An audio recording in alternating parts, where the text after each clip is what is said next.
haven't gone and helped themselves with the breakfast and high tea, I request you to kindly go and have and join us back inside the hall in a few more couple of minutes, as we would be starting our event here today shortly. Thank you so much.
Attention everyone, we are all set to begin our event now. A humble request to all the people at the back to kindly get settled and seated, and please put your phones on silent mode.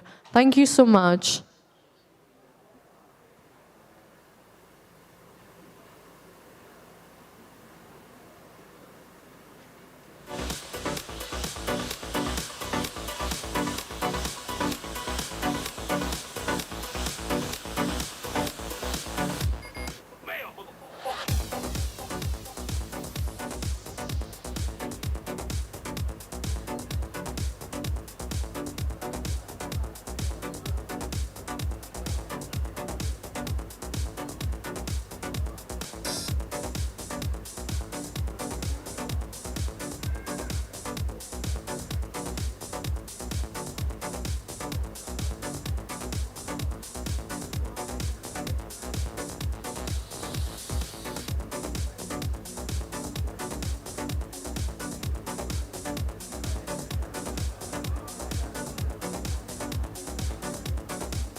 Namaste, Vadakam, Sasrikal, and a hearty welcome to all the dignitaries, guests, and delegates, partners. With great joy and immense exultation, I feel privileged to extend my warm welcome to all present at the Indo-Asian Business Excellence Summit 2022, winning Asia to win the world. This is Chandni Sehgal, your host for the day, and I really feel privileged to be part and parcel of today's event. And a hearty welcome once again to all our dignitaries. Thank you so much for taking out time from your busy schedule to be part of our event here today. Can we have a huge round of applause for all the wonderful people here? Come on, people, put your hands up in the air.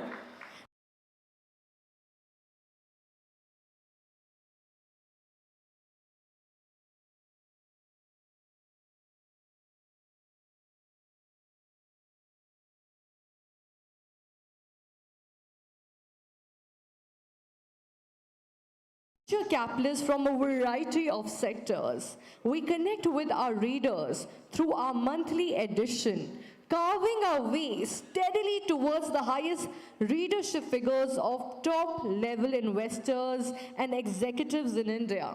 Our focus is concentrated on publishing inspirational success stories of business houses and innovations spread across the globe in the entrepreneurship world. If your interest lies in the world business market, we are your best choice to know what happened in the life backstage of all sorts of flourished and budding businesses. Business Connect is a window into the minds of business leaders in India. We offer our readers informative articles highlighting the latest issues of the market and revealing the inside tips for everything from business strategies to emerging trends. Business is not only a genre we devote our focus on.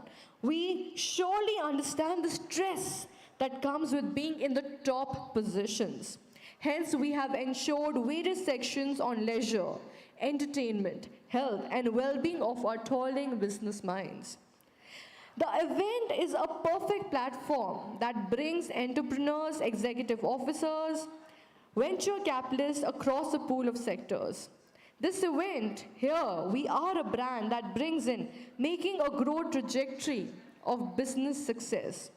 Through our corporate conclaves, we connect well-established and newbies of the business world with government officials and industrial specialists to carve the path of growth and development of the corporate world. We introduce the corporate ventures with top investors of the industry in our conclaves that provide bigger and best-in-class opportunities for growth for all present.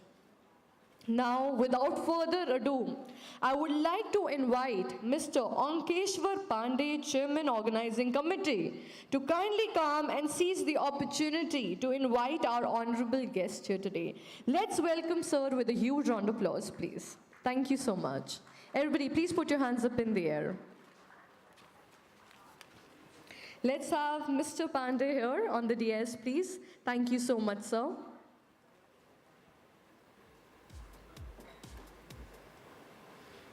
Thank you very much, Chandani.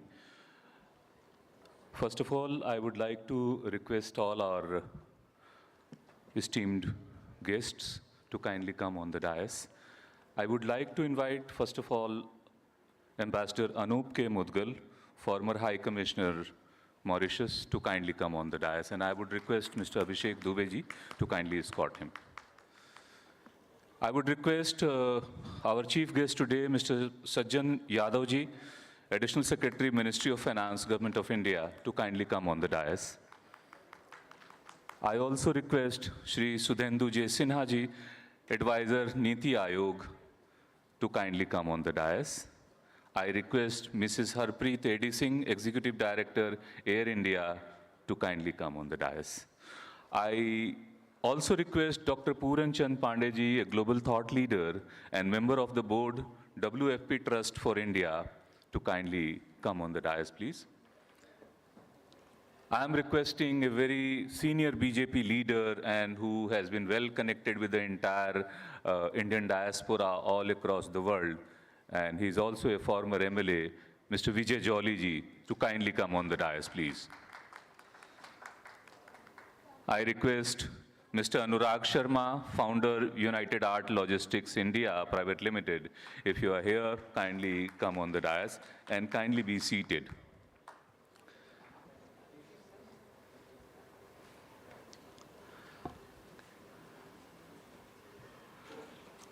Thank you so much, sir. This is truly a very blissful morning indeed, as we welcome once again the assembly of distinguished guests and delegates who have taken out the precious time to be part and parcel of today's event. Can we have a huge round of applause for the dignitaries present on the dais who have given us their precious time here today. Thank you. Thank you so much. Taking the blessings of the Almighty God, let's begin today's event with the lamp lighting ceremony. As light destroys the darkness, in the same way knowledge destroys ignorance. As we bow down to Ma Saraswati, may her blessings be on us. Taking the blessings of the Almighty God, let's begin today's event with the lamp lighting ceremony, and let me call upon our guest to do the honors for the same. Starting with our chief guest present here today, Shri Sajjan Yadav Ji, Sir, IAS Additional Secretary, Ministry of Finance, Government of India. Can we have a huge round of applause for Sir, please? Yes, so we will now be proceeding forward for the lamp lighting ceremony. Can we have the lamp set up here, please? Thank you so much. We would want it right in the middle, please. Thank you. I also request Mr. Abhishek Dubey, CEO and publisher of the Business Connect magazine, to kindly come on the dais, please. All right. Thank you so much. I think now we should proceed forward for the lamp lighting ceremony, as I said. With the gracious presence of the goddess in tow, let's begin this event on a positive note. Starting with, I would request our following guests who are there on the dais to please come forward for the lamp lighting ceremony. As I call on the names, once again, starting with Shri Sajjan Yadav Ji, IAS Additional Secretary, Ministry of Finance, Government of India. Our chairperson here today, Ambassador Anup K. Mudgal Sir, former Indian High Commissioner to Mauritius, New Delhi. Guest of honor, Shri Amar Patnaik, MPRS, former IAS officer, Bhubaneswar, Odisha. Mr. Anuj Agarwal Sir as well, who's been kind enough to be part of the event here today. Shri Sudhendu J. Sinha, Advisor, Niti Ayog, New Delhi. Mr. Vijay Jolly, Senior BJP Leader, Ex-Governor, BJP Overseas Affairs, New Delhi. Mrs. Harpreet Ade Singh, Executive Director, Air India, Government of India, Mumbai. Dr. Puran C. Pandey, Member of the Board. WFP Trust of India, Anurag Sharma, Founder, United Arts Logistics India Private Limited. Dr. Urvashi Makkar, Director, IMS, Ghaziabad. Mr. Abhishek Dubey, Publisher, CEO, Business Connect Magazine. Mr. Ashutosh Oja, Sir, Creative Head, CFO, Business Connect Magazine. Mr. Omkareshwar Pandey, Chairman, Organizing Committee, Business Connect Magazine. Mr. Ashish Kumar, Sir, Business Head, COO, Business Connect Magazine.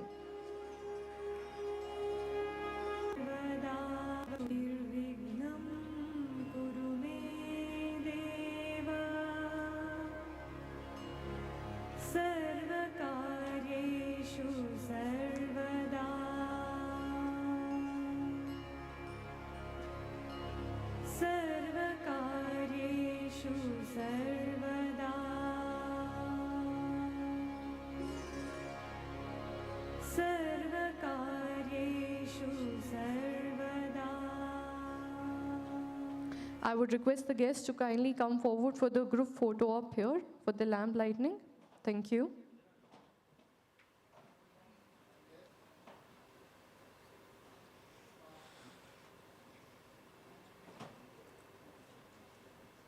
Thank you once again to the guests for coming in and formally opening the event by taking the blessings of the Almighty Goddess Ma Saraswati. I would now request all of you to kindly stand up and participate in the national anthem and mark the formal official opening of our event. I would request our guests here as well to kindly get up and let's stand together as one big family here and participate in the national anthem now. Can we have the national anthem, please? Just hold on a second. Yeah. Okay, I think we all are ready now. Can we please have the national anthem now?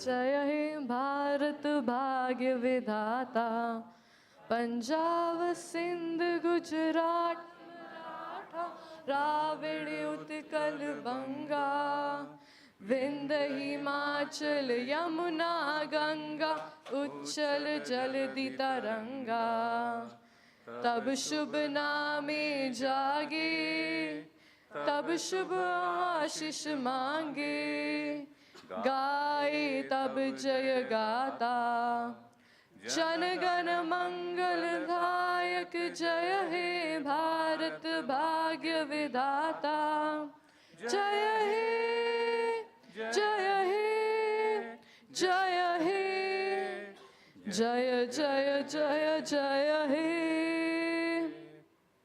Bharat माता की जय. Wonderful. Thank you so much, everybody, for participating.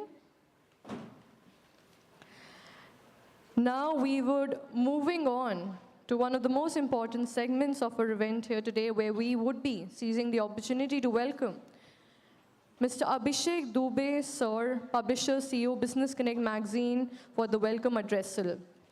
An innovator, creator, and of course, entrepreneur, Abhishek Kumar Dubey has carved a unique identity for himself in the media fraternity. He is one of the youngest media publishers registered with RNI, the Government of India, and his brainchild, Business Connect, has become one of India's #1 business magazines, marking its fantastic presence in the global media industry. Grabbing eyeballs in the community, Business Connect has become a people's choice magazine today. Spearheading the magazine's operations as the CEO, he has dedicated his efforts, energies to provide budding entrepreneurs with appropriate recognition, felicitating their growth across their respective industry. I request Abhishek sir to accord the ceremonial welcome to our venerated guest here today. Good morning, everyone. I am privileged to have the opportunity welcoming our prestigious guests, speakers, distinguished dignitaries, and all of you this mega summit. On behalf of Business Connect family, I am pleased to welcome those who have been associated with us so far. This mega gathering is a sheer manifestation of our abundant vision to facilitate the holistic growth of our business community, and I hope that likewise we keep doing justice to our motto in the future as well. Ladies and gentlemen, now coming to the question that I am being asked here and there since the announcement of this exclusive event, what motivated me to organize Indo-Asia Business Excellence Summit 2022? Hence, I would like to draw your kind attention to our Prime Minister Mr. Narendra Modi's speech at the 18th ASEAN Summit that was delivered via virtual conference. Ladies and gentlemen, he clearly emphasized that the year 2022 marks the completion of 30 years of India's partnership with ASEAN. Hence, to mark this important milestone, India will celebrate 2022 as ASEAN-India Friendship Year, while engaging more and more focusing on increasing trade relations with Asian countries, which is a simple solution for India to realize her mission to become 5 trillion economy by 2030. Though the government of India is not leaving any stone unturned to facilitate better relations on both ends, Business Connect magazine recognizes its core responsibility of contributing its part in enhancing the growth of the Indian economy. I am extremely grateful to our esteemed speaker, hailing from different walks of life as well as geographies, to attend this hosting and dispense the seed of their invaluable wisdom and knowledge via this platform. Ladies and gentlemen, and before ending my welcome note, I could not help but be grateful to each and every member who contributed in our one or another way to this summit. It wouldn't have been possible without the support of you all. Please be assured that this gathering is about to make difference to our lives along with adding substantial value to the Indian economy. Now, leaving the podium, I would like to thank you all for being a wonderful audience, and let's give a big round of applause for Mr. Omkareshwar Pandey, Chairman, Organizing Committee, to take the lead from here. Thank you very much. Thank you so much, Abhishek sir. That was quite commendable indeed. And moving forward, now it is the opportunity for us to welcome our guest with bouquets of appreciation. And I would request the humble presence of, along with Mr. Abhishek, I would like to invite Mr. Ashutosh Hoja, Creative Head, CFO, Business Connect Magazine. We have Mr. Omkareshwar Pandey sir, Chairman, Organizing Committee, Business Connect Magazine, already on the stage with us. I would also like to welcome Mr. Ashish Kumar sir, Business Head, COO, Business Connect Magazine. Starting formally to welcome our guest here today, I would ask Mr. Abhishek Dubey to kindly welcome our honorable guest as follows. Everybody, can we please have a huge round of applause?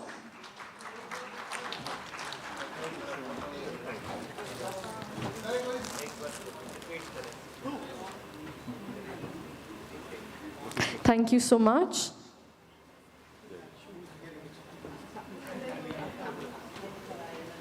So all our guests are present here today, and we are thoroughly delighted to welcome each and every one of you. Once again, thank you so much for giving us your precious time here today to be part and parcel of today's event. The core management team, the pillars of our organization of Business Connect magazine, are taking the lead forward of individually welcoming all our venerated guests here today.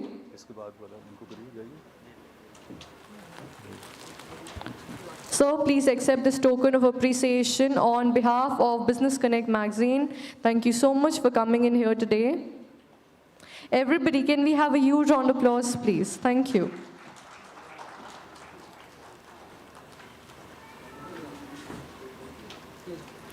So please accept this token of appreciation, and thank you so much for giving us your precious time for coming in here today. Thank you.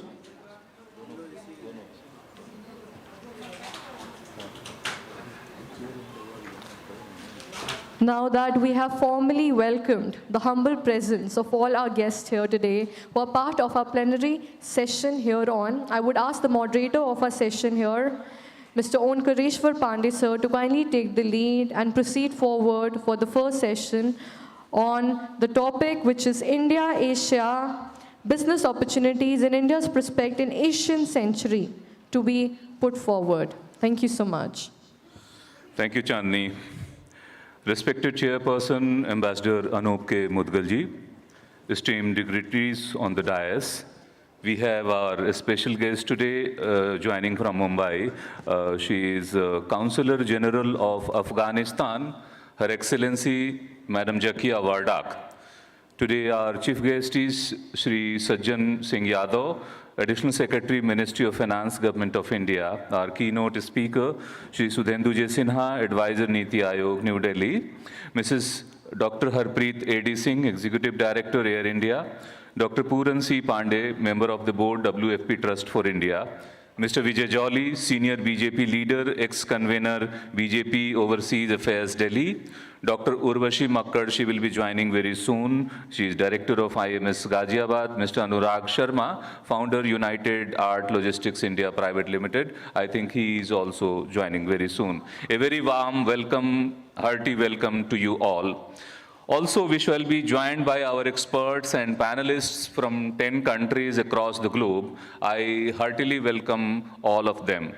Today, corporate, academic, and thought leaders from various knowledge domains are gathered here for this exclusive Indo-Asian Business Excellence Summit, organized by India's one of the leading business magazine, Business Connect. Our discussions shall be centered on the theme, Winning Asia to Win the World.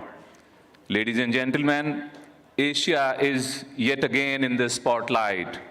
Our Indian External Affairs Minister, Shri S. Jayashankar's recent remark on an Asian century has once again brought Asia in the spotlight. Mr. Jayashankar had claimed that national progress and development can occur only with cooperation between two giants, China and India. And China very promptly and warmly welcomed this statement. With more than 4.5 billion, over 60% of the world's population residing in 49 countries, Asia has overtaken Europe as the continent with the largest economy since 2010, accounting for 39% of the global GDP. Asia is the world's largest continental economy in terms of both nominal GDP and purchasing power parity. Prime Minister Narendra Modi had announced to celebrate 2022 this year as Indo-ASEAN Friendship,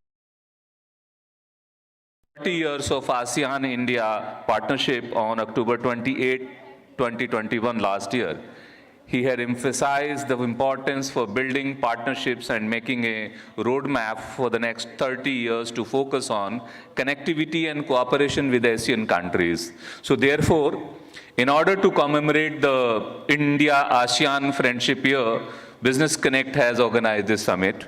The theme, Indo-ASEAN business opportunities and India's prospect in the Asian century. Our special focus will be on economic growth and leadership, education with skills, healthcare with Ayush, sustainable development with technology, and connecting Indian entities to Asian businesses. Once again, on behalf of Business Connect, I welcome all our esteemed guests, experts, and panelists, senior corporate, academic, and other thought leaders from different domains who are joining physically this summit in this Hotel Hyatt Centric, New Delhi. Ladies and gentlemen, after this plenary session, I'm just giving you a little brief about what is going to happen today. There will be a leadership talk where our corporate leaders will be talking about power of leadership in global recession and ongoing business challenges, the increased government spending, steps to improve ease of doing business in India, and what corporates seek from the government in 2023, in the next year, and how they can leverage the opportunity in Asian markets better. Since many of our guests will be joining in the second session and third session, I will be welcoming them all also. There will be award function post-lunch. There will be, that will be joined by Shri Amar Patnaik, former bureaucrat and also member of Parliament Rajya Sabha. He will be joining in the second half during the awards because he has a couple of more meetings today in the morning. And that particular session will be joined by a famous film actress and former MP Rajya Sabha, Ms. Jaya Prada ji. So we have around 10 members from different countries, 10 countries, not only from Asia, but from other regions who are joining this session today online. They are Mr. Kishore Mehta, Chairman Emeritus, Multi-Ethnic Advisory Task Force, Illinois, USA. James P. Mimikos, JD, Greek Indian Business Association, Greece. Dr. Ghanshyam Lal Das, former Vice Chancellor, Purvanchal University, Kathmandu, Nepal. Ms. Lavina Ramakishun, Chairperson, FinTech Association of South Africa. Dr. Kusuma Chandra, Executive Chairman, Asia-Africa Forum on Corruption from Indonesia. Mr. S. Khugan, Global Expert on Corporate Funding, is Group MD of SKB Associates from Malaysia. Professor Dr. GVR Shastri, Chairman, Coastal India Development Council, New Delhi. Dr. Nupur Tiwari, Indo-Japan Relations, Tokyo, Japan. Dr. Mohan Agrawal, President, Indo-Gulf Management Association. Ms. Roselle Monsayak, Vice President, Bank of Philippines, Manila. Mr. Jugraj Bedi, founder of Foundation for Afro-Asian Business and Investment Solutions. Sarfaraj Ahmad Munshi, Global Management Consultant from Dubai. Mr. Mahmood Nawaz, senior journalist. Mr. H.S. Chaudhary, his former commandant. They all will be joining in the second half. I welcome them all. And there will be some corporate leaders also. I should not leave their name in the panel where the leadership talk will held. So Dr. Prabha Shankar Shukla, Vice Chancellor of Northeastern Hill University from Shillong, he will be joining. Dr. Alok Mishra, he is Joint Secretary of Association of Indian Universities, he will be joining. Dr. Balmiki Prasad, Director, Ministry of Corporate Affairs, he will be joining. Dr. Pushpita Awasthi, President, Hindi Universe from Netherlands, she is a very senior lady, she will be joining. Dr. G.M. Gupta, he has been awarded with for his scientific contribution to the national security. Dr. Urvashi Makkad, of course. Mr. Ashok Kelaha, President, CEO, Interact, Noida. Ms. Vrishali Mule, Founder Director, Regatta Consultancy, I think she is here. And Mr. Satyanarayan K, MD, Starworth Infrastructure Construction, Bangalore. Mr. Pramod Devade, CEO, CleanMax Enviro Energy Solutions.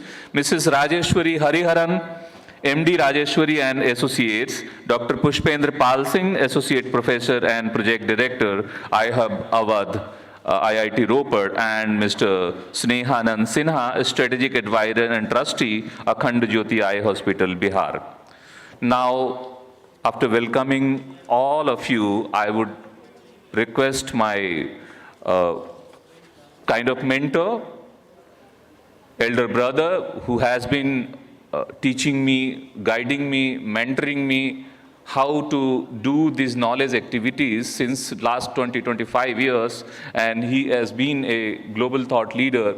He was the executive director of Times Foundation, and he was the man behind who introduced Lead India, Young India, Take India types of campaign you must have heard in the Times of India group, you must have read. So I would like to request Dr. Puran Chandra Pandey ji to kindly come for the opening address. Dr. Puran Pandey, a big hand for him. Thank you. Thank you very much indeed, and I'm truly privileged to share my thoughts on such an important conference, if I could probably call it as, which is devoted to Asia, Asian continent, and more importantly, the place of Asia in the world in 21st century. So I'm very happy and very privileged to be able to share some of my thoughts on this particular theme. Let me start by saying that Asia as a continent, I mean, we know Asia both as a continent in its own rights, but also the part of larger Eurasia. And this part of the world has been thriving since 1950s, broadly speaking. And this region is also very important because this is a region which has, in terms of the land mass, roughly about 48 million square kilometers. We have more than 5 billion people out of close to 8 billion people that we have now, which occupies roughly about 30% of world's land area and about 9% of the Earth's total mass. So you can probably imagine the kind of, attribute or the element of the attribute which Asia as a region has. So nobody can deny Asia its rightful place in coming years and decades and century as well.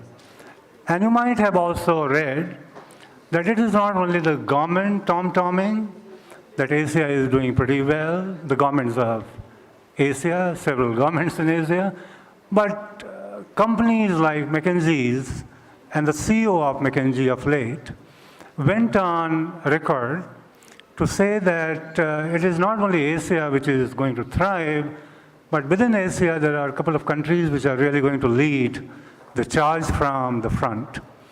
And he also went on to say that India will take the lead, and Asia's century will no longer be driven by any one country, but will be principally led from the front by India, going on to say that it is not only India's decade, but it is India's century. So you can very well imagine the kind of scale and impact on everybody's life that Asia is going to have in years and decades to follow and years and decades to come. But my problem with continent has been the following. I have never been convinced about how Asia has been geographically defined. And I'm saying it with a certain degree of responsibility. And that part comes from how institutions and countries and multilateral institutions, including the UN, try to sort of pan Asia out in terms of the overall geo-spatial regime and the territory that Asia is all about. Let me give you two quick examples. One, UN. In the UN geo scheme, Asia has been divided into 6 components, and it is East Asia, West Asia, North Asia, South Asia, Central Asia, and Southeast Asia. I find it pretty difficult. And while I was heading the UN, I happened to ask some people at a fairly senior level within the UN that how do you really go on to sort of define Asia in these 6 components, I was told in a matter of fact by a very senior person that, look, I mean, it is purely from administrative point of view, micromanagement, when even will need to release a report, they will try to do it in a regional way, and therefore this is a precise segmentation which has been done by the UN. So this is the part 1. But then part 2, which is more recent, is that if you really look at quite a few groups which have been created out of the UN, including the one which is of more value from our point of view, and therefore I'll refer to G20. And you will all know that India is going to be G20 presidency starting in November 2022 until about November 2023. It comes to us from Indonesia, comes to India, and then it goes to Japan. And G20, if you really look at what they did, G20 divides the entire world into developing and developed economies category. And when they really look at Asia, I'm not really going to touch every other country around the world, but I'm really going to touch only upon how G20 defines Asia as. G20 defines Asia in the following ways. It says, out of the 20 countries which are part of G20, the 6 countries which are part of Asia, and these are the following 6. You have Far East, Japan in the Far East, Saudi Arabia in the Far West, and then you are left with 4 more, which probably form the kernel of Asia in a way. And these are the 4 countries in a way. South Korea, you have India, you have Indonesia, and you have China. So I have been slightly at little difficulty in terms of how do you look at Asia and how do you really define it. But nonetheless, being a little more precise, I will really take G20 framework, which forms, which has these 6 countries forming Asia. So starting with Japan, which is Far East, we all know Japanese from the World War II on, they tried to sort of tie through with UK to begin with, Germany following the UK, very briefly with Italy, and now they are hand in glove with Americans. So America sort of looks at Japan as a strategical eye. So this is Far East. I'm not really going to talk much about it. I very quickly go to Far West, which is Saudi Arabia. Saudi Arabia, I could probably say, and you all know, that it is a fossil fuel economy, petrodollar, doing pretty well in terms of per capita and GDP, but they do not really have much to do with Asia, except that they have Asia-Saudi Arabia investment arc. There's nothing beyond that Saudis have been doing with principal partners, except at a bilateral level, in ways that, they could probably, continue to moving on. Now we are left with the 4 countries, which is Korea, India, Indonesia, and China. The story is pretty clear. If you really add China and India, you'll find a very large part of humanity living there. And these are the 2 countries which have been taking the lead, charting their course of growth and development forward. And one of the good things which these 2 countries have been able to do is that they have been able to invest heavily in qualitative growth, which means welfare enhancing. How do you really take care of your people? How do you really safeguard your civilization? How do you really put more focus on GDP and per capita and keep on moving forward in ways that you can redefine the way the growth, not only within Asia, but around the world is being structured. India, on the other hand, has been doing the same, but in a slightly different way, which means that India, while investing heavily in qualitative part of it, they have also been investing heavily in sustainable development, which means low carbon growth, and seeing to it that the people also benefit, by and large, from the growth which India will achieve by putting a lot of investment into qualitative part of it and also into sustainable development. And I would really, before I close, in 7 minutes you can't talk about Asia. But let me close by saying that if you really look at the statistics and the data put forth almost every year since World War II onwards, there's a UN Commission on Growth. And if you really were to read that report, the latest one, which says that there are two countries only from Asia, China and Indonesia, which have grown consistently at an average of 7% from 1950s onwards.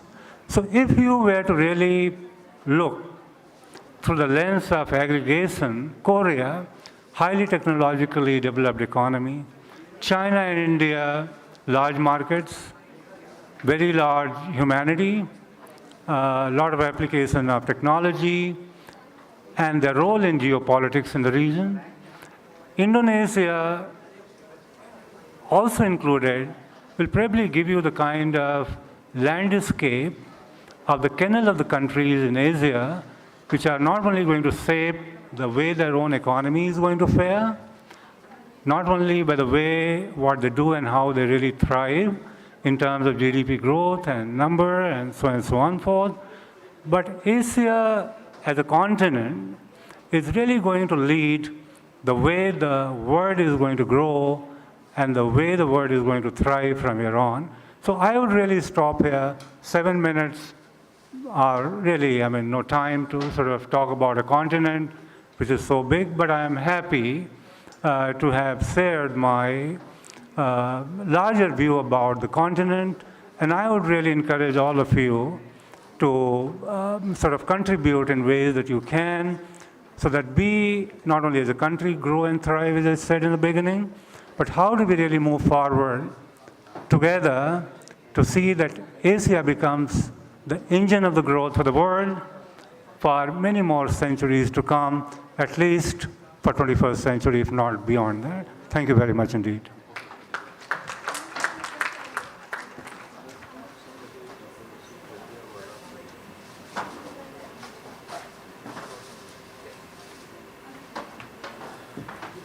I'm really sorry. The role of moderator is very hard, dubious, and he himself speaks more and asks the people to speak less.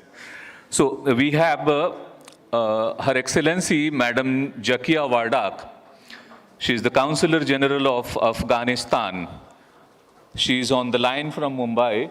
I request our technical team to kindly take her online, and I would request Madam Zakia to address the gathering. Before that, I'll just take a minute to properly introduce her.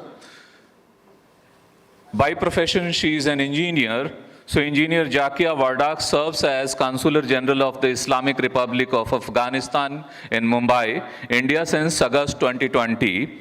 Prior, Engineer Jaya Prada headed the Society of Afghan Women in Engineering and Construction, along with serving as the Executive Director for her Afghanistan Engineering, Jaya. Mrs. Jaya Prada has master's degree in architecture. While serving in the private and public sector, she has focused mainly on humanitarian efforts, and such as operating 2 orphanages, 1 medical clinic, and private education in remote locations of the Wardak province in Afghanistan. Engineer Jaya's passion to better public institutions and society is what led her to become one of the leading candidates in the parliament election of 2018. Engineer Jaya Prada contributed to national and international publications also. I request Her Excellency, Mrs. Jaya Prada, to kindly address the gathering.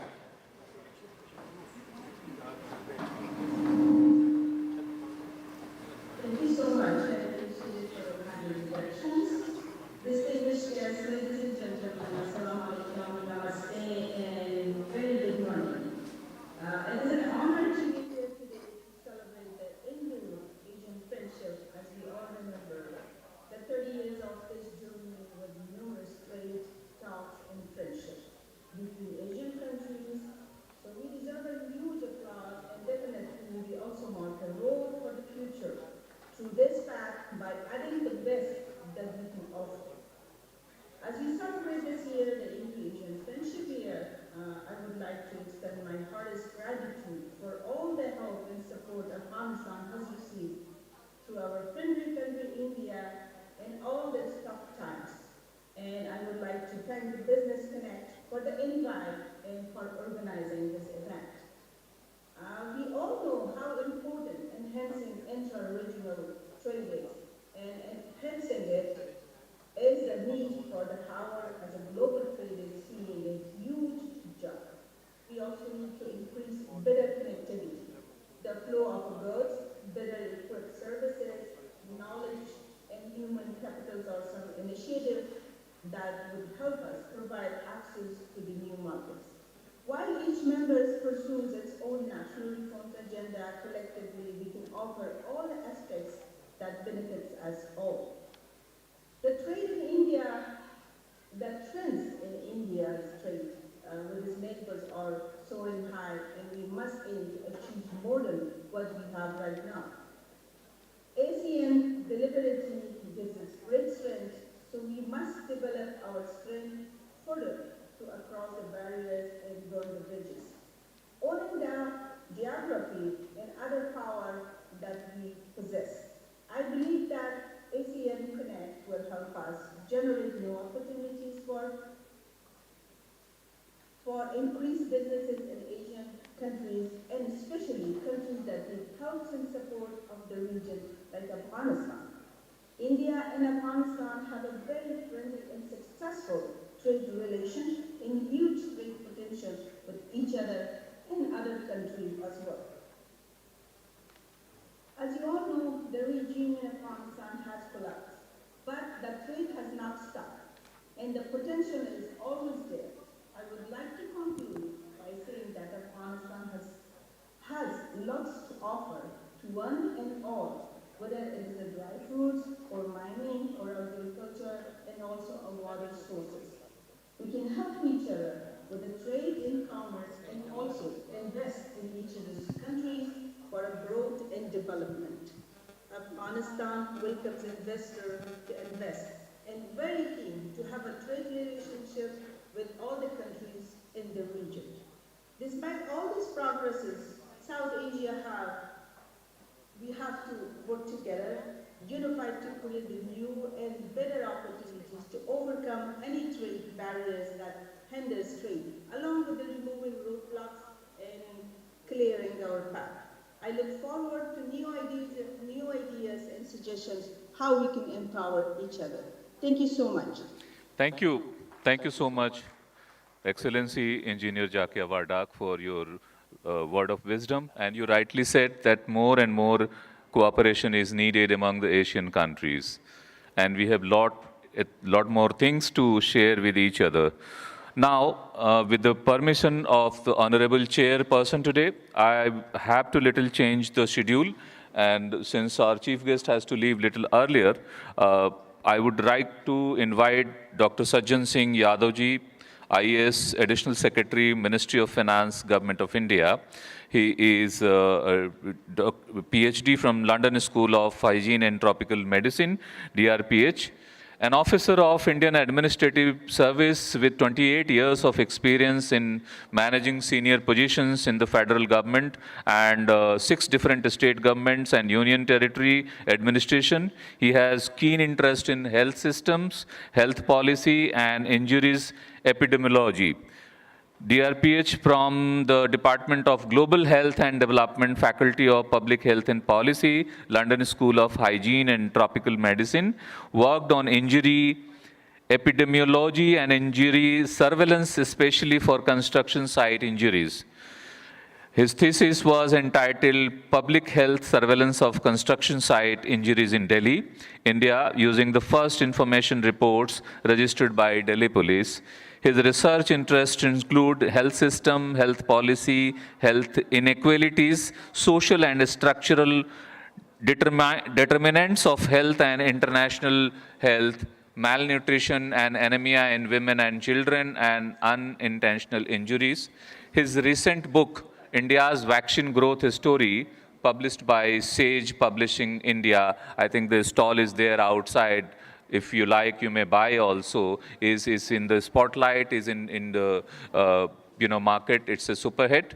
And it has been publicized, widely read, and widely, commented on the social media. I would like to invite Dr. Sajjan Singh Yadav ji. A huge round of applause, please. Thank you.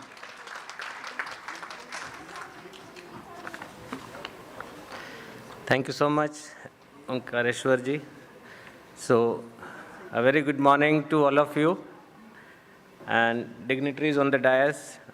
Shri Anup Mudgal ji, Shri Vijay Jole ji, Shri Sinha ji, Advisor Niti Ayog, Mrs. Harpreet, Mr. Puran Pandey, and Mr. Abhishek, Mr. Omkareshwar Pandey, and all the guests present here. So, first of all, I would like to clarify that I am here in my individual capacity, not as a representative of the Ministry of Finance. And that's why you heard a lot about health and vaccines and injuries and not about economy and financial issues. And so I'll talk about what Mr. Omkareshwar ji has mentioned about vaccines and little bit about my book and little bit about the pharma industry, and especially with special focus on the vaccine industry in India and Asia. So as you all know, we are celebrating Azadi Ka Amrit Mahotsav, the 75 years of our independence and our achievements. And our Honorable Prime Minister has declared that this journey of next 25 years is Amrit Kal, till we become 100 years old as an independent nation, 2047. So this is Amrit Kal for a new India. And we have to take this trajectory of India's economic growth and development forward. And also the 21st century is also the Asian century. And Asia itself as a whole is going to play a very dominant role in this century.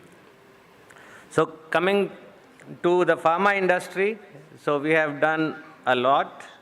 India started with mere rupees 10 crore industry in 1948, just after we became independent, and now it has grown to 2 lakh crores. And Indian pharmaceutical industry has set a target to make it a 600 billion worth of its volume of its product in next 25 years. And India is also the epicenter of vaccine production. As many of you would have been aware that we produce 62% of the total vaccines produced in the world. We export 77% of our vaccines which are produced here. Every second out of, 2 out of 3 children, they get a vaccine manufactured in India. And also the other Asian countries are equally doing very hard work, and they are emerging in the vaccine industry because the investment in biomedical research in the West, in the developed countries, is going down, whereas it is going up for Asia and for India. So how many of you know that from where the term vaccine has come? So are you aware that how the term vaccine came about? So the term vaccine has come from the Latin word vaccinus, which means cow. And this is because the world's first vaccine was produced from cow. It was a fluid taken from a cowpox pustule, which was taken out and injected into a boy to test whether it gives protection against smallpox. That was 1796. At that time, smallpox was rampant. It used to kill 30% of its patients. So much more dreaded than COVID-19, which we have seen. And as we say that our forefathers were very intelligent. So the world came to know about vaccines in 1796. But do you know when Indians knew about immunization, immunity, and vaccination? Sir, it was 380 BC, more than 2,000 years before the world discovered vaccine. So we had our own technique to develop immunity, to administer vaccines long back, 2,500 years back. And that technique was known as variolation. So what was this variolation? In this, when the smallpox outbreak came, our tikadars, which were called then, they were pandits largely, they used to take out pus from the infected person of smallpox, dry it for a year, and then make a powder out of it. And this was the vaccine. Because by drying, by keeping it for a year, the virus used to lose its virulence. It used to become what we call now attenuated. So that attenuated virus, then the tikadar will take that potli full of that powder with him, go to the villages, and whoever wanted to get vaccinated, they will make a cut in the arm of that person, small cut, put that powder on a piece of cotton, put some gangajal on it, and then tie it on the cut with a bandage. So slowly the virus will percolate down. The person will get mild infection, not full-fledged disease, and then the person vaccinated would become immune from smallpox for whole life. So this was an interesting research which I had done as part of my book. And similarly, from India, this method of variolation went to China, and then from there to Turkey, and then to Europe. And in China, it was called as insufflation because it was that powder was put in on a piece of cotton, and then the cotton was inserted in the nose for some time. So that was the term insufflation which was called. It was the Chinese method of vaccination. So the Asia knew vaccination and immunity much before the Western world. So one more small anecdote. Do you know when the first modern vaccine was administered in India? The vaccine was discovered in 1796. It took 6 years to reach India. And how did it reach? How it used to travel that time? Because there were no vaccine factories, there were no cold chain things, there was no preservative, there was no freeze drying. So the vaccine at that time used to travel by arm-to-arm vaccination. And the favorite people for that were children. So children were taken, 2 children were vaccinated at one go. They will take 4 or 5 days to develop those pustules, pus, etc. Then that pus would be taken and would be injected to some other person, other children. And then in succession on the ship, these vaccines came from Europe to Baghdad and from Baghdad to India. And on 14th of June 1802, the first vaccination happened in India, in Bombay. The child was Anna Dussel, who was injected this pus, which was brought by ship through children from Baghdad to India. And then it spread. But how long would it would have sustained? So it couldn't have sustained for many years, though it went on for about a century. And then we started producing vaccine next in cows and buffaloes.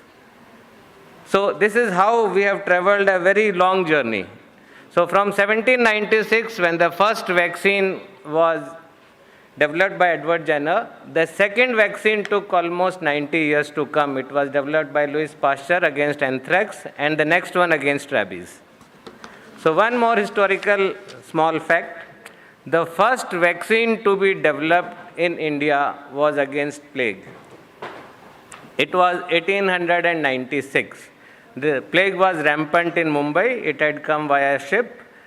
And the governor of Mumbai was very apprehensive what to do, how to control the disease. So there was a scientist known as Vladimir Hapkin. So he requested him to develop a vaccine. And Hapkin has developed a vaccine earlier against cholera. He was doing the trials of that vaccine in India. So he came to Mumbai from Calcutta, set up a lab in one room, worked continuously for 3 months, and in 3 months he developed vaccine for plague. And Hapkin was also famous for doing the trial on himself. So he used to develop vaccine and first of all inject the first vaccine in his arm and then see the result. So when he injected it in himself, he had fever but recovered, and then it was time to do more human trials. So what was the favorite group to try vaccines on in those days? They were prisoners. So the trial was conducted in Baikula House of Prison in Mumbai among the prisoners, and the vaccine was found to be very successful. And then the vaccination started. So this is all about, there are so many other things in this, but again, now when the COVID-19 came, so by COVID-19, India had already demonstrated that it is a world leader in vaccination. And COVID happened, say it came December end of 2019, and then 2020 it came to India. And within 9 months, thanks to our leadership, to our scientists, to our health leaders, political leaders, our visionary Prime Minister, we developed 2 vaccines in 9 months and started administration. But not only we vaccinated our people. Do you know, we supplied this vaccine to more than 150 countries in Asia and in other parts of the world. And this was under Vaccine Maitri initiative of our Honorable Prime Minister. Many countries in the world are thankful to us because they could do their vaccination just because India provided them what they termed as Sanjeevani Booty to protect the world from vaccines.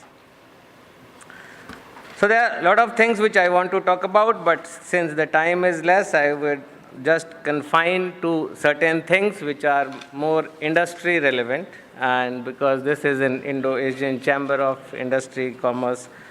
So there are a lot of lessons which the whole world has learned from COVID-19, and especially our entrepreneurs, our industry leaders, our scientists, our, I would say also bureaucrats, that how to go about it. And as our Honorable Health Minister has said, that so far India's USP has been large volume at low price. Now we have to move from volume to value. That vistas have opened, as I have said, in other countries, MNCs investment is going down, so it has opened big growth opportunities for pharma in India, both as in terms of Indian market as well as Indian production ability, and similarly in other countries of Asia. So how will we go towards move from this volume to value? This is through the new generation vaccines. This is through high value vaccines. So the COVID-19 has taught us many things, including the magical messenger RNA, which many of you have heard. This is kind of a software code. So this software code is inserted in the body. It attaches with the cell and then tells the cell to produce antibodies, to produce protection against that particular antigen. And this messenger RNA can be easily modified. So if there is a new antigen, if there is a new disease which has come up, the genetic sequencing of that can be done, messenger RNA can be modified, and you can have vaccine quickly, very, very quickly. So we need to invest in these new technologies. Then there is a new thing of universal vaccines. Now you have to take so many vaccines, common cold vaccine, some other vaccine. So slowly the technology is going towards universal vaccines, where one vaccine will prevent against so many diseases. Then there are bridge vaccines, which is another thing coming up. These bridge vaccines, whenever a new pathogen strikes, so now because of that animal-human interaction, as well as because of higher mobility, there is a lot of new infections coming up. Like COVID-19 came, before that SARS-1 came, before that H1N1 came, swine flu came. So many diseases are coming from animals. So when the new disease comes, it takes some time to develop vaccines. So these kind of bridge vaccines will generate non-specific response and provide protection till a full-fledged vaccine is developed. Then there are opportunities for development of new methods of vaccine administration. Like you have heard recently, Bharat Biotech came up with a nasal vaccine. So now there are a lot of research going on in terms of nano patches, nasal sprays, jet injectors, micro needles, so that vaccine administration is fast and hassle-free. And many people who are scared of needle can also get vaccines. Another area which is opening up is vaccines for non-communicable diseases. So far we have heard about vaccines for communicable diseases, infectious diseases. But now vaccines are coming up for cancer, they are coming up for cardiovascular diseases, they are coming up for diabetes, they are coming up for drug addiction, and so on.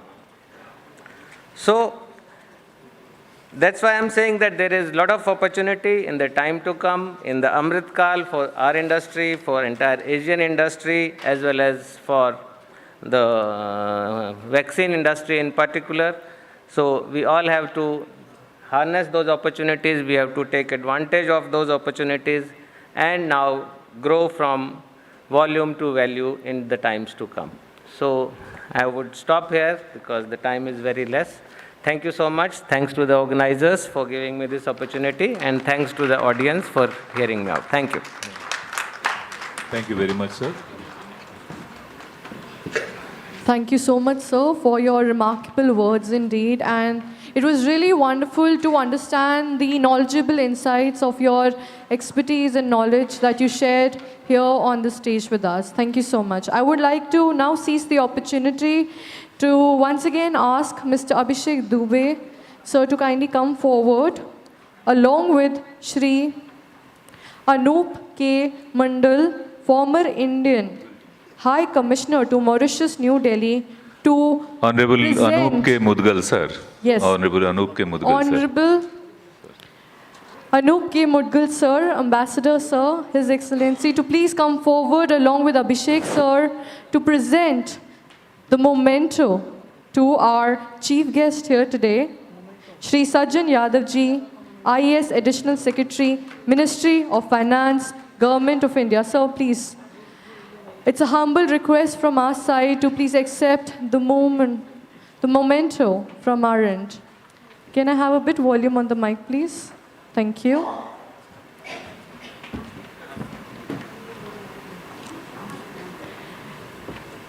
Everybody, can we please have a huge round of applause? Once again, thank you so much, Shri Sajjan Yadav ji, for giving us your precious time here today and gracing us with your humble presence and making this event quite a memorable one. Thank you so much. I would like to inform everybody here that we have another eminent personality who have just arrived, who would also be participating in our plenary session. Once again, I would request Mr. Abhishek Dubey, sir, to kindly welcome Mr. Anurag Sharma, founder, United Art Logistics India Private Limited, New Delhi, with a bouquet of appreciation forward. Everybody, can we welcome Anurag Sharma, sir, with a huge round of applause on the dais now. Anurag, sir, thank you so much for coming in here today. Please accept this token of appreciation from our end. Anurag Sharma, sir, is one of our panelists for our plenary session here today. And once again, thoroughly delighted to have you here with us. So please take a seat. Here. Thank you. Thank you for coming in here.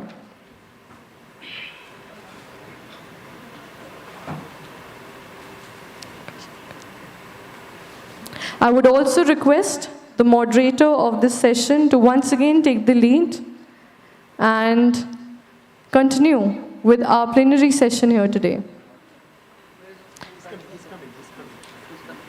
He's coming. Okay. Okay, in the meantime, as Sir is going to be coming in and taking up care of the session, let's have a one-on-one conversation with our delegates here on the dais. So, first of all, once again, thank you so much for coming in here today. So, I would like to start with the lady here. Ma'am, why don't you share with us your expectations of coming in here today and how are you feeling? It's always nice to come to such an august gathering. And of course, I'm feeling very happy because you always interact with new people and there would be a lot of networking opportunities. And main thing is India and ASEAN, like we are here to connect and bond with the rest of the world. And India is going to take a lead in this. So we are really looking forward to the discussions over here. Thank you. Wonderful. Thank you so much. Let's move towards... Okay, so finally, Mr. Pandey is here, and we have been quite graciously waiting for Sir. So over to Mr. Pandey to take the lead for our plenary session as it continues. Thank you. Thank you so much, Chandani. As we know, Dr. Sajjan Singh was talking about healthcare, vaccination and all. Sometimes it may look little odd in this program, but that's very important. In the last 2 years during the pandemic, we have felt that healthcare is how important not only for India, but for the entire world, including Asia. And similarly, the logistic chain, supply chain, and all such industries are very, very important. As with most other industries, the COVID-19 pandemic has transformed global logistics in profound ways. But unlike most other industries, the decline in economic activity during the pandemic has not affected global logistics too negatively. The consumption of goods and thus the corresponding logistics needs has been left relatively unaffected. So in financial year 2021, the size of the Indian logistics market was around 250 billion US dollar. It was estimated that this market would grow to $380 billion in 2025 at a compound annual growth rate between 10 to 12%. And here is a resourceful logistics entrepreneur who is also a practical hands-on operator, Mr. Anurag Sharma, founder, United Art Logistics India Private Limited, New Delhi. Mr. Sharma is a dreamer since childhood, a beaver since 16, and an entrepreneur for life, and assiduously working to change the face of logistical and fine art handling industry for over 21 years. I would like to invite Mr. Anurag Sharma to address and also talk about how logistics is important in Indo-ASEAN trade, business and cooperation. Mr. Anurag Sharma, a big hand please. Thank you very much, Pandeyji, and a very warm welcome to such a fantastic event, the summit. As far as logistics is concerned, we all been utilizing some sort of transport, some sort of logistics every day in our life. In India, from a very unorganized sector towards a semi-organized and now organized segment, logistics is growing day by day. As Mr. Pandey rightly said, $250 billion is the total market of logistics in India as of now, and it is growing rapidly. Imagine the times when we used to shift our houses. We used to call a rickshaw, or we used to just pack it and just transport it on our own. But now, we are calling professionals to do that. The reason behind that could be time, could be deep pockets, of course, and a need of a professional angle given to transportation. Looking at these last 2 years where we all suffered because of the pandemic, logistics played a very great role in making sure that we can have some sort of cure, precautions, everything in place. People have worked day and night. We, as an organization, transported almost tons of vaccines all over worldwide. Looking at that how logistics is going to be in next 2 to 3 years' time, I would just like to mention that this sector is now getting towards more organized. People are wanting more professional services. Supply chain is becoming an integral part of any business. And we are moving forward towards a better logistics platforms. I was actually not prepared to talk about, but being into this industry, working in this industry from last 20 years and handling fine art logistics and packing and moving of artworks from last 21 years, I can say that we have a very, very bright future as far as logistics is concerned. Thank you very much.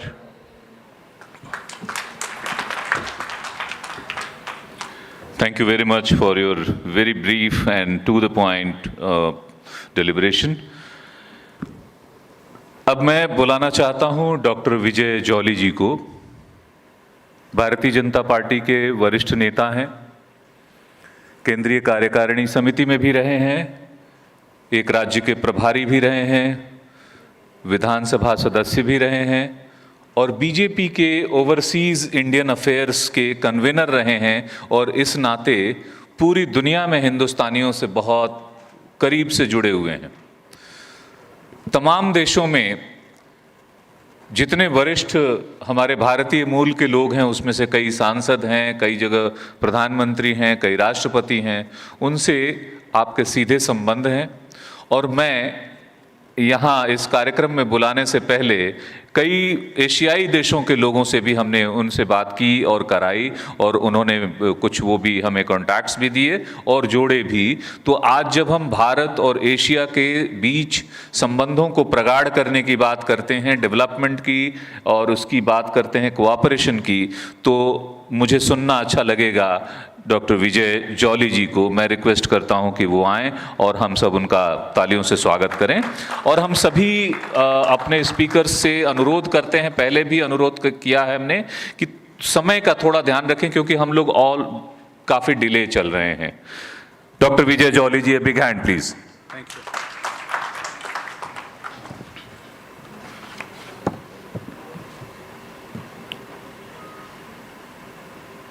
आदरणीय अभिषेक जी, पत्रकारिता जगत से मेरे अनेक वर्षों से जिनके साथ मेरे दोस्ताना संबंध रहे हैं, Omkareshwar Pandey ji, eminent guest on the dais, as well as very vibrant souls sitting in this auditorium. मैं आपको नमस्कार करता हूं, प्रणाम करता हूं और आपका अभिवादन करता हूं। I have visited around 84 countries of the world. And ASEAN is one such continent where I have visited Thailand, Singapore, Indonesia, Brunei, Malaysia, Cambodia, and our Prime Minister very rightly announced that year 2022 we shall be celebrating India-ASEAN Friendship Year 2022. The connectivity with our neighboring countries. There are tremendous business opportunities. I remember the time when around 38 years ago, I started visiting the world capitals. When I would give my passport to an immigration officer, Ambassador, I salute you for putting India on the global map with the best of the Indian external affairs officers serving India in various affairs. जब मैं अपना passport immigration officers को देता था, which country are you from? I would say India. शक्लों पे welcoming sign नहीं होता था, एक ग्रिन होती थी। लेकिन अब मैंने वो भी दिन देखे हैं। When I travel overseas and I give my passport, even in a far-flung country like Suriname, the immigration officer asks me, "Where are you from?" I say, "India." "Oh, developing India? Oh, Modi's India? Oh, flourishing India?" We have to capitalize on this goodwill sentiments prevailing all over the globe. No more we are a world or a country of snake charmers. आज के मुख्य अतिथि सृजन यादव जी, अनेक वर्षों पूर्व जब वो दक्षिण दिल्ली के डिप्टी कमिश्नर थे, मैं उस क्षेत्र से चुना हुआ इलेक्टेड लॉ मेकर भी था, which in other terminology is termed as a विधायक और a MLA in the Delhi Assembly. उन्होंने ठीक कहा, जिस प्रकार से भारतीय वैक्सीन्स का प्रादुर्भाव हजारों साल पहले भारत से हुआ, उसको आज बताने की जरूरत है, आगे बढ़ाने की जरूरत है। And I was talking to the executive director of the Tata Air India, Vande Bharat, corona का समय, मैं तो आप सबको प्रणाम करना चाहूंगा कि हम कोरोना पैंडेमिक के इस प्रकोप में से बच के निकले हैं। मित्र, सहयोगी, पड़ोसी, दोस्त हमारे पास से, हमारे हाथ से निकल गए। लेकिन कोरोना पैंडेमिक के टाइम में भी मुझे अभी भी याद है, ओंकारेश्वर जी, I would sit on my dining table in Scenic Farms, taking my bath in the morning and my breakfast and sitting on a 12-seater dining table with my computer on. I made it a point to talk to each and every one of the 172 ambassadors and high commissioners in India, telling them, I'm Dr. Vijay Jolly, a close associate of the current BJP president, Mr. Nadda. I'm only a call away. You're not alone in India. Any distressed call shall be fully answered. And we tried to do our duty to the best of our ability. Vande Bharat की जो आपने अभी चर्चा की, दुनिया के 157 देशों के अंदर मेरे मित्र हैं, बिजनेस में हैं, पॉलिटिक्स में हैं, रिलीजियस वर्ल्ड में हैं, हेल्थ केयर में हैं, शिक्षा में हैं, आर्मी में हैं, डिप्लोमेसी में हैं, जर्नलिज्म में हैं। लेकिन जब भी हमने उनसे बात की, किसी ना किसी का कोई भाई या बहन या दोस्त को भारत में आने की आवश्यकता आन पड़ी, and I am so happy that the Indian civil aviation industry, led by the then dynamic Minister for Civil Aviation, Hardeep Puri जी के साथ मिलकर हमने कभी कीनिया से, कभी लंदन से, कभी अमेरिका से, कभी युगांडा से, कभी पड़ोसी मुल्क सिंगापुर से भी भारतीयों को भारत लाने में पहल की। ये बातें इसलिए कहने का बात है, wherever you visit, This whole world is a communication. मुझे वो दिन याद हैं, हम टेलीफोन करते थे, टेलीफोन पे ऑर्डिनरी कॉल बुक करते थे, ट्रंक कॉल बुक करते थे, लाइटनिंग कॉल बुक करते थे, और जब फोन मिलता था, hello, I can't hear you, please speak louder. And today, on the click of a button, you are connected all over the globe. And not only all over the globe, you saw the Council, Honorary Council of Afghanistan in Mumbai addressing your great conference today. Make best use of these apparatuses. Talk, walk, rock, and connect. This is the मूल mantra of this whole world. अगर आप अपने सोफे पे बैठे रहेंगे, अगर आप अपनी कुर्सी पे बैठे रहेंगे, अगर आप अपने घर के ड्राइंग रूम तक सीमित रहना चाहेंगे, माफ करिएगा, कोई आके आपसे हाथ नहीं मिलाएगा. If you don't smile, people say, you're Dr. Vijay Jolly. And I say, when I became the president of the Delhi University Students Union, आज से 42 साल पहले, I used to say, my name is Vijay Jolly, you make me Victor and I will make you Jolly, so remember Vijay Jolly.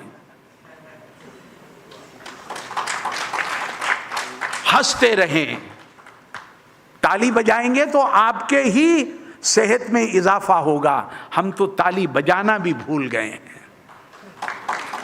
ताली बजाइए, echo kariye. Wherever you go, don't think that if I cannot speak English, I'm backward. मुझे अपनी अस्मिता पर, मुझे अपनी संस्कृति पर, मुझे अपनी एजुकेशन पर, मुझे अपने Shriram college of commerce Delhi university, जहां पिछले साल 99% के लास्ट विद्यार्थी का एडमिशन हुआ, मुझे आज से 42 साल पहले उस कॉलेज में एडमिशन होने का फक्र है. ये बात इसलिए कह रहा हूं, वो सोसाइटी,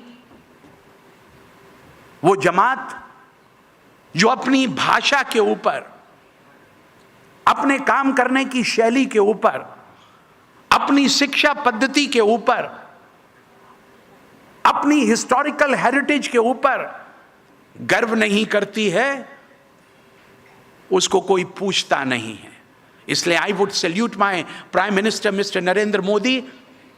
राजपथ का नाम जो किंग्सवे के नाम से वर्ष 1911 में जिसका नाम रखा गया था, उसको 2022 के अंदर कर्तव्य पथ के अंतर्गत उसका नाम बदलकर आज की नौजवान पीढ़ी को जो एक भाव दिया है पैट्रियोटिज्म का, देशभक्ति का, मेरे भी राष्ट्र के प्रति किस प्रकार के कर्तव्य हो सकते हैं. अगर मैं अपने राइट्स की बात करता हूं, as a social activist, as a young student, as a social scientist, as a political leader, as a former MLA, as the former president of the Delhi University Students Union, as the former chief of the BJP Overseas Affairs, जब इस समाज ने हमें इतना कुछ दिया है, तो हम इस समाज को क्या दे सकते हैं, इसका चिंतन करने की आज आवश्यकता है. और मेरे मित्र ने अभी सही कहा, अगर किसी घर को शिफ्ट करना होता था तो हम टेम्पू मंगवाते थे, टेम्पू में सामान को डालते थे. But the times have changed. With the passage of time, people have become professional. We hire professional agencies to get our stuff transported from one corner to another. 2-way, 3-way, 4-way, 6-way highways have made the connectivity of India so strong. And I would rather urge all of you, whatever you do in life, travel the more, meet more and more people, have a visiting card in your pocket. किसी से हाथ मिलाओ तो झट से उसको अपना visiting card देकर उसका भी विजिटिंग कार्ड अपने पास ले लो.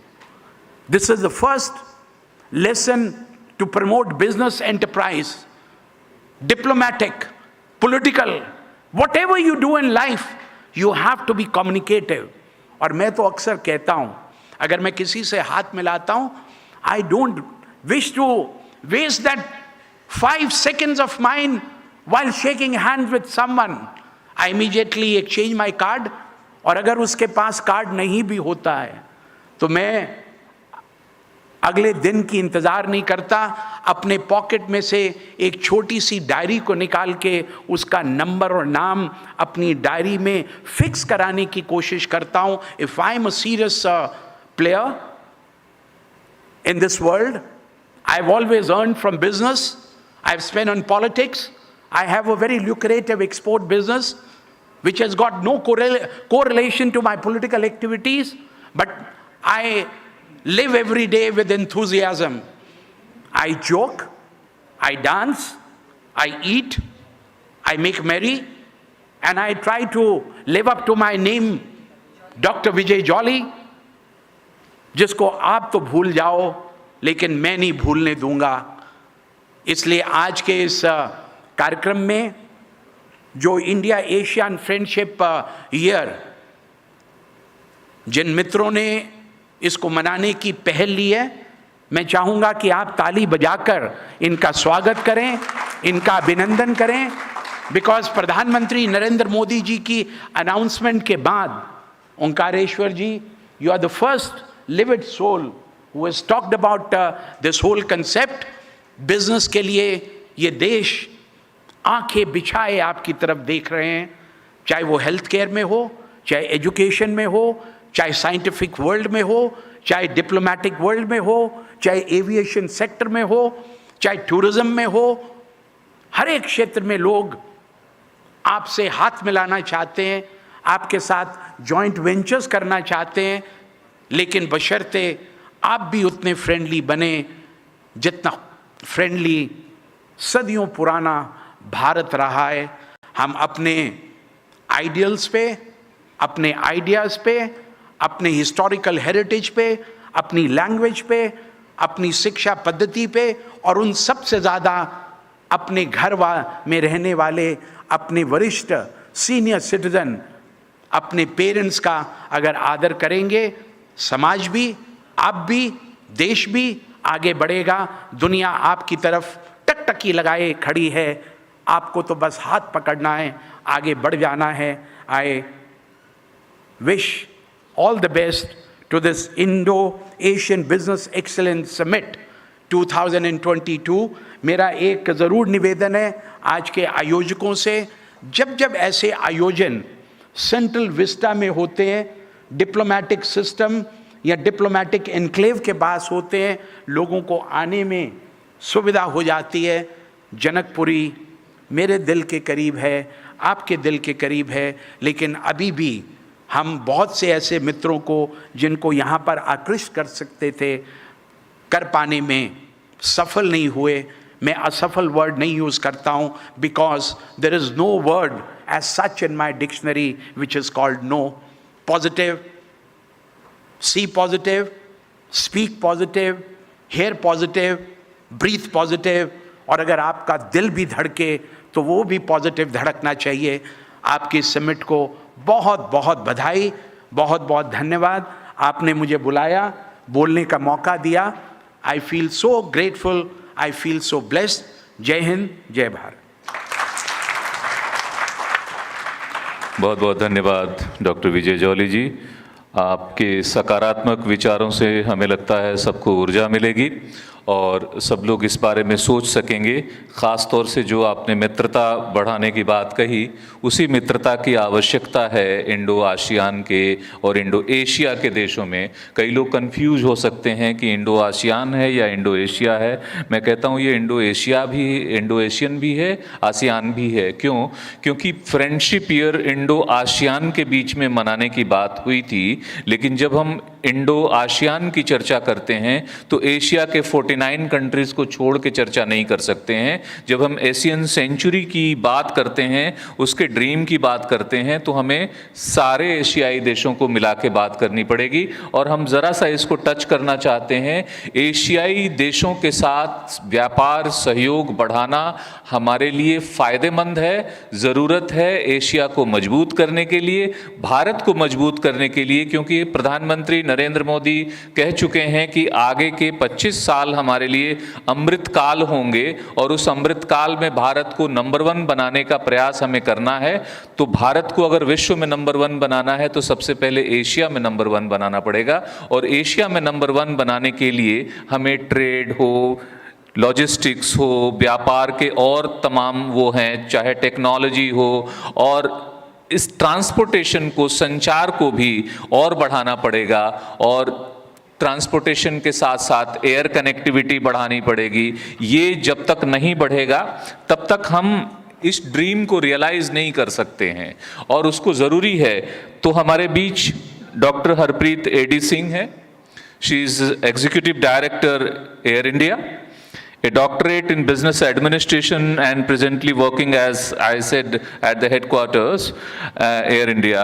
Harpreet Eddy Singh is the first lady CEO of an airline industry who has broken numerous glass ceiling as the first women pilot selected by Air India, the first lady ground instructor of pilots teaching technical and navigation subjects, and first human factors and CRM facilitator as well. She later became the first DGCA approved lady chief of flight safety and first lady accident investigator in India. She has been emergency response director and conceptualized Angels of Air India, a strong humanitarian workforce to support in disaster management. She has carried out various social work activities for women empowerment as the president of Indian Women Pilot Association as well, and her consistent efforts and encouragement to women have led to India having the highest percentage of women pilots in the world. Besides all the above, to help diverse people and the underprivileged, as CEO of a spiritual foundation called HAPS, I am also the privileged member of that, which talks about pure soul, love and service for all. She has helped in carrying out meditation and prayer sessions for diverse faiths as a part of universal prayers. जो लोग भी आपके group में हैं doctor Harpreet AD Singh जी के, सुबह में 4 बजे, 5 बजे, 6 बजे उनके पास लिंक आ जाता है और वो सुबह सब लोग ऑनलाइन होकर उनके साथ प्रेयर करते हैं। अनफॉर्चुनेट मैं ही हूँ, क्योंकि मैं 4 बजे रात तक तो काम ही करता हूँ, तो उसके बाद सो जाता हूँ, तो I could not participate. I would like to invite doctor Harpreet AD Singh ji to address the gathering. A big round of applause please.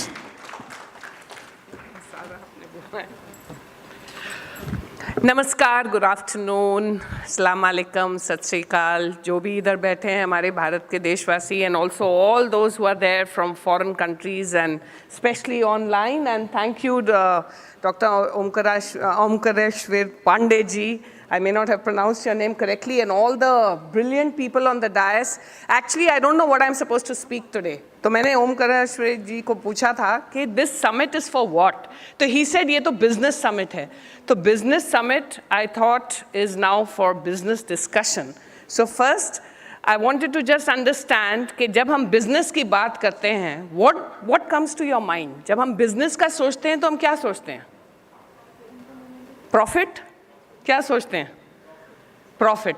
So I am of that concept कि ये जो प्रॉफिट का वर्ड है, ये हमें थोड़ा सा सोचना पड़ेगा कि when we are talking of a business summit, profitability is important, no doubt, but we cannot forget the complete vision when we talk of globalization, when we talk about India and Asian countries, when we talk about what really makes a difference, right? We here are speaking of sustainability, we are talking about environment, we are talking about healthcare. In this friendship day, if I call it friendship year, जैसे हमारे honourable prime minister जी ने कहा है कि friendship year है India Asian का, तो what is friendship?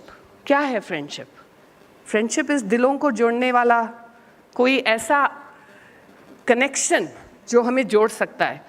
And I'm proud to be in the field of transportation, जहाँ हम actually लोगों को जोड़ते हैं, एक जगह से दूसरी जगह से तीसरी जगह. And when we look at the expansion of aviation, India is the third largest in the aviation fraternity. If we look at the growth and if we look at where we are reaching, it's a global connection. And my colleague, I can see here sitting from Airport Authority of India, with the Ministry of Civil Aviation, with all the agencies that are involved in aviation, India is really going ahead in the world of transportation, especially in aerospace, in aviation, in all these brilliant industries which we are part of. Yes, he did mention that I'm doing some social work activities, because I always believe that जब आप काम करते हो, you work and you get paid for it. It's great, it's a job, you need it to survive. But जो आप दिल से करते हो ना, उसके लिए आप पैसे नहीं मांगते हो. वो आप दिल से करते हो और वही आपके गुड कर्मा में आता है. जो अगर आपको कर्मयोगी बनना है, अगर आपको सेवा करना है, चाहे देश का हो, चाहे अपने भाई बहनों का हो, चाहे आपके नेबरहुड का हो, चाहे विदेश लोगों का भी हो, लेकिन जो आप श्रद्धा से जो आप सेवा करते हो ना, उसमें प्रॉफिट का वर्ड आता नहीं है. उसमें आप सिर्फ देते हो, आप लेने की सोचते नहीं हो. So when we are talking of friendship, मुझे अभी अचानक याद आया कृष्णा और सुदामा की स्टोरी. जब आप फ्रेंडशिप की बात करते हैं, दैट इज़ फ्रेंडशिप. अगर हम इंडिया एशियन का जो जुड़ाव जोड़ना चाहते हैं, when you are ready to give and the other party, when you vibrate that kind of positivity, जब आप देते हो with a good pure intention, जब प्योर इंटेंशन के साथ आप कुछ भी काम करते हो, जो लेने वाला होता है ना, उसकी जो वाइब्रेशन है वो भी बहुत पॉजिटिव हो जाती है. एंड ऑटोमेटिकली ही विल ऑल्सो गिव सपोर्ट और सर्विस और एनीथिंग. आजकल हम कई बार we spend lot of time, when इन्होंने मेडिटेशन की बात की, a lot of time only in talking and discussing and all. But कई बार आपने देखा आपकी एनर्जी फील्ड कैसी है. You don't even need to talk. आप साइलेंस में खड़े रहो, you will feel like going to X and you will not feel like going to why. क्योंकि वो जो वाइब्रेशन है, वो जो ऑरा है, वही एक दूसरे को खींचता है. So it is also very important, जो हमारा इंडियननेस है, जो हमारा कल्चर है, जहाँ पे योगा स्टार्ट हुआ, जहाँ पे I give full my honourable humble thank you and gratitude to our honourable prime minister, जो इन्होंने इंटरनेशनल योगा डे स्टार्ट किया. मतलब the whole world now knows about yoga. And हम जो कोशिश कर रहे हैं यहाँ पे दिलों को जोड़ने के लिए, बिजनेस को जोड़ने के लिए, जब दिल जुड़ जाएंगे बिजनेस अपने आप जुड़ जाएगा. और जो प्योरिटी के साथ जो बिजनेस होएगा वो अच्छा ही होगा, उसमें प्रॉफिट भी आ जाएगा, because the intention is of divine energy. आप ट्राई करके देखो, आप छोटा सा बिजनेस भी करो, छोटी सी एक्टिविटी भी करो, दिल से करो, keeping God in mind, do it with purity, do it with divinity. आपको लगेगा वो बिजनेस में ही everything is not also only money and profitability. Intangible जो आपको benefits मिलेंगे, जो आपको money तो मिलेगा ही, लेकिन जो उसके साथ में जो आपको मिलेगा, जो the profitability in a very different sense is something you can't really describe. So these are the little things. When I talk about India, Asia, and I have visited 6 out of those 10 countries. I come from a highly technical background. So actually a lot of people, I started off as a pilot and then I was trainer of pilots, and what he was briefly saying, I was chief of flight safety and then the CEO of Alliance Air. When you talk a lot of technical stuff, it is very important, it is very logical, it is very scientific.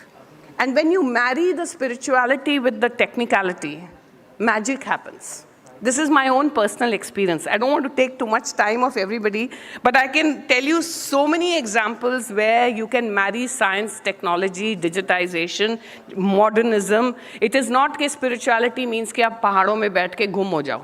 आप कर्मयोगी बनो, आप देश की सेवा करो, दिल से करो, प्योरिटी के साथ करो, अपने आप ही everything will happen. I remember when I went to Brunei and Malaysia, I actually was auditing. I was auditing their airports. I'm an IATA lead auditor. International body है IATA, International Air Transport Association. So I do safety and quality audits. So I was looking at the airport, I was looking at the safety of the ground handling, of the operation. Just interacting with the Asian teams over there, you will realize how similar they are to you. Actually, जो हमारा culture है, Asian culture, is a very, very cohesive, family-oriented, human-based approach. And the Western-based approach tends to be, I'm using the word tends to be, because they have changed a lot now, tends to be more self-centric and less group-centric. But on the other hand, unka jo advantage hai, because they're self-centric, they take every hardship and do their job very sincerely. 9 baje matlab 9 baje. You can't come late. Till date, I have a record. I've always reached my office before the peon opens the door. Mostly, I'm always opening the door myself. Because मुझे हमेशा लगता है कि why do I have to wait for the peon? वो जो अमृत वेला का time है, आपके ऑफिस में भी एक अमृत वेला होता है. सुबह सुबह आप घुस जाओ ऑफिस में, प्लान योर डे, आपके जो 10 दिन में काम प्लान था, आप 2 घंटे में ख़त्म कर लोगे. आज जो आप कह रहे हो ना 4 बजे आप सो के उठ नहीं पाओ, आप जरा ट्राई करो, आप 4 बजे सो के भी आप 4 बजे उठ जाओगे. क्योंकि क्या है, वो एनर्जी है. क्योंकि एक तो है कि आप पूरे दिल से जो काम करते हो वो अपने आप हो जाता है. अगर आपकी इंटेंशन है मैं सुबह उठना है, उठ ही जाओगे आप. There is no problem in उठना, okay? And my previous speaker, I'm so impressed with his name and with his jovial nature. It is so important to be happy. And जो हमारी Asian qualities की strength है, jovial nature, music, dance, creativity, yoga, healthcare, we have to make this not only a Bible for ourselves, but for the entire globe. And uske andar you can have business opportunities, you can have spiritual opportunities, you can actually have a beautiful world, a beautiful planet. Every day when we are praying in the morning, not only to pray for yourself and your family, pray for your enemies, pray for those who don't like to see you there, pray for your neighbors, pray for the whole world. And uski jo vibration aati hai, kyunki aap de rahe ho, it will always make one consciousness happen on this entire universal globe. You will see that God's light is shining. When I started that Angels of Air India, my CMD, then CMD, told me, ye angel ka naam aapne kyun dala hai? I said, you're not going to pay him anything extra. You're going to ask him to be 24/7 available, कि कुछ भी हो जाए आप पहुंच जाओ मदद करने के लिए. तो आप कैसे खींचोगे इन लोगों को? Unless you don't give a word which attracts. तो मैंने जब कहते हैं मुझे कि okay, you try it out, I am not sure anybody is going to respond. I said ठीक है. But let me tell you, we had more than 1,000 such volunteers, Angels of Air India, जो हमारे unfortunate 2 accidents हुए थे. They were the ones who came forward. Nobody is expecting any money. Nobody is expecting कि आप मुझे कोई बहुत reward दो. When you start doing things for reward and recognition, then it is not seva, by the way. Always do checking on yourself. आप जो कर रहे हो पूछो मैं क्यों कर रहा हूँ? Is it to get an award? Is it to get a? That's the way I check myself, so that you remain humble, so that you remain grounded. नहीं तो आपकी फिर वो impure हो जाती है thought. It's no longer pure. So like this, we have started this organization called HAPS, Har Se Prem Aur Seva. And on the 15th and 16th, I would like to invite everybody. I have already told Dr. Omkareshwar, we are having a beautiful event. The first day is on women empowerment and aviation and aerospace. Second day is integrated management systems. How do I integrate business with values? Today in my educational curriculum, I don't see value-based teaching. Nothing is there except science, which is of course very relevant, but we've lost the human touch. Mothers are also working today, and I have no objection to that. But earlier, the mothers and grandmothers who were at home, at least वो घर से आते थे, they used to teach some stories and all. आजकल उनके पास उतना time नहीं है. So that kind of quality time to take out to teach your children at home. उनको stories ही नहीं पता, हमारी moral stories, and you know how nobody knows anything because we are just losing that connection. So in this seminar, which will happen on the 16th, we are going to try to motivate people to suggest to the government. Government is already doing a lot of things, but to change our educational curriculum, to look at what we do with business, to how to recognize business industries that actually collaborate with good values, good ethics. And ASEAN and India as a cultural lobby can do a lot together. And this can be a living example for the rest of the world. So with that, thank you so much. Sorry for taking so much of time, but beautiful angels, beautiful souls, thank you for listening to me, and please stay connected, and God bless each one of you. Thank you.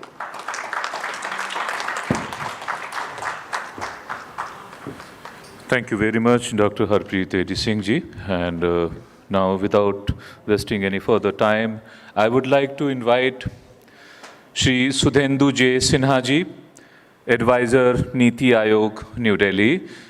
Shri Sudhendu J. Sinha works as an advisor at the Niti Aayog, the apex think tank of the Government of India, as advisor infrastructure connectivity and electric mobility, which is very, very important nowadays. Government of India is focusing on electric mobility in a very big way, and in the coming days that is going to be change the entire landscape of our entire country's transportation system. Basically, he will be talking about that, and his performance has been recognized and awarded twice at the national level.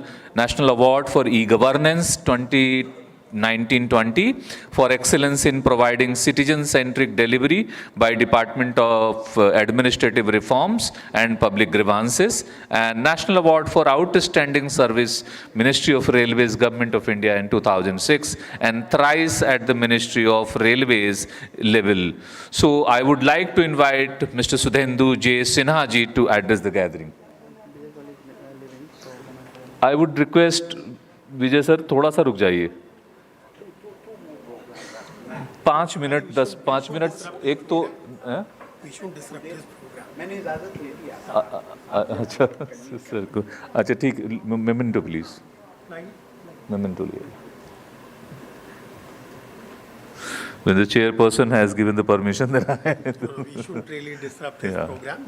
Yes, sir.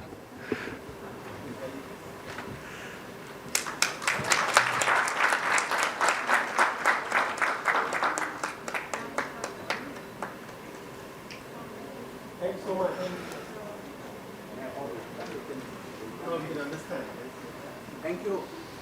Thank you. Thank you so much.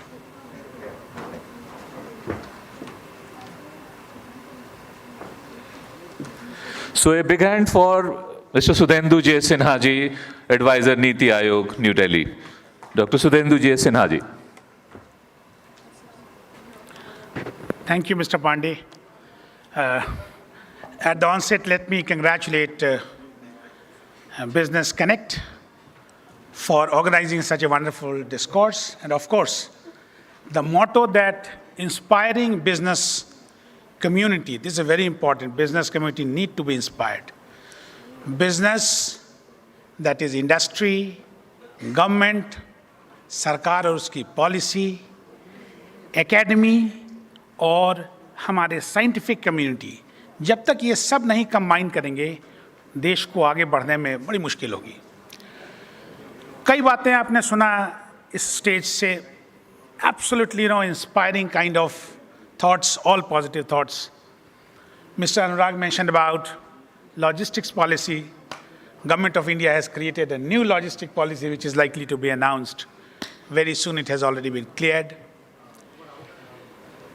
We want to be, it's a different India altogether.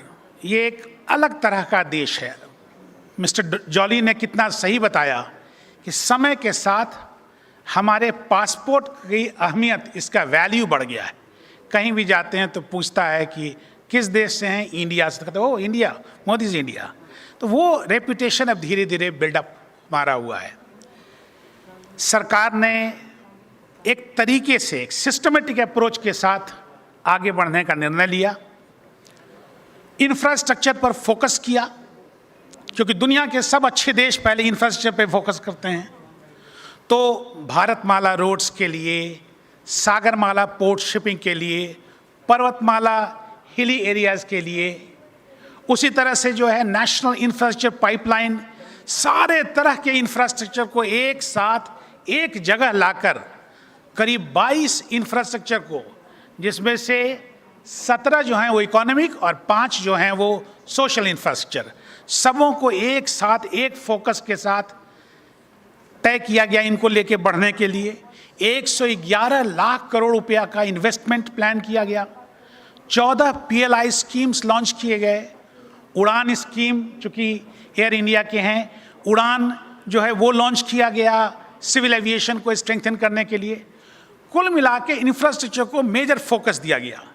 उसके बाद prime minister ने PM गति शक्ति की बात की कि कोई भी जो प्रोजेक्ट है वो डिलेड नहीं होना चाहिए, टाइम और कॉस्ट ओवररन नहीं होना चाहिए।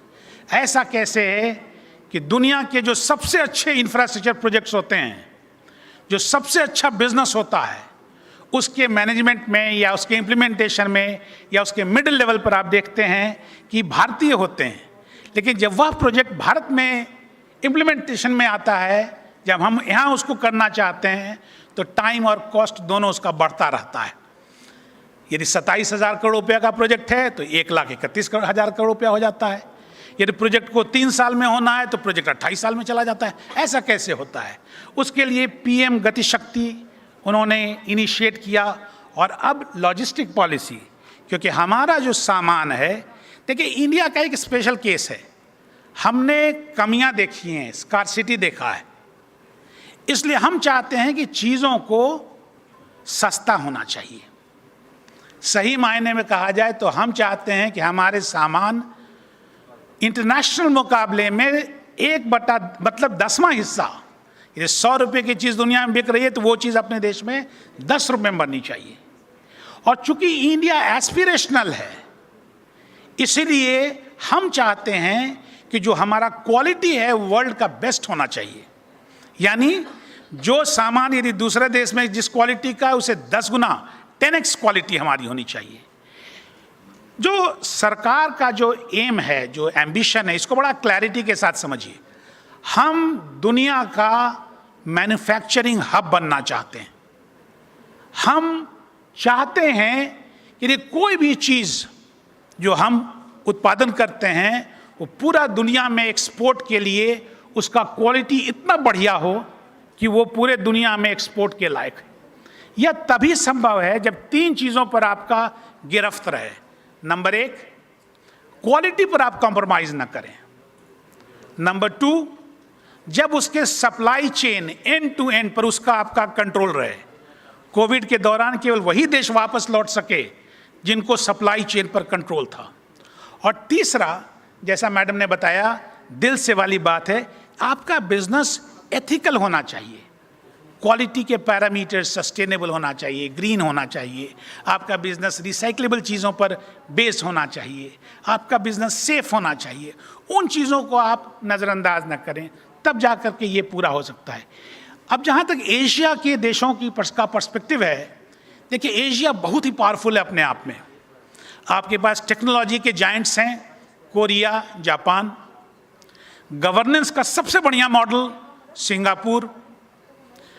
चाइना अपने आप में फाइनेंस, जियोपॉलिटिकली सबसे मजबूत, और भारत इन सबों का एक मिला जुला करके कॉम्बिनेशन। जब इतने मजबूत देश इस दौरान इस महादेश में हैं, इस कॉन्टिनेंट में हैं, तो निश्चित ही अब आवश्यकता हमारी 2-3 है। पहला, हमको आपस में कोलैबोरेट करना पड़ेगा, एक दूसरे के साथ बातचीत करके हमको आगे बढ़ना पड़ेगा।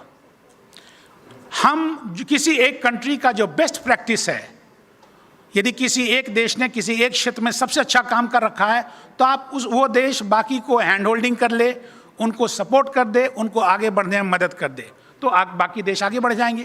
जैसे कोरिया ने, साउथ कोरिया ने बहुत सारे काम किए हैं उस तरह के। तो वो एक टेक्नोलॉजिकल कोलैबोरेशन की ज़रूरत है। एक फाइनेंशियल, चूँकि बहुत सारे देश अलग अलग फाइनेंशियल लेवल्स पे हैं, तो एक फाइनेंशियल जिसको कहते हैं, वो भी एक आपको उस तरह का फंड क्रिएट करना पड़ेगा कि आप उसको लेकर के साथ जा सकें। तो कुल मिलाकर फाइनेंस, कोलैबोरेशन, टेक्नोलॉजी की बात हमने कही है, और बेस्ट प्रैक्टिसेस के एक्सचेंज की बात कही है। यदि ये चीज़ हम कर पाए तो एशिया में हमारा बिजनेस सबसे अच्छा हो सकता है। एशिया पूरे दुनिया में सबसे ज़्यादा पावरफुल हो सकता है। हमारे बिजनेस में एक ही प्रॉब्लम है इंडिया में, जो हम एक्सपोर्ट करते हैं तो 70% वजन से केवल 30% हमारा इनकम होता है, जबकि चीज़ उल्टा होना चाहिए। ये ना हो कि आप एक शिप सामान भेज रहे हैं और थोड़ा सा पैसा आ रहा है, उल्टा होना चाहिए, थोड़ा सा सामान भेजें और पैसे ज़्यादा आना चाहिए। ये तभी होगा जब आप सनराइज एरिया में एंट्री लेंगे, जैसे आप सेमीकंडक्टर बनाएंगे, जैसे आप एडवांस केमिस्ट्री सेल बनाएंगे, जैसे आप सोलर मॉड्यूल्स बनाएंगे, और जो PLI स्कीम बनाए गए हैं वो इसीलिए बनाए गए हैं। एविएशन के से 2 एक्सपर्ट यहाँ पर हैं। एविएशन में भी ये प्रॉब्लम है। हम ऐसा क्यों है कि एविएशन के ज़्यादातर सामान जो हैं, प्लेन का ज़्यादातर कंपोनेंट्स जो है वो केवल बोइंग बनाता है, या दूसरा जो है वो एयरबस बनाता है, यही दोनों बनाते हैं और बाकी कोई नहीं बनाता। हम तो इनफैक्ट सीट बेल्ट भी नहीं बना पाते। ऐसा कैसे है? तो ये ज़रूरी है कि उस तरह के जो कंपोनेंट्स हैं, सारे के सारे जो एडवांस कंपोनेंट्स हैं, उनको अपने देश में बनना चाहिए। इसीलिए हम लोग जो हैं, जिसको MRO इंडस्ट्री बोलते हैं, मेंटेनेंस रिपेयर ओवरहॉल की इंडस्ट्री बोलते हैं प्लेन में, उनको हम आगे लेकर के बढ़ने की कोशिश कर रहे हैं। कुल मिलाकर अभी एक पूरे फोकस के साथ अपना देश आगे बढ़ने के लिए आगे बढ़ रहा है। एशियन कंट्रीज़ के साथ कोलैबोरेशन हमारे तमाम तरह के चल रहे हैं। अभी 2 दिन पहले करीब 12 कंट्रीज़ एशिया के मेरिडियन में मैं वहाँ गया हुआ था। उन सबों के साथ जो है वो ग्रीन मोबिलिटी पर कई तरह के काम किए जा रहे हैं, और निश्चित ही जो है ये अपना देश जो है वो जो हमने कहा है कि अमृतकाल में 25 वर्ष जिसमें आप मेहनत करेंगे और उसके बाद एक विश्व गुरु का दर्जा होगा, जिससे आप पूरे दुनिया को लीड कर सकेंगे, राइट डायरेक्शन में ले सकेंगे, वह हमारा जो एस्पिरेशन है वह पूरा हो सकेगा। विशेष शुभकामनाओं के साथ इस बिजनेस कनेक्ट को और इस कॉन्फ्रेंस को thank you.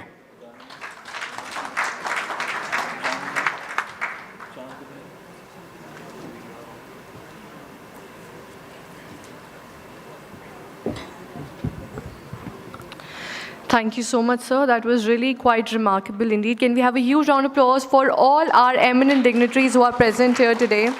And I would now like to seize the opportunity to present mementos as a token of appreciation, as a token of respect to our following panelists here today. And I would request Mr. Abhishek Dubey, sir, to kindly take the lead here and start with the mementos now, presenting them to our eminent guests here today, starting with His Excellency Ambassador Anup K. Mudgal, sir, former Indian High Commissioner to Mauritius, New Delhi. Abhishek, sir, please do the honors of presenting memento to Anup, sir, here. And please take the center stage area. Thank you so much.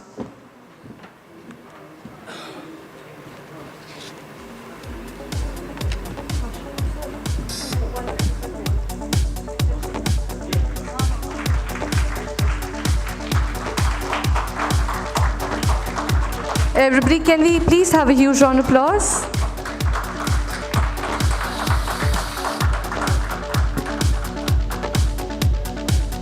Thank you, sir. Thank you so much for coming in here today.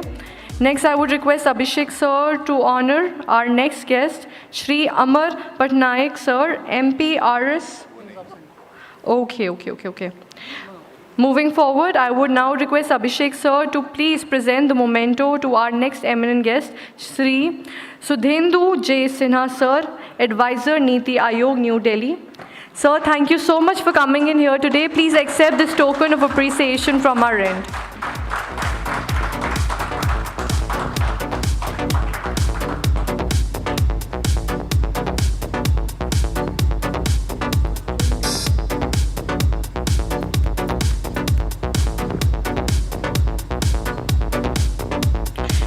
Thank you so much, sir. Next, I would like to request Mr. Ashutosh Oja, sir, to kindly come forward and present the mementos. Sir, please welcome on the stage. And I would request Ashutosh, sir, to present the first token of appreciation to Mr. Vijay Jolly, sir, Senior BJP. My humble apologies again. Next, I would request Ashutosh, sir, to please honor and welcome Mrs. Harpreet Ade Singh, Executive Director, Air India, to please come forward and accept this token of appreciation from our end. Thank you, ma'am, so much for coming in here today. Thank you, and please accept this token of respect from our end. Thank you.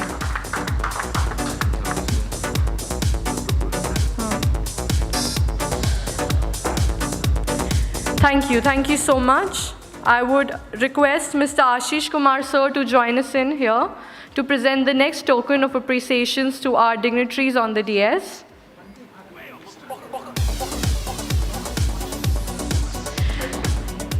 I would ask Dr. Puran C. Pandey, sir, member of the board, WFP Trust of India, to kindly come forward and accept this token of appreciation, a mode of respect from our end through this memento to you.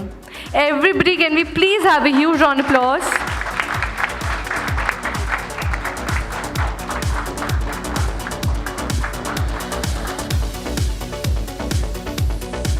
Thank you so much, sir, for coming in here today. Thoroughly delighted to have you here with us. I would request Ashish, sir, to please stay back and present the next. Along with Mr. Onkar Pandey, sir, together to present our next memento to Mr. Anurag Sharma, sir, founder, United Art Logistics India Private Limited, New Delhi. Can we please have the memento? Everybody, can we have a huge round of applause, please? Thank you.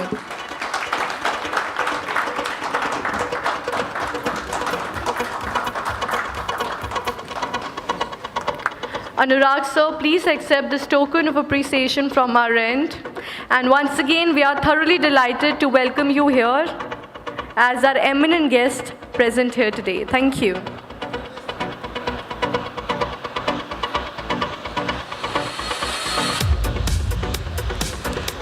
I would request our eminent guests to please stay back and participate in the first session of our award segment here now. As you all have experienced, we are more than an organization. We are a family, a movement, a culture for participants, volunteers, and supporters. Let's celebrate this outstanding day together as one big family of Business Connect. A business that makes nothing but money is a poor business. Henry Ford said. So let's take the lead and commemorate the achievements of following awardees here by now. I would request all of you to please participate in distributing the awards as I keep calling the names of our awardees one by one.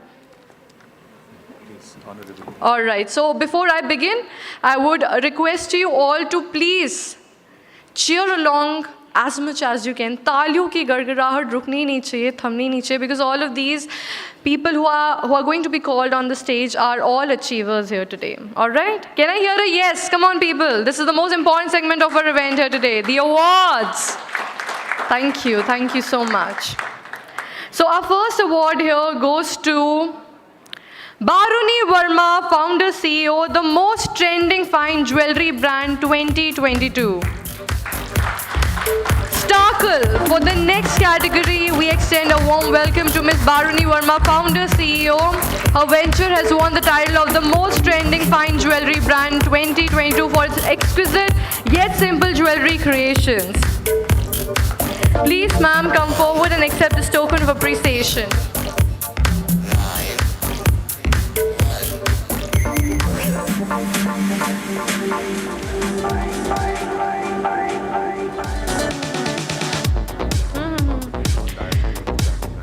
I would request all the guests on the dais to please join in for the awards. Please don't stay back, please step forward. Also, a humble request to all the awardees, as I keep calling your name, try to come from the middle section. This entire passageway is made clear only for you guys. So please walk like the rock star, superstar that you are, and the camera is going to follow you. So we want the perfect camera bite for you as well. So thank you so much. Next, I would like to call upon our next award winner in the category for the fastest growing IT enterprises to watch globally.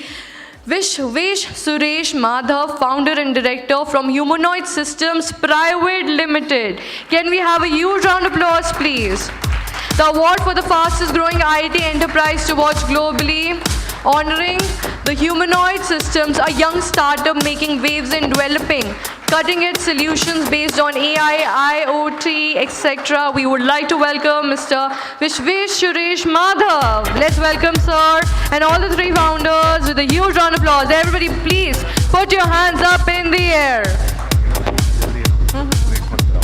Next, we would like to call upon for the best ERP solution for apparel and textile industry, and the award goes to R.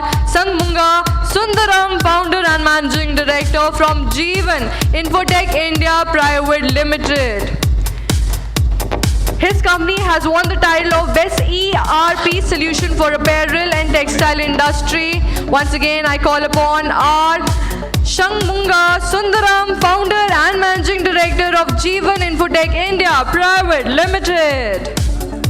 Everybody, can we have a huge round of applause for Sir here?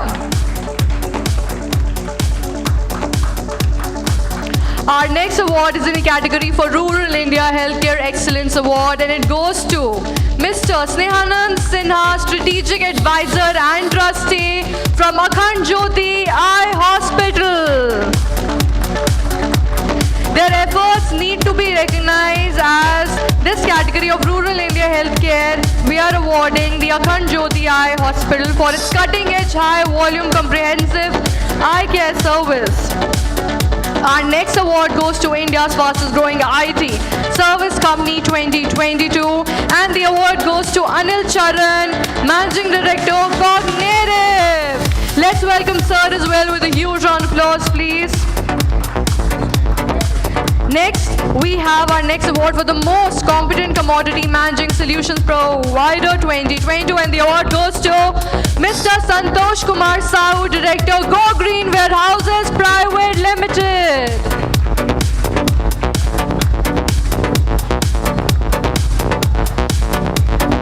We would request Mr. Santosh Sahu, Director of the company, to kindly come on stage and receive the award. Can we have a huge round of applause for Sir as well?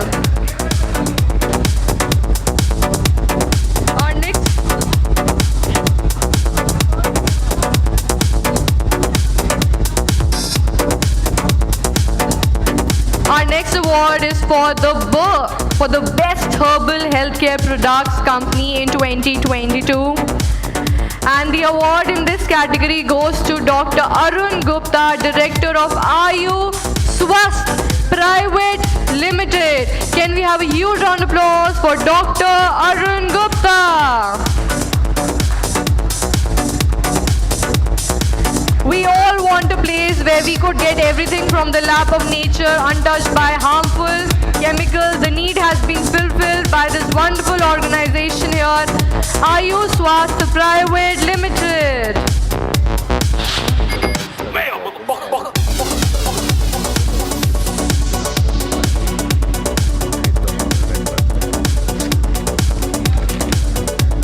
These awards are really very special to us, and I would request Ambassador Sir Anup K. Mudgal Sir and Shri Amar. Who's the next person here?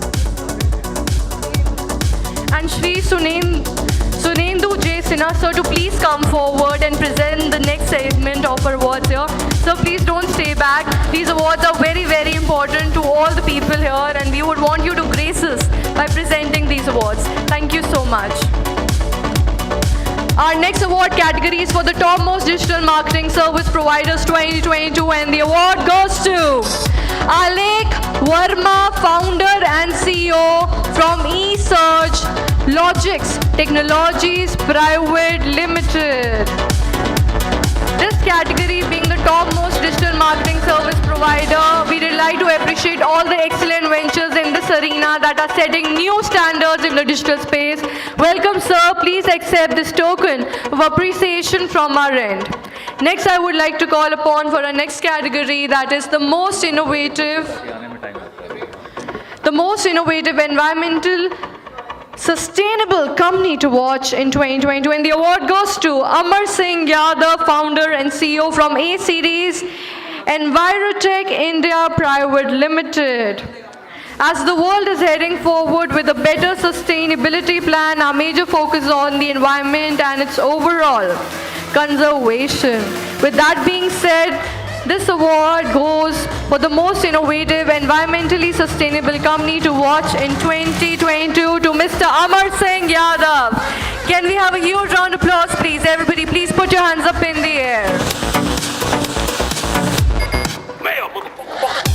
All the achievers today are highly recommended. They have put in a lot of hard work and effort. So come on, people, hands up in the air. Cheer louder. The more louder you clap, the more of your good wishes and blessings reach them.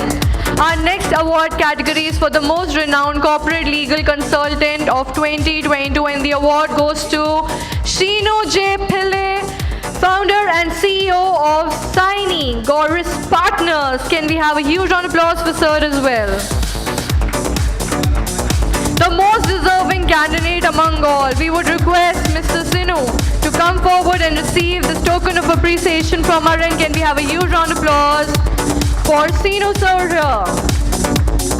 Please accept this prize from our behalf. Our next category here is for the best luxury themed service provider for Resorts 2022, and the award goes to Rupali Kiran, Director of Suture India Hotels and Resorts Private Limited. This award is dedicated to highlighting the efforts of the leading ventures in the realm. We are giving the honor to this wonderful lady here, Ms. Rupali Kiran. Congratulations, Rupali. Please accept this token of appreciation from our end. Our next award category is for the batteries manufacturer and exporter of the year 2022. Lithium Power. In our next award, we are awarding the Lithium Power Award, which has a pioneer in lithium battery technology, and the award goes to Mr. Deepak Pathak, founder and director from Lithium Power. Let's welcome Deepak sir with a huge round of applause. Their company has been custom building battery packs used in multiple high-end applications, which ultimately impacts the energy transition. We would like to welcome Mr. Deepak Pathak. So please accept this token of appreciation from our end. Our next award category is for the Global Smart Vending Machines Technology Provider 2022, and the award goes to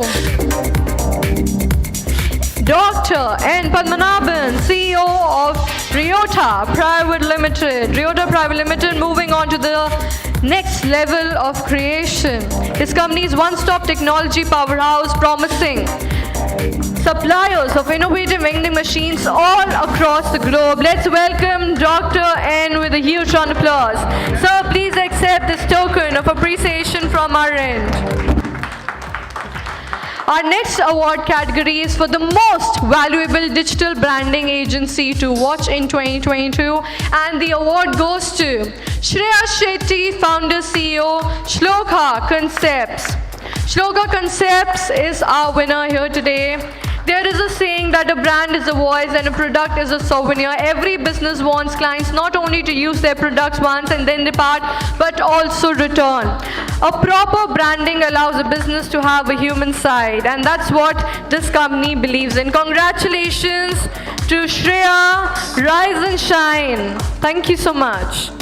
Our next award category is for the 360 Degrees Financial Service Provider in Focus, and the award goes to Mr. Nitin Mittal, CEO from Juno Consultants. With more than 20 years in business, Juno Consultants has offered specialized accounting, financial, human resource solutions that can make a business runs smoothly. Its qualified service focused to meet specific needs, distinguishing from all its rivals. So congratulations, sir. Please accept this token of appreciation from our end. Our next award is for the most reliable IT service provider to watch in 2022, and the award goes to Mr. Rajat Singhania, founder and CVO from Highlight by Socio-Rack online company, but the concerned person is not present here, but their award will be delivered to them for sure. So moving ahead to the next award category for the most trusted printing service provider in India, and the award goes to Mr. Hitesh Valicha, CEO and founder of Co-Act Imprints Private Limited. Congratulations, sir, and to your team. The unmatched service panel of the company indeed makes it the most deserving candidate for recognition. Please give him a huge round of applause. Everybody, hands up in the air. Thank you.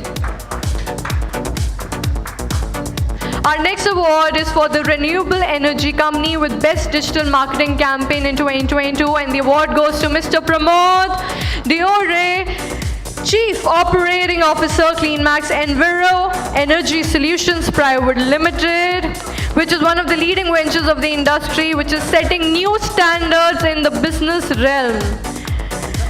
Congratulations and a hearty thank you to Mr. Pramod for coming in here today and accepting this award. Everybody, can we have a huge round of applause, please? Thank you so much.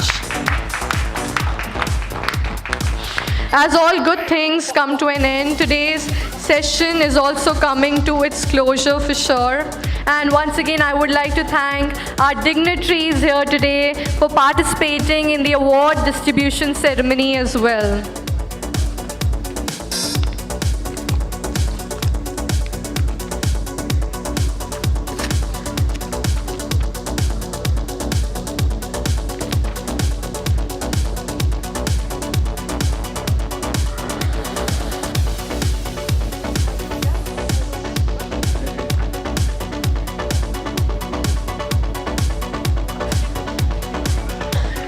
Well, that was quite a wonderful session indeed. I would request the moderator of this session, Mr.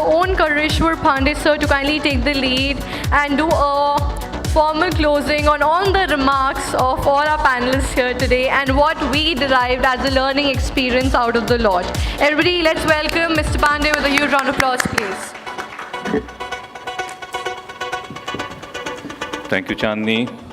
And once again, congratulations to all our awardees today.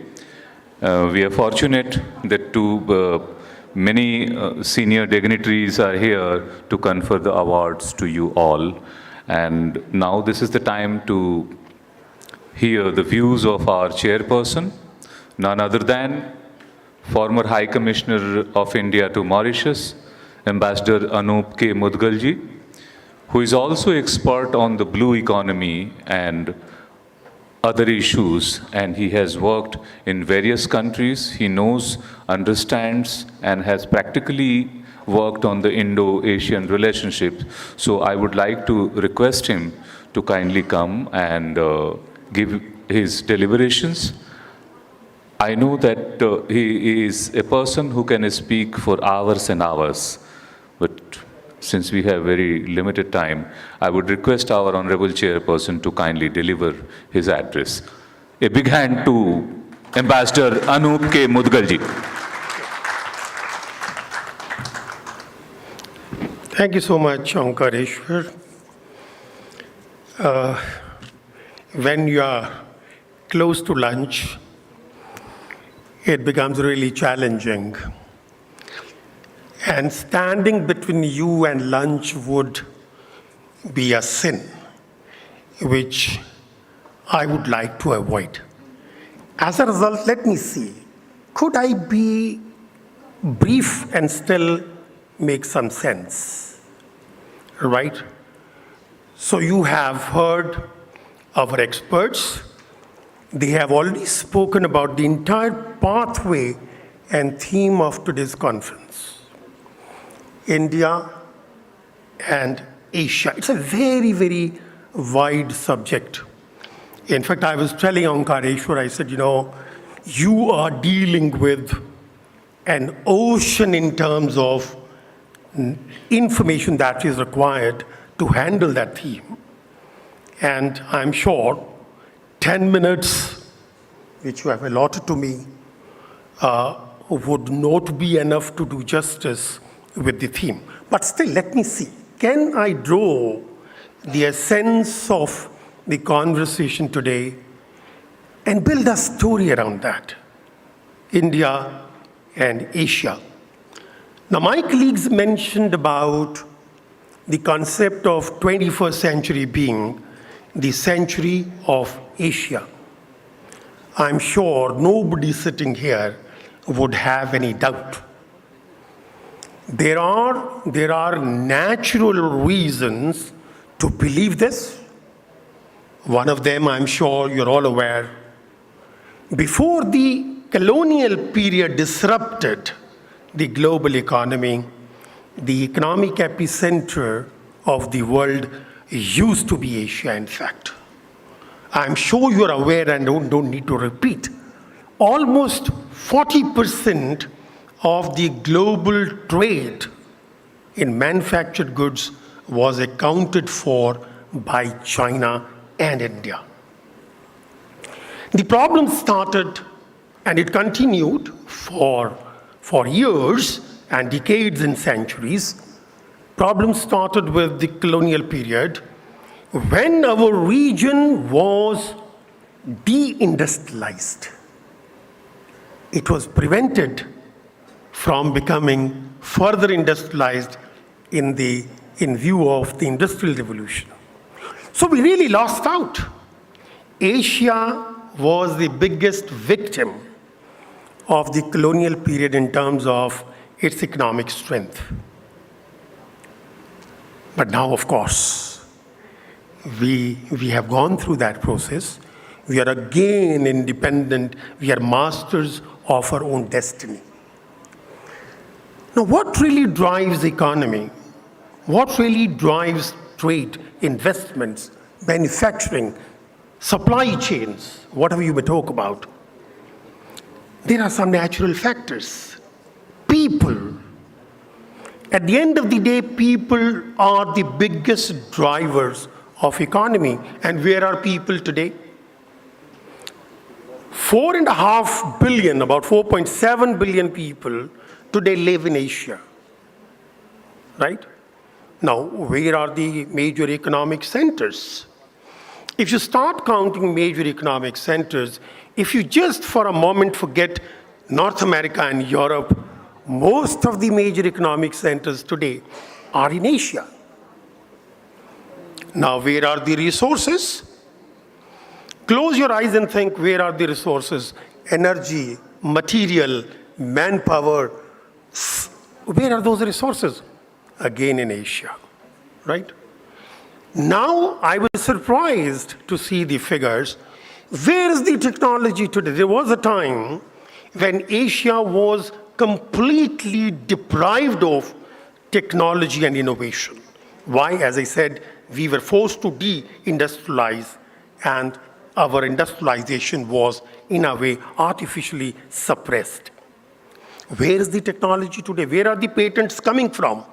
Most of the patents today are coming from Asia, in fact. And what is happening in Asia beyond this?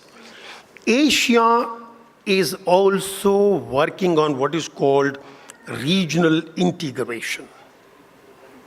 You see, because integration, economic integration of regions is absolutely essential if you really want to grow fast. Because many of my colleagues talked about supply chains, both on the supply side and on the consumption side. Longer and more complicated the supply chains, less efficient the economic systems. Now, what happens when you start integration within the region? Your economic performance becomes more efficient, which means you become more productive. So I think when it comes to the 21st century being century of Asia, I simply have no doubt. It will be century of Asia. Now, where do we stand as India in that beautiful explanation of Asia being the center for 21st century? Where do we stand as India? Now, you see, when you talk about economics, when you talk about trade, when you talk about international economic relations, I think there is hardly any other country which has a longer experience of doing this than India. I'm sure you would have read that. You know, India's location in the Indian Ocean was driving India's integration with the region. You have heard about monsoon. Now, what does monsoon do? Monsoon is a natural enabler for regional integration. Because of the monsoon winds, you can carry your ships and vessels sheerly at the force of the wind, right? In the winters, the monsoon will take you southwards, and in the summers, it will bring you northwards. And that is what was happening in the Indian Ocean. Indian traders were going all over, from extreme west to the extreme east. In the west, our traders were going right up to the Red Sea and Mediterranean and beyond. And on the eastern side, they were traveling along Southeast Asia, going right up to Far East. And if you look at the presence of Indian culture in the Indian Ocean rim, it is vividly present wherever you go. And why it is present? Because it was taken by those traders who were traveling. I would not bore you with long stories, like, for example, the Champa, empire in the Indo-China region. How close relationship we had with the region. I'm sure you have heard about Bali Yatra. Now, Bali Yatra was done during the times of Kalinga, in fact. And what will they do? Our people from the eastern coast will go in groups, in ships, take their goods to Southeast Asia, and then come back. And even today, if you go to Odisha, they celebrate Bali Yatra. Now, India has always been there. If there was no colonial disruption, I'm sure we would still be the leader in terms of international economic relations. But today, we are back. Now, when I look at today, in fact, you just see around our country, which is right sitting at the middle of the Indian Ocean, the hub of connectivity. Start from wherever you want to start. Let me start from the Arabian Sea. Now, when you start from the Arabian Sea, we have the Middle East and the Gulf region. We have excellent relations with the whole region. We have trade, we have investments, we have diaspora, we have remittances, we have energy relationship. Just go down with Africa. We have centuries-old relationship with Africa. Same thing. Turn around and come to Southeast Asia with ASEAN countries, with the Indo-China region, and now, for example, in the modern times, China, Japan, Australia. Now you see, these are our major economic partners. So India is already embedded in the century of Asia. Now, if there is a century of Asia, it will also be the century of India, right? I will not go into further details of the micro level of relationship. So India is already there. Now, your question would be, what precise advantages lie ahead for India? What is that? My colleague mentioned about, for example, we need investment, both internal and external. And how would the investment come? Investor will ask for ease of doing business. Now, I will not bore you with details of ease of doing business. I'm sure you are in business and you know that, right? They will want to understand how easy it is to do business in India. Now, we'll have to work on ease of doing business, which includes everything, including the supply chains, right? Including the skills, including the efficiencies, including bringing down the cost of trade, all that stuff, right? We need to have ease of business. Then people are talking about, for example, the supply chain resilience, shortening of the supply chains, diversion of the manufacturing from China to other places. Again, it depends on, are we attractive enough or not? Now, if you want to have greater penetration into the foreign markets, as my colleague mentioned, the benchmark is your price competitive? Number one. Right? Are you competitive in terms of price? Is your quality competitive? Can they rely on you?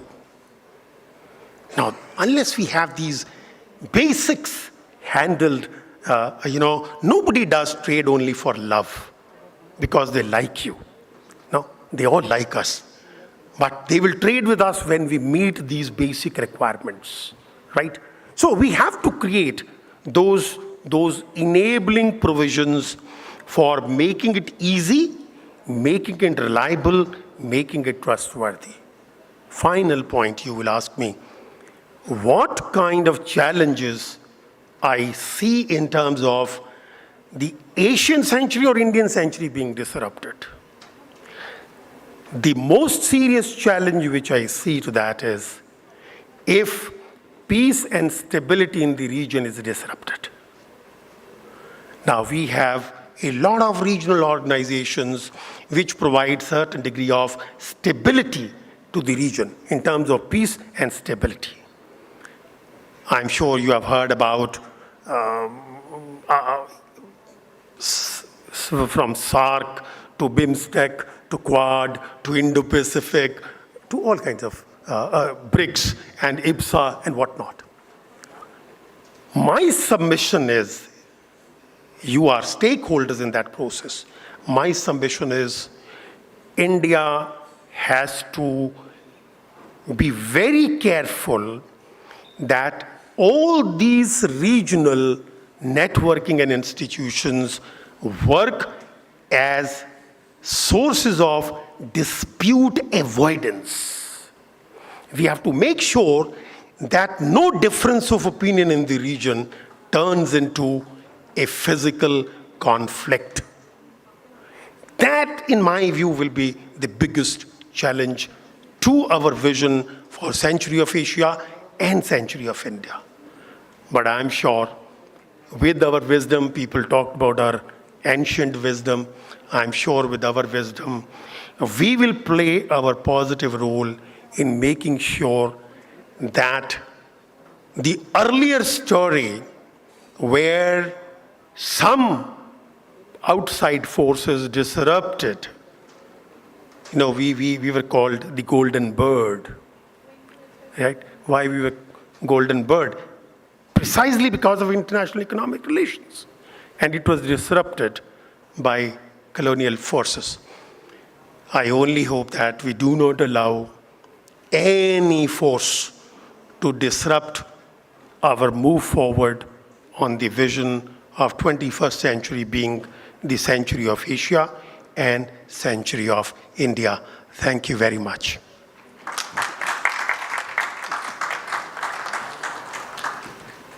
Thank you very much, sir. Thank you very much. And as you rightly said, that the Asian countries would have to avoid the conflicts, which is a very, very major issue in the development of the entire region. This is the region which is facing, military conflicts between India and China, conflicts between India and Pakistan, conflict with Pakistan, Afghanistan, and so on. So if these countries avoid their military conflicts and they start spending more on development, the welfare of the people, certainly they can realize the dream of becoming the Asian century. With these words, thank you very much, and I would like to invite Chandani to take it forward. Thank you. Thank you so much. Thank you, sir. That was really a wonderful session indeed. And I think each and every one of you who have been present here learned new things that you can implement on your day-to-day lives.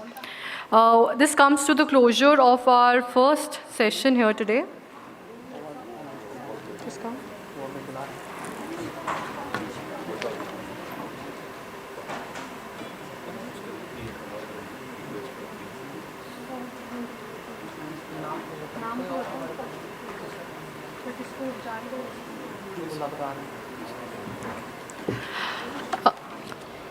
Sorry for the inconvenience, but I think one award has been left out, and we would like to deliver that and definitely welcome the concerned person and acknowledge their award here on the stage.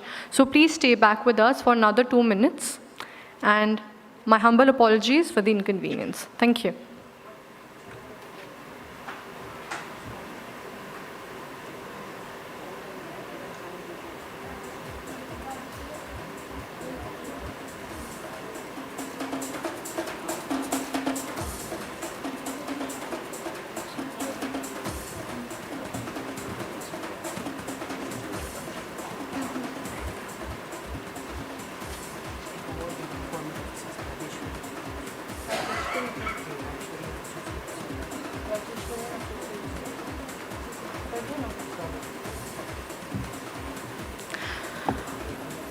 Attention everybody, I would once again request Abhishek sir to please join us here on the dais to present the award to Rajeshwari and team. So I request them to kindly do the honors of joining us here on the stage and accept this token of appreciation from our end. Can we have a huge round of applause for Rajeshwari and team?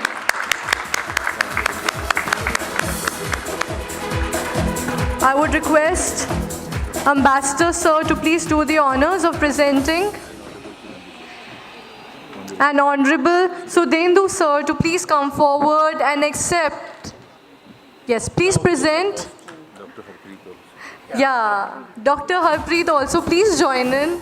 Don't shy away. I mean, you all are our, utmost important dignitaries. Dr. Puran Pandey sir, please, aap bhi aaiye aage.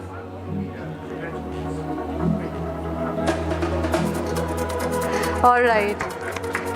Very many congratulations, Rajeshwari ji, and I really hope you rise and shine, and our humble apologies for the delay. Oh yeah, she is. She is a shining star here today, a true rock star indeed. Yes, please, ma'am. Thank you, Business Connect, for this opportunity to connect here with all of the audience here. So just to give a background, we are IPR lawyers. We do patent, trademark, etc. And we help business houses to protect and enforce their IPR rights. Just to take another couple of minutes and tell you a little bit about IPR, how it can act as a catalyst for business. Did you know, we've learned in our books that Wright brothers were the ones who invented their first aircraft. But there was an Indian who invented it much earlier, Mr. Paiguri. He was in Bombay. He invented this aircraft. It flew on the Juhu beach for 2 hours. But at that time, we were under the regime of the British. And that is why it could never come out. Of course, there were many other inventions that the Indians made. So as I'm saying, inventions are the heart and core. That's what we've been doing from the beginning. Inventions is what we've been brought and born on. Our brands are the ones that have shown, that have come up in the world. And so in order to make our industry as one of the most innovative industry, IPR is one of the catalysts. In fact, with IPR, you can not only maintain your monopoly and not only maintain your edge, you can not only maintain a cutting edge, but carve out a niche for yourself. So I wouldn't say much more about IPR. We can go on for hours together. But this is a business conclave, and there's not much that I can, there's more and more that I can say about it. But I would like to say the emphasis on IPR is the need of the hour. And for all businesses, IPR has to be taken very carefully, very strategically, because it can be a very strategic asset which can propel your business to great heights. So thank you so much, and thank you, the Business Connect magazine, for this award. Thanks a lot.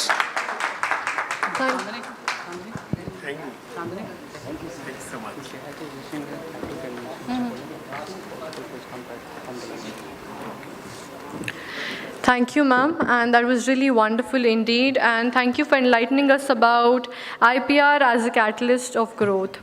Moving forward, I would like to inform you all that our chief guest here today, Jaya Prada ji, is actually on the way. She would be arriving here shortly. So her session is going to be one which is going to be really mesmerizing indeed.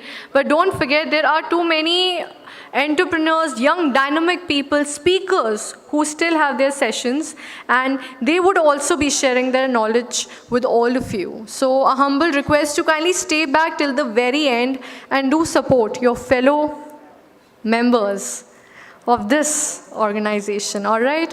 So we will be heading out for the lunch, and the lunch timing allotted, because we are running a bit late, is 20 to 25 minutes. So it's my humble request to all the wonderful people here to Go have your lunch and hurry back, come back, because the next ongoing session where we have Jayaji is going to be really fantastic indeed. So thank you so much. Kindly head forward for the lunch. The lunch is being served. Network, talk to each other and utilize this moment to the fullest, okay? Thank you so much.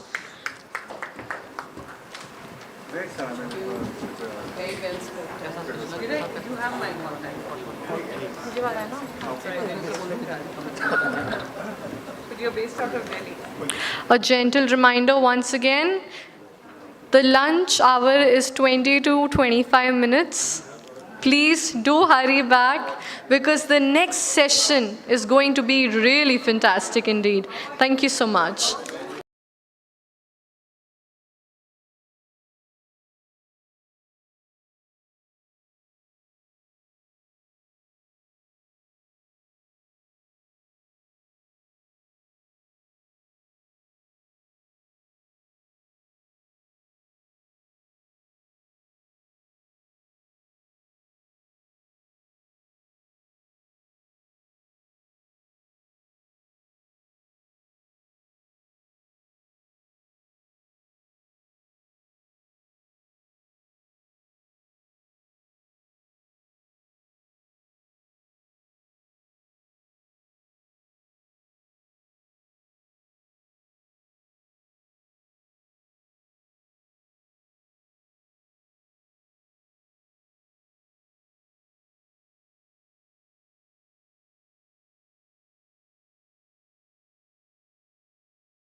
to all the people who are outside, hurry up, join us back in, because we are all set to welcome ma'am and, of course, start forward with the most endearing and educative session of all. Thank you so much.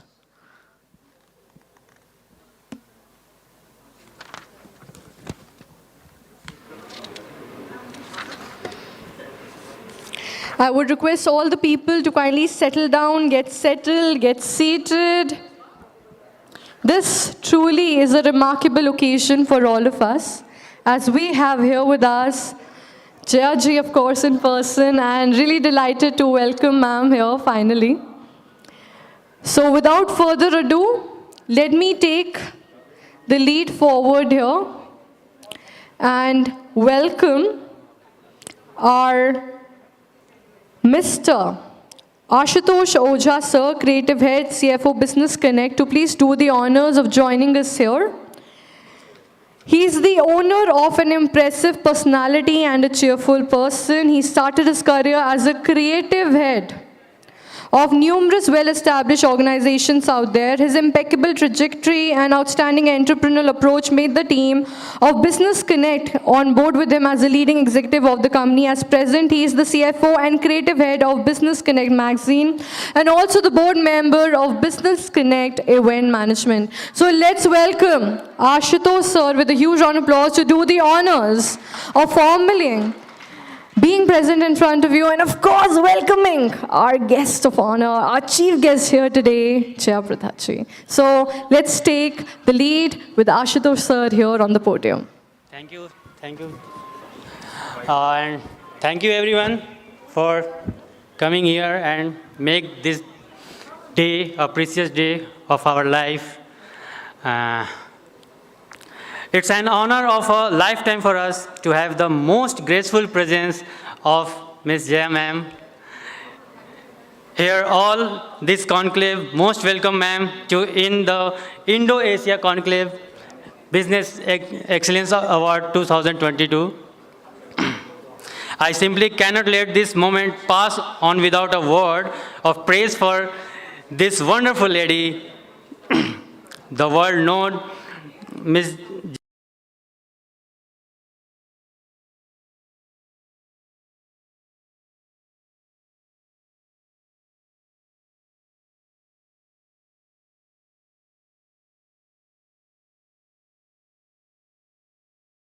Jaya ma'am was nominated to the Rajya Sabha from Andhra Pradesh. She was MP from Rampur from 2004 to 2014. Her Bollywood film industry began very early in her life. Her performance in the movie Sargam opposite Sri Rishi Kapoor जी, जो कि अब नहीं है हमारे बीच, और शराबी Amitabh Bachchan sir के साथ, ये दो मूवीज़ मैम की इतनी अच्छी, मतलब पर्सनली मुझे भी लगती हैं, जो अभी भी मैं जब भी देखना पसंद करता हूँ अभी भी. और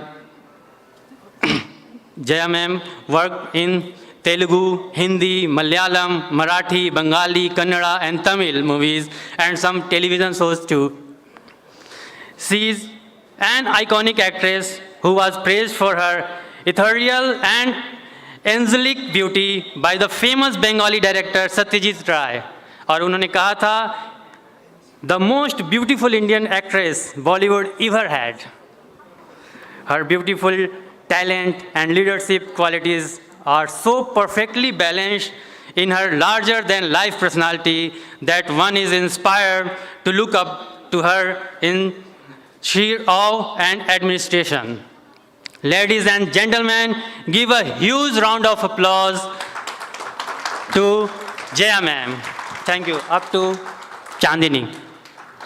Thank you, Ashutosh sir. That was really quite commendable. Along with Ashutosh sir, I would request the humble presence of Mr. Abhishek Dubey, publisher, CEO, Business Connect magazine, Onkarishwar Pandey sir, Chairman, Organizing Committee, Business Connect magazine, Ashish Kumar sir, Business Head, CEO, Business Connect magazine, to kindly join us here on the dais. Please, please come.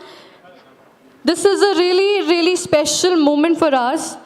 I would like to thank Jaya ji for taking out time from her busy schedule for coming in here today and making this event all the more merrier and grand and gigantic with your humble presence here today. So thank you so much, ma'am. We are thoroughly delighted to welcome you. And ma'am के लिए मैं कुछ शब्द ज़रूर कहना चाहूँगी. आपकी मुस्कुराहट ने हम सभी के होश उड़ा दिए. आपकी मुस्कुराहट ने हम सभी के होश उड़ा दिए. अभी तो हम सबका दिल संभला था कि आप फिर मुस्कुरा दिए. So I really, really hope you keep smiling, keep spreading joy and positivity here. Let me enlighten you a bit about Jaya ji here. Jaya Prada ji is a renowned film actress who has worked in all South Indian language films along with Bollywood as well. She's a trained classical dancer who has established herself among the mainstream actresses after her performances in super hit films like Sharabi in the year 1984. After that, there was no looking back. She has delivered hit after hit in Bollywood with films like Insaf Kaun Karega, Ganga, Tere Desh, Mein Sanjog, and many other. Besides Hindi, she has also kept starring in South Indian films as well. In her 4.5 decade long career, she has worked in over 200 films, including South Indian and Bollywood, and still she's going strong. She's hailed as one of the most iconic and influential actresses in both Telugu and Hindi film industry since 70s, 80s, 90s, and still going strong. Can we have a huge round of applause for ma'am here, please? An artist in making. Jaya ji is the recipient of 3 Filmfare Awards South and has starred in many Telugu Hindi films, Kannada, Tamil, Malayalam, Bengali, Marathi. The list is endless. She left the film industry at the peak of her career to join the Telugu Desam Party in 1994, and there has been no turning back. She has been member of the parliament from Rampur, Uttar Pradesh from 2004 to 14, still going strong along with the films, and also an amazing soul, humble, grounded, and of course an inspiring personality for all the young ladies out there that if you want, you can grab higher to achieve your goals. इनकी तारीफ में जो बोलो कम है, because she truly is someone who has personally inspired me as well as an artist. So एक बार जोरदार तालियां तो हो ही जाए जया जी के लिए. I would now like to call upon Pandey sir to please do the honors of personally welcoming ma'am on behalf of the Business Connect magazine team as well. Thank you, Chandani. We have already welcomed our CEO and publisher, Mr. Abhishek Dubey, sitting besides Jaya ji, an honor for all of us. And Mr. Ashutosh Ojha ji is also sitting. Ashish ji is running here and there in managing whole affairs. So these 3 are the souls of this whole show, and they have organized this for you. So we sincerely welcome you in this special program, Indo-Asia Business Summit. And I would like to invite a very senior person who has come from Chhapra, Bihar, Dr. Sneha Anand ji, who is running an eye hospital over there. He wants to honor you, give a bouquet of flower to you.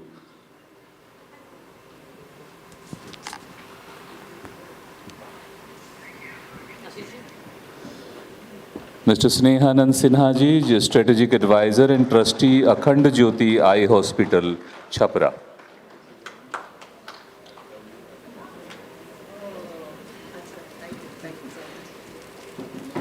And now I would request Jaya ji to kindly come and say a few words to all our guests and, all thought leaders from different domain are there. They are from corporates, they are from academia, they are from media, they are from bureaucracy, and senior officials are also sitting here from different government departments. I told you Dr. Harpreet Eddy Singh ji is there. She is Executive Director of Air India. Dr. Balmiki Prasad from Ministry of Corporate Affairs, Dr. Alok Mishra ji, he is the Joint Secretary of, so all senior people. I cannot take the name of all senior people who are sitting, the long list, so I won't take much time. Kindly address.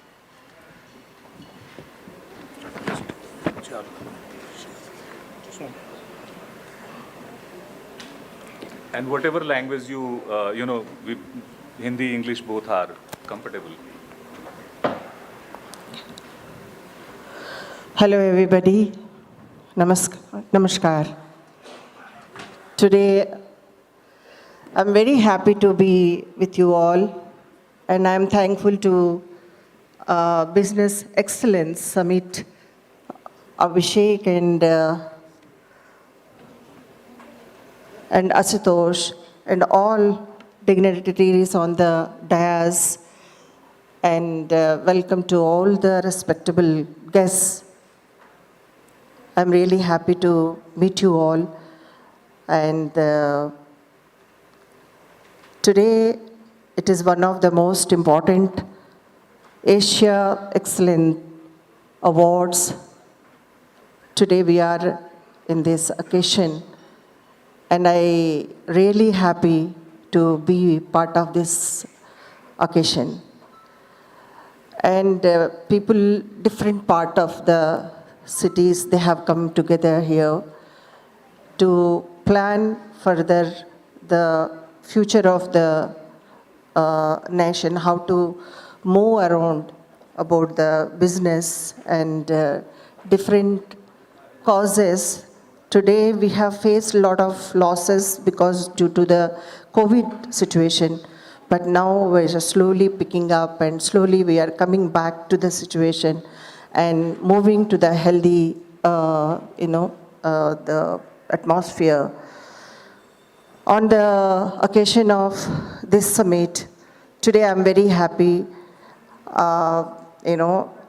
Today our Prime Minister, Shri Modi ji, and he has given a very visionary path, and he has supporting all the business people.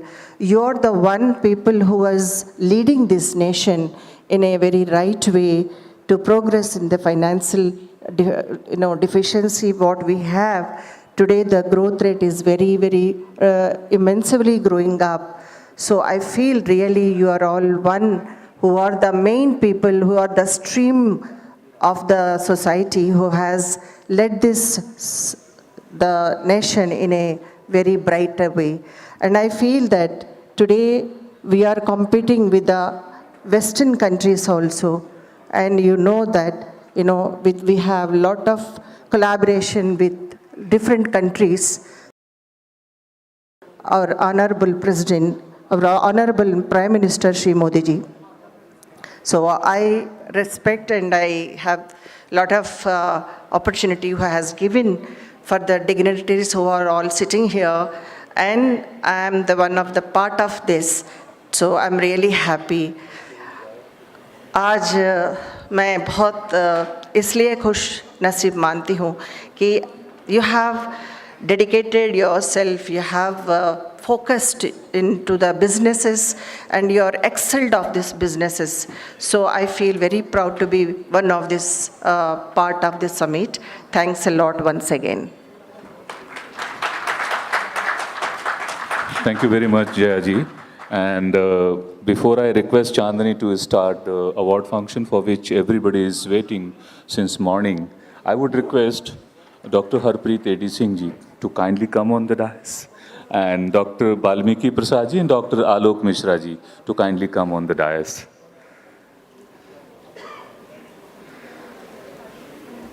And now I would request, without any further delay, Chandani to kindly take it further and announce the awards for which everybody is waiting since the morning.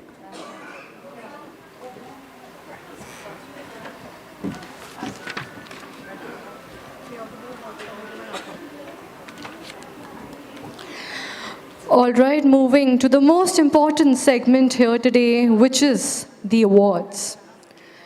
It's said that unsuccessful people make decisions based on where they are at life. And successful people make decisions based on where they want to be in life. So always try to achieve your goals and work harder. So without further ado, I would now be announcing the names of the awardees here.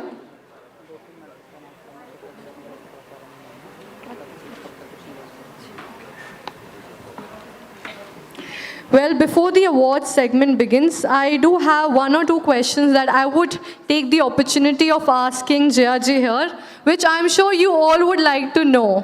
Can I hear a yes? Can't hear you. Come on, can I hear a yes? All right, okay. Now, I would request Dr. Alok K. Mishra ji to kindly come and say a few words in honor of Jaya ji. Dr. Alok Mishra ji. And also about today's topic, whatever you... Aye. Okay. Everybody, can we welcome Sir here with a huge round of applause, please?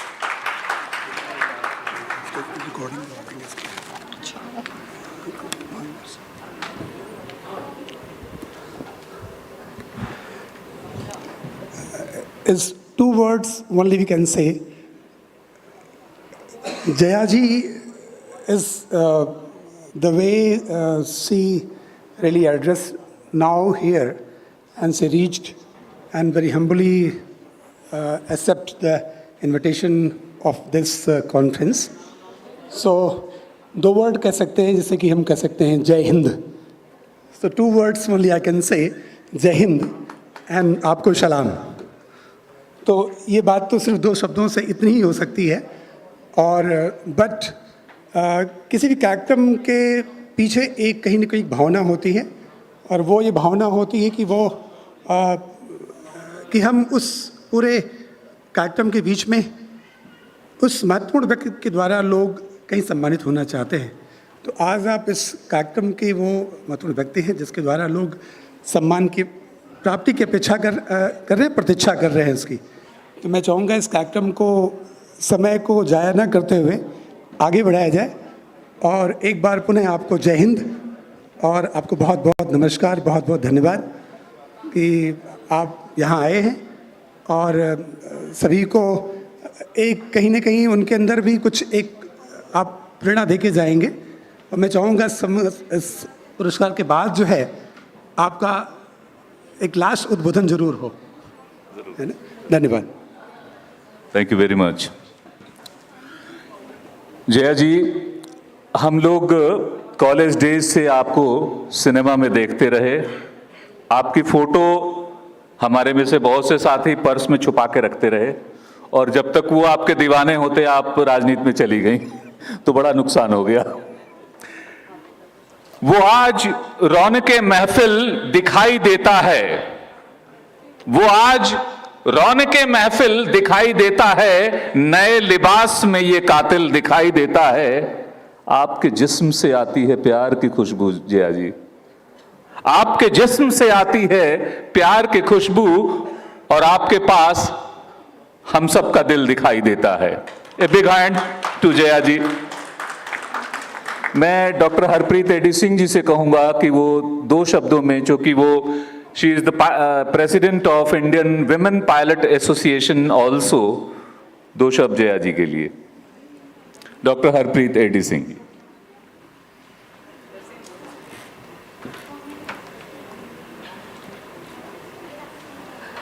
Jaya ji को मैं पहली बार in person देख रही हूँ. Screen पे तो देखा ही है, और जो ग्रेस है, जो पॉइज है, और जो आपका डांस था. I am also Bharatanatyam dancer, और मुझे पता है कि जब आप डांस वहाँ करती थी तो हम लोग इतना मतलब उत्सुकता के साथ देखते थे कि इतना खूबसूरत डांस अच्छे शक्ल के साथ जब होता है तो बहुत ही अच्छा दिखता है. And most importantly I feel कि वी एडमायर यू, क्योंकि now you have come into serving the country. मुझे लगता है कि ऑल ऑफ अस, मेरी शुरू की सुबह की टॉक भी यही थी कि हम कोई भी प्रोफेशन करें, हम सर्व करें, उससे ज़्यादा अच्छा कोई चीज़ नहीं है. तो यू आर डूइंग दैट. आप राज्यसभा में रह चुकी हैं, लोकसभा में हैं, तो फिर मतलब ये this is the way we all have to serve our country. make our country proud, Atmanirbhar Bharat. So thank you, Jaya ji, because we are really, really grateful to you for, serving the country like this. Thank you.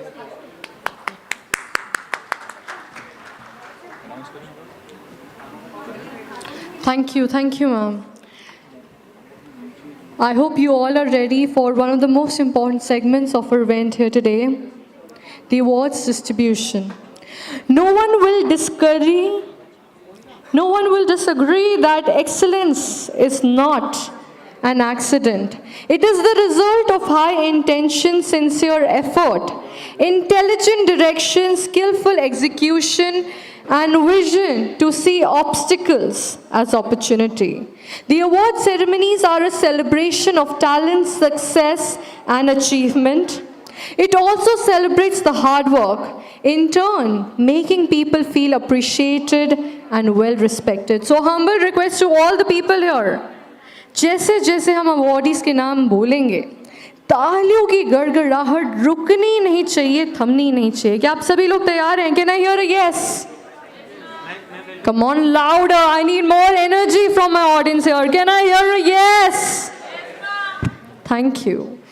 So I would request Jaya ji and Abhishek Dubey sir to please come forward and present the following set of awards in the following categories.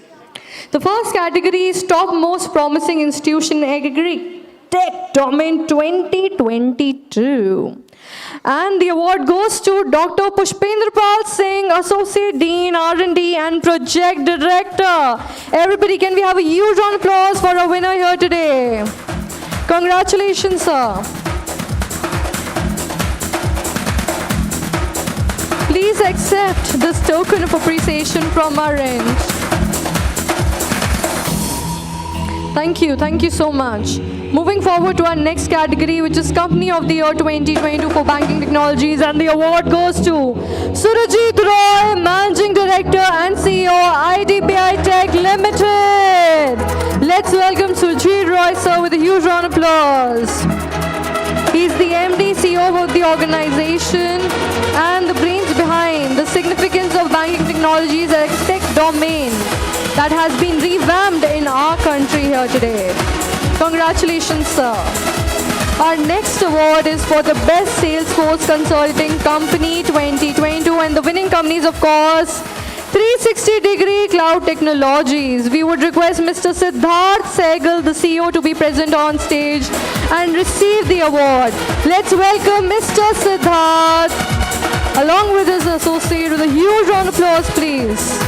Come on, people, make some noise.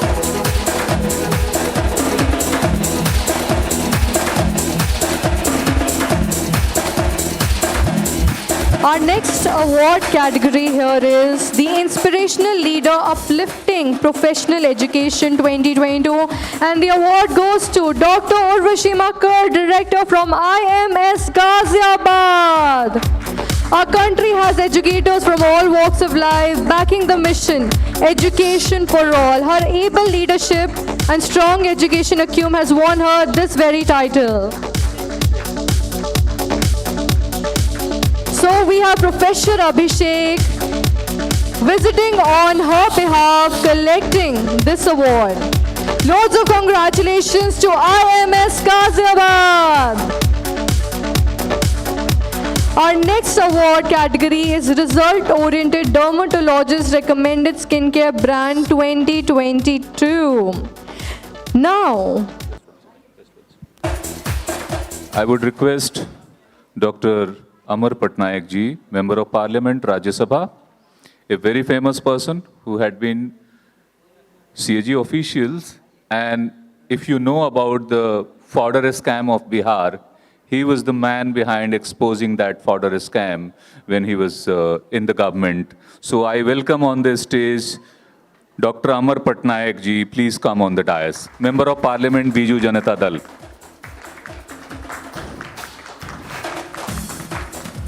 Continue with the words.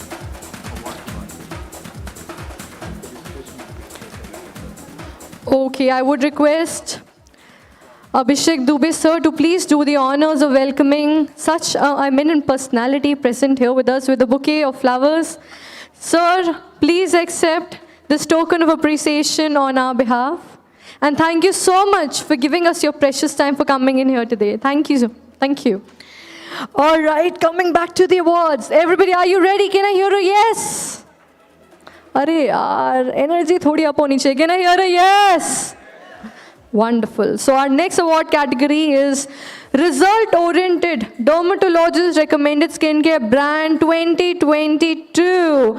And in this award category, the award goes to Shelly Malhotra, CEO, Fix Derma India Private Limited. The concerned person is not here, but her award will be delivered to her in a short while.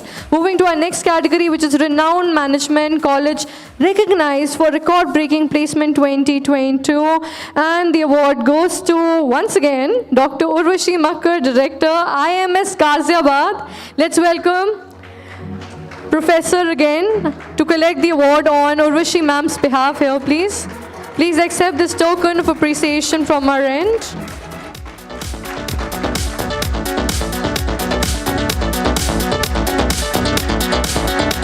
Everybody, come on, can we have a huge round of applause, please, for our winners tonight here?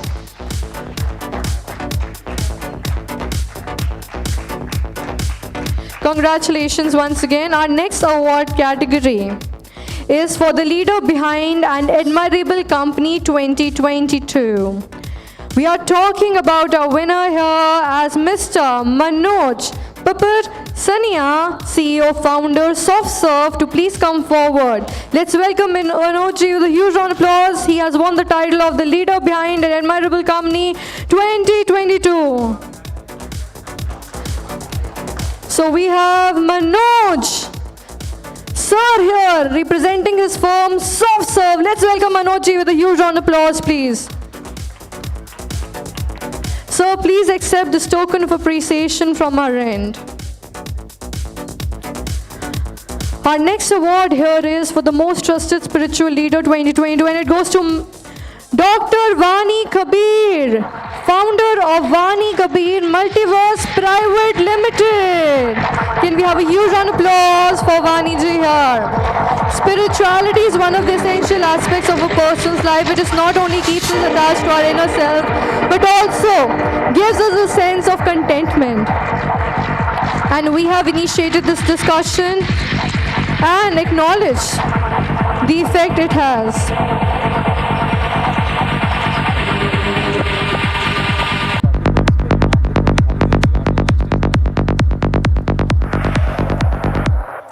Our next awardee here today is Mr. Anurag Sharma, Managing Director of Same Day Shifting, a product of UAPL, India's Best Packers and Movers Service Provider 2022. We all know that packaging and moving to other places is such a stressful job due to hazards associated with it. But we have found someone who can make this whole process easy and swift. And that person is Mr. Anurag Sharma. Congratulations, sir. For our next winner here today is Mr. Arun Sandalia, founder and CEO from Next Stage Technologies, and he bears the award for the Most Innovative Visual Communication Solution Provider 2022. We honor the organization with this title for their designing and delivering smart class solutions, video conferencing solutions, and audio-visual solutions.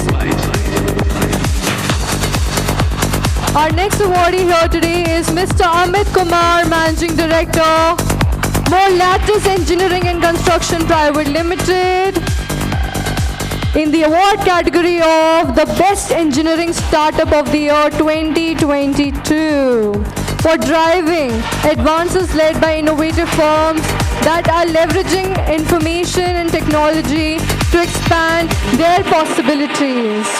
We did request Mr. Amit Kumar, Managing Director, to come forward and accept this award here today.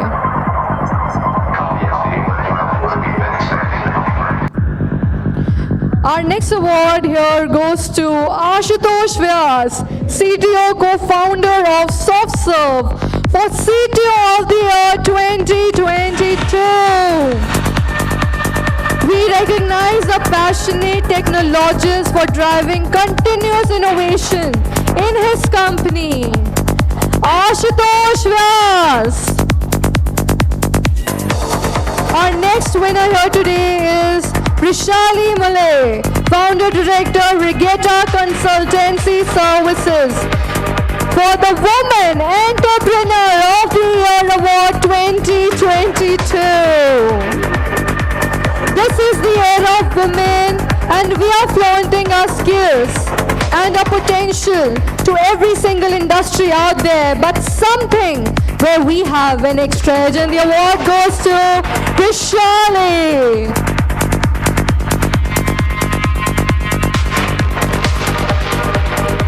Our next award winner is Ms. Priyadarshini Mohanty, Director HR, Kalinga Commercial Corporation Limited, for the most proficient turnkey service provider to watch in 2022.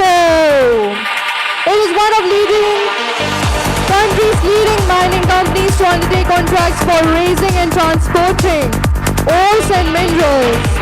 We welcome Ms. Priyadarshini, who will be accepting this award on behalf of Dr. Soumya Rajan Samal, CMD. Despite being unable to attend, he has recorded and given away his thanks to us. Thank you so much. Our next awardee here is Narendra Deshpande, Chief Executive Officer from Construction Skill Development Council of India, as the most notable non-profit organization to watch in 2022. Loads of congratulations to Narendra Deshpande ji.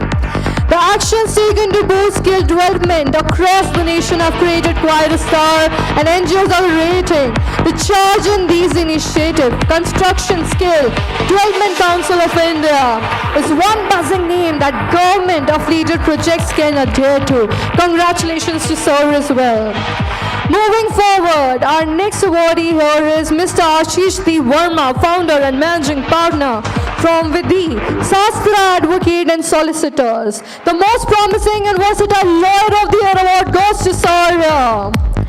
The legal industry is vast with cutthroat competition, and to lead in such a competition is tough in the present age. So kudos to Mr. Ashish. Please accept this token of appreciation from our end.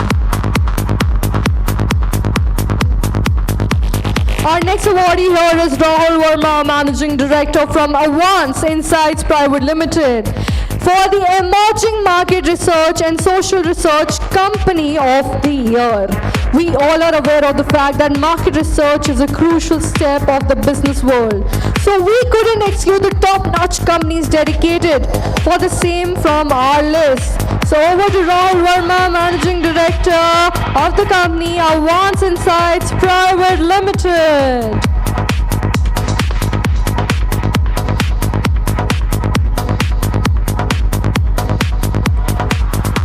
Our next award goes to Sushil Bajaj, Chairman, and Siddhant Bajaj, Partner from Dream Constructions for the most trusted construction company of the year 2022. Dream Construction has been going strong, outshining others in the construction space with its turnkey solution. Okay, our next awardee here is Anil Charan, Managing Director, Cognitive. MD of the Year 2022 award goes to him. Mr. Anil Charan, techno-entrepreneur are the steaming buzz in today's corporate ecosystem. Their contributing efforts towards driving continuous innovation are manifesting in all the positivity. So lots of congratulations to Anil Charan from Cognitive. Our next awardee here is Sanjay Kumar Goel from PowerMax Fitness India Private Limited for the best fitness equipment brand to watch. So let's welcome Sanjay ji with a huge round of applause. As their goal is to make you fitter, and they have won the title of Best Fitness Equipment Brand to watch here today. Our next awardee here today is Chetan Suvarna, co-founder of Agribit Private Limited, and he gets the award for the Startup of the Year 2022. Like every other industry, digitization has reformed agriculture, bringing agri-tech as the new Gen X. So let's welcome Chetan Suvarna.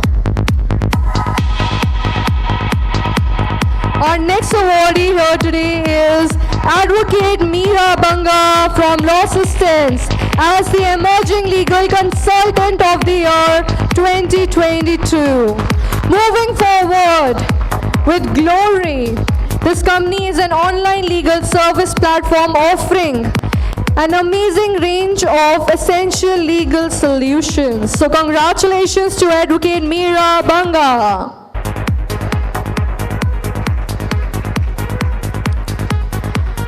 Congratulations once again. Our next awardee here is Sunit Kumar Singh, founder from Contentaholic, for India's most reliable academic writing agency 2022.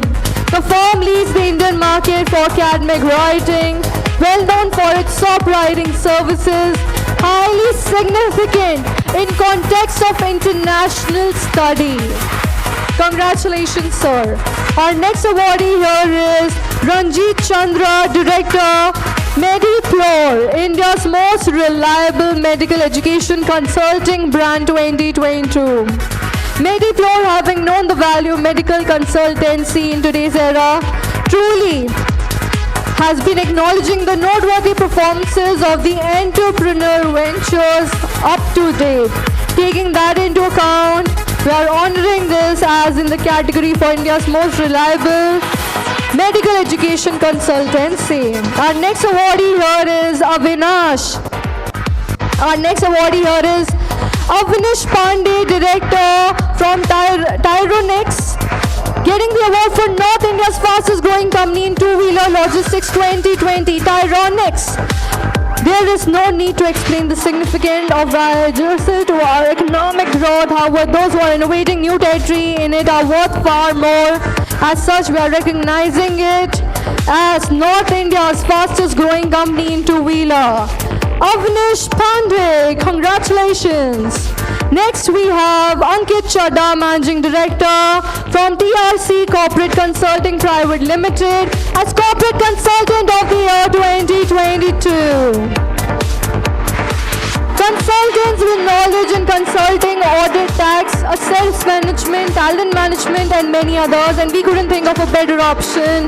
So lots of congratulations to Ankit Chadha. Our next awardee here is Mr. Kushal Bansal, partner from SSRA Legal for the Most Recommended Law Firms 2022.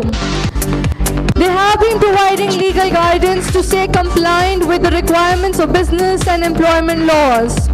We have found SSRA Legal performing outstandingly well in the current market scenarios. Congratulations once again, sir.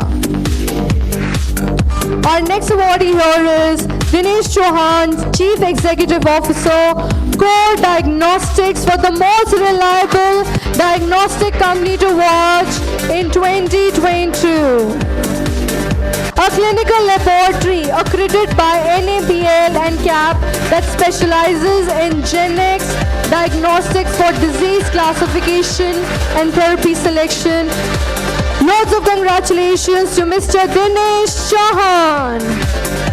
Our next awardee here is R.N. Vishwakarma, Chief Executive Officer, Quality Hub India, and he gets the award for the best online learning platform of 2022. Definitely the company is emerging as the new normal in the arena of learning and education, and definitely this award is inclined to R.N. Vishwakarma sir. Please accept this token of appreciation from our end.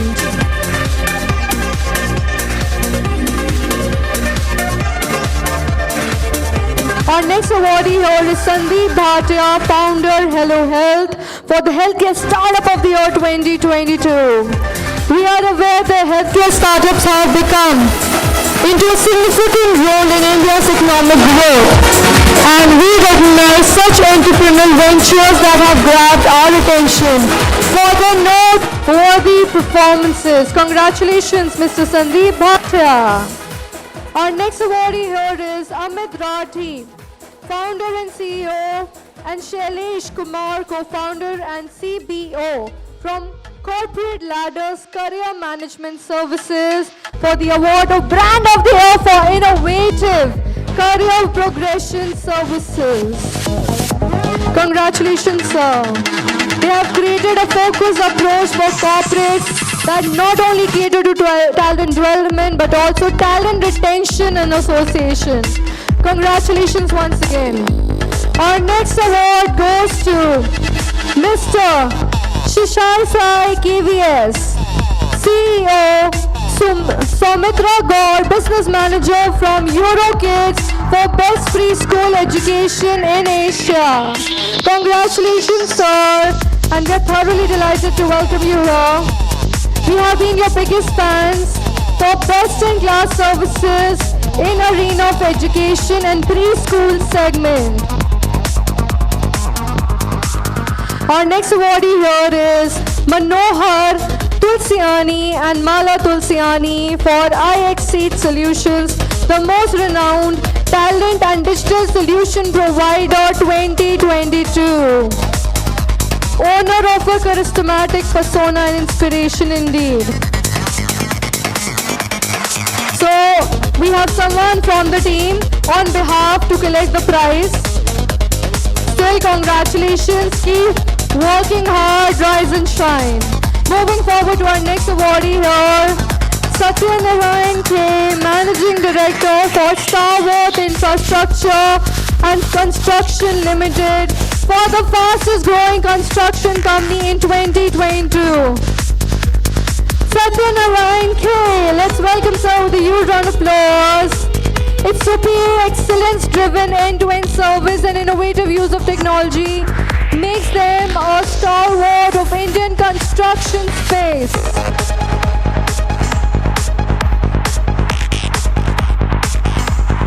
Our next awardee here is Pravin Bhardwaj, VP of Sales and Marketing from Tree of Life Resorts and Hotels, for the most prominent destination service provider to watch in 2022. So many of you have guessed this as our next company to be providing hotels and resorts, playing a crucial role in the country's economy. Loads of congratulations to Pravin Bhardwaj. Please accept this token of appreciation from our end. Next, I would like to call upon Mr. Vikas Gupta, founder, CEO and CFO from E-Ishwa Automotive Private Limited, in the category of most acclaimed manufacturer of battery-operated vehicles. Realizing their responsibility to the environment is a must, as they see and wish that mankind flourishes on the planet with their e-vehicles, which are the next-gen future. Congratulations to Vikas Gupta. Our next awardee here is Poonam Rajput, co-founder, and Deepak Rajput, co-founder for A1 Outsourcing Solutions Private Limited, top international BPO to watch in 2022. BPOs are known to induce ripple effects across business landscape, majorly contributing to our Indian economy. It has become possible owing to the BPOs, like the winner of our next exclusive award here.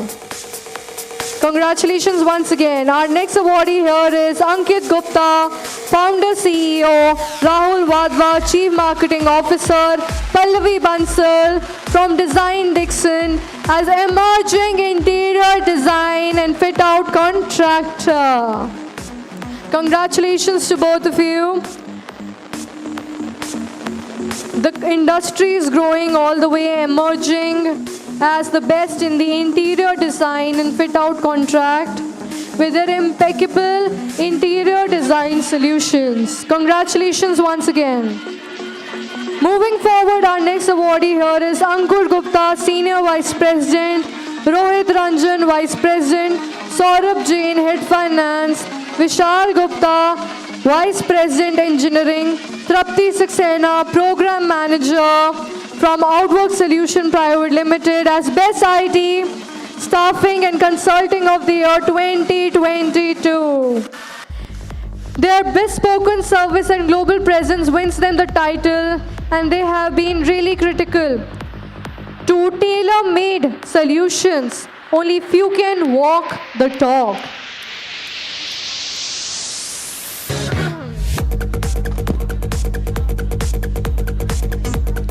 Our next awardee here is Shubhrasani Mohanty and Dipali Rotre from Netantra Technologies India Private Limited as the most promising IT company of the year 2022. They say information technology will be the transformative agent for future world. The IT sector is a crucial role in day-to-day operations of the business world. Loads of congratulations to our winners today.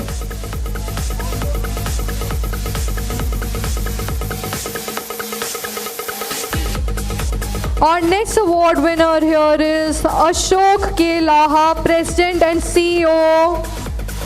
Swati D, Joint MD from Intera IT, top global CEO from Indian origin. As we know that leadership is something that keeps a person ahead in race along with helping others to find their way.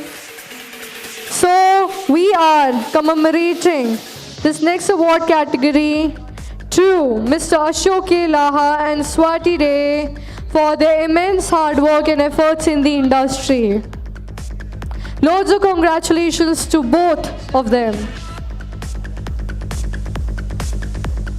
Thank you once again. Let's move on to our next awardee here now.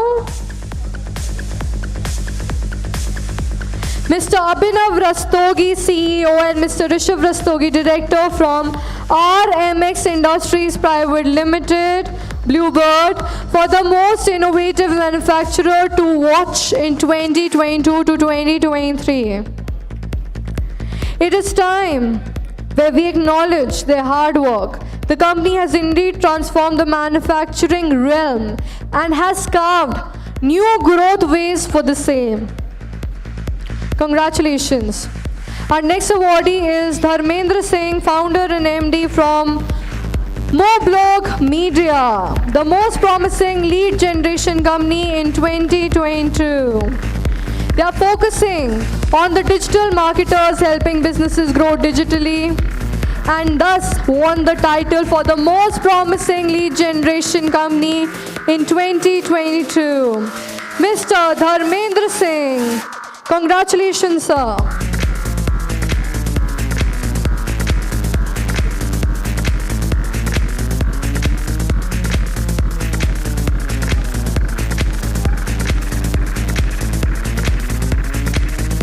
Our next winner here today is Mr. Pramod Diodre, Chief Operating Officer from CleanMax Enviro Energy Solutions Private Limited for Solar Energy Company of the Year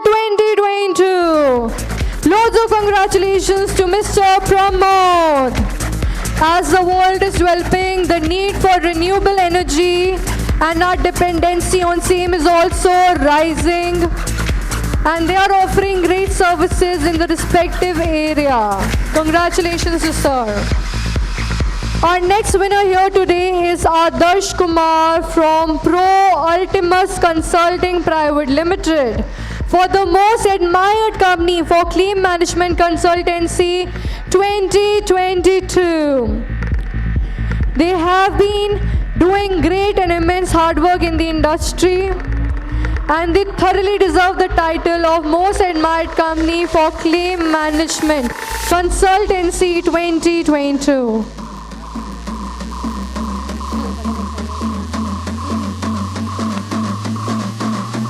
congratulations once again.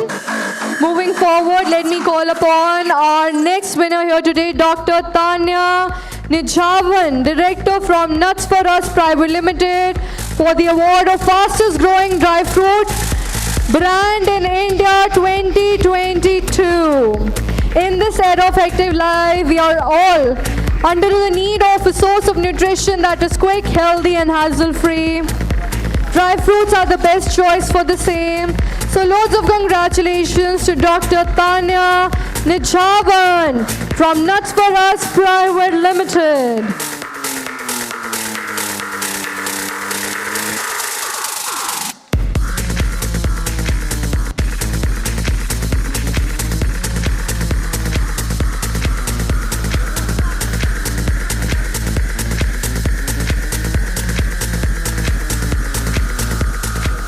Wow, that was truly wonderful indeed, right? And as all good things come to an end, our awards segment has also come to its closure.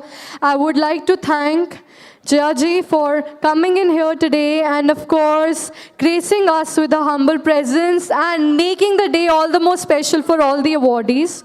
We will now be having a group photograph with all the awardees. If you want, you can come this side and we can have a group picture together.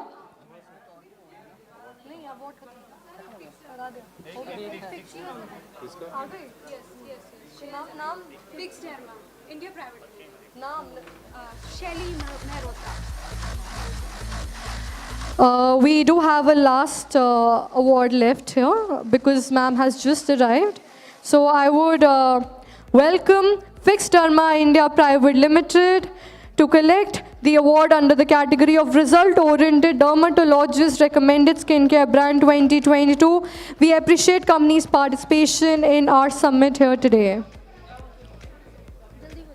नाम क्या है हाँ वो तो बोल रहे हो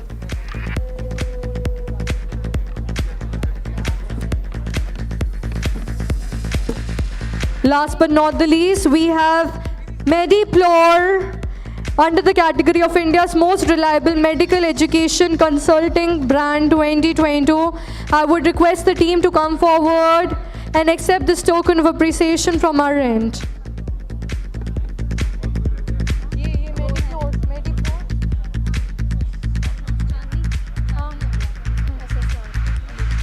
The next one goes for SSR A Legal for the most recommended law firms 2022.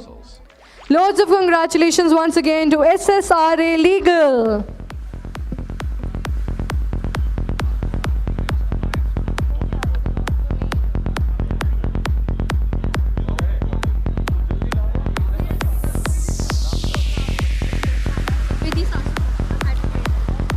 Next, we are giving out to Ashish Dev Verma, founder, Vidhi Sastra, advocate and solicitors for the most promising and versatile lawyer of the year 2022. Please come and accept this token of appreciation from our end.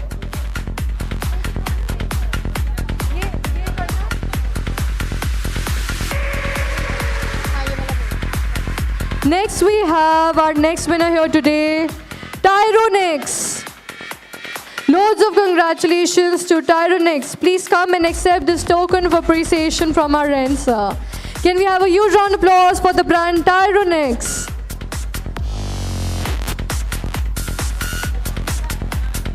Next, we have Nidhi Moore, founder, Style Connect, for the most fashion stylish icon of the year 2022. Huge round of applause for Nidhi Moore for Fashion Style Icon of the Year 2022.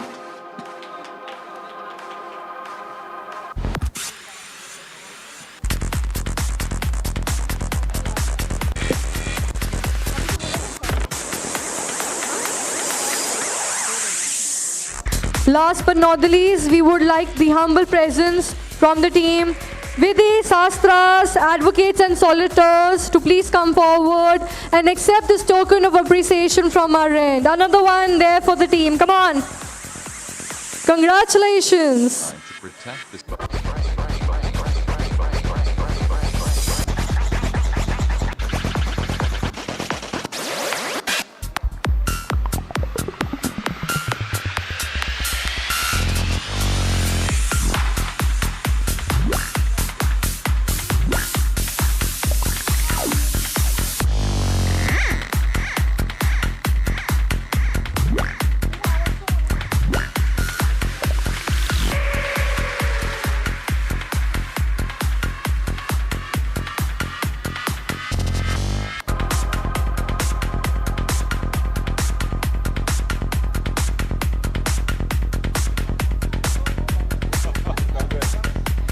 Congratulations once again to the lady here. Rise and shine.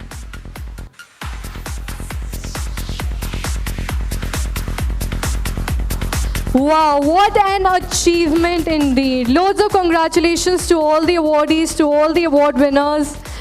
And I would request all the guests to please settle down, get seated. जो भी लोग दूर दूर खड़े हुए हैं, कृपया करके बैठ जाइए यार, settle down.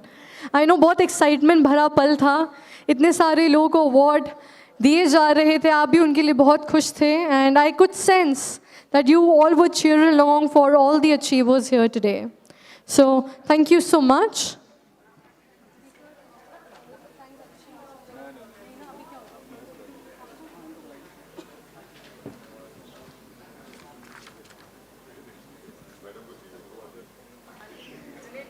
Also, as the awards are finally coming to its closure now, I would like to once again thank Jaya ma'am for presenting the awards to all the awardees here.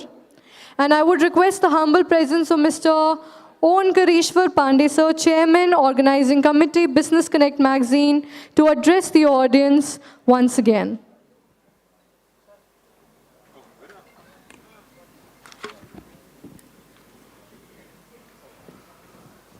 So congratulations once again to every awardee today. Award is given by the people and reward is given by the God. And the greatest reward He has given the Almighty to all of us, that we have survived from the COVID-19 and we are here today. So, and awards are oxygen and energy booster. एक award किसी को मिलता है तो उसका उत्साह इतना बढ़ता है कि वो आगे चल के बहुत कुछ अच्छा काम कर सकता है. इसलिए किसी भी प्रोग्राम में हमारे लिए, और अवार्ड्स के पीछे क्या है, एप्रिशिएशन, आपकी प्रशंसा, आपकी सराहना, जो कि ऊपर वाले को भी अच्छा लगता है. अब मैं सराहना करना चाहता हूँ, प्रशंसा करना चाहता हूँ आज के हमारे जो मेहमान हैं, ख़ास मेहमान. हम लोग जया जी का सम्मान कर चुके हैं, उनके 2 शब्द भी सुन चुके हैं और उनके हाथों से आप सब लोगों ने अवार्ड ग्रहण किया है. हमारे बीच में हैं राज्यसभा सांसद अमर पटनायक जी, जिनका नाम ही काफ़ी है.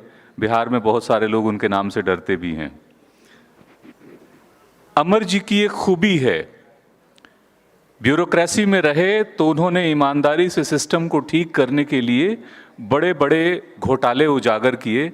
न सिर्फ बिहार का पशुपालन घोटाला, बल्कि असम का LOC स्कैंडल भी आप ही ने उजागर किया था. और आज ये ऐसे तमाम विषयों पे काम कर रहे हैं. आप इनके वेबसाइट पे जाइए और इनके बारे में देखिए तो आपको लगेगा कि he is one of the very learned politician.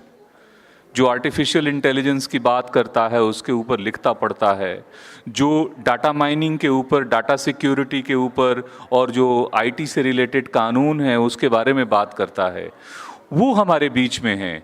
और डिजिटल ट्रांसफॉर्मेशन के बिना ना इंडिया की बात हो सकती है, न एशिया की बात हो सकती है, और ना ही हम ग्लोबली नंबर 1 होने की बात सोच सकते हैं.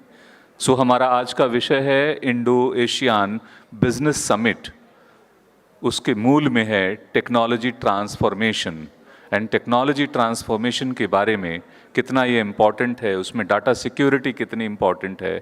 मैं चाहूँगा कि बहुत संक्षेप में, क्योंकि लगातार हम लोग सुबह से स्पीचेज ही सुन रहे हैं और डॉक्टर पटनायक भी लगातार कई मीटिंग्स अटेंड करने के बाद उन्होंने समय निकाल के इतनी दूर आना हमारे लिए मंजूर किया. मैं उसके लिए बहुत बहुत उनका शुक्रिया अदा करना चाहता हूं और मैं उनको बुलाना चाहता हूं कि वो एड्रेस करें इस इंडो एशियन बिजनेस समिट को. डॉक्टर अमर पटनायक, एक ज़ोरदार तालियों से स्वागत होना चाहिए.